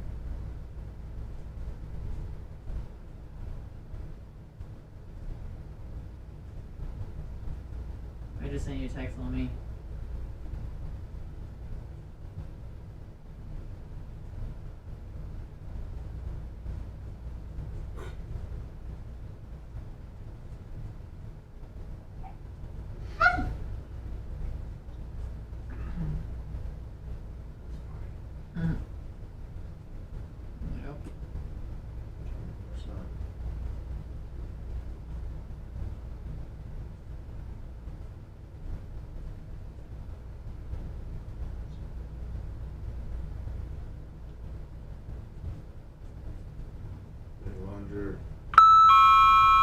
How about a motherfucking tango?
Time to draw the line. Welcome to new levels of insanity and depravity. Yeah, we're talking about Bubba the Love Sponge. Mach, I know you'll take your lumps like a man. Major malfunction on your point. I get a -1 on that. We're working on the system with Telos, and we restarted the system, and it restarted in the wrong position. So that was our So bad. you'll probably take your number one, your -1. Yes, sir. Let me mark accordingly. Misfire. Got it. We will have an after show at 10:30. It'll be on Facebook and YouTube. It'll also be on our Rumbles. No, what'll be? Is it on our Rumbles local? I don't think so. No. It's just Facebook, YouTube, BubbaArmyRadio.com, and the app, right? Yes. Perfect. Hope to see you there at 10:30.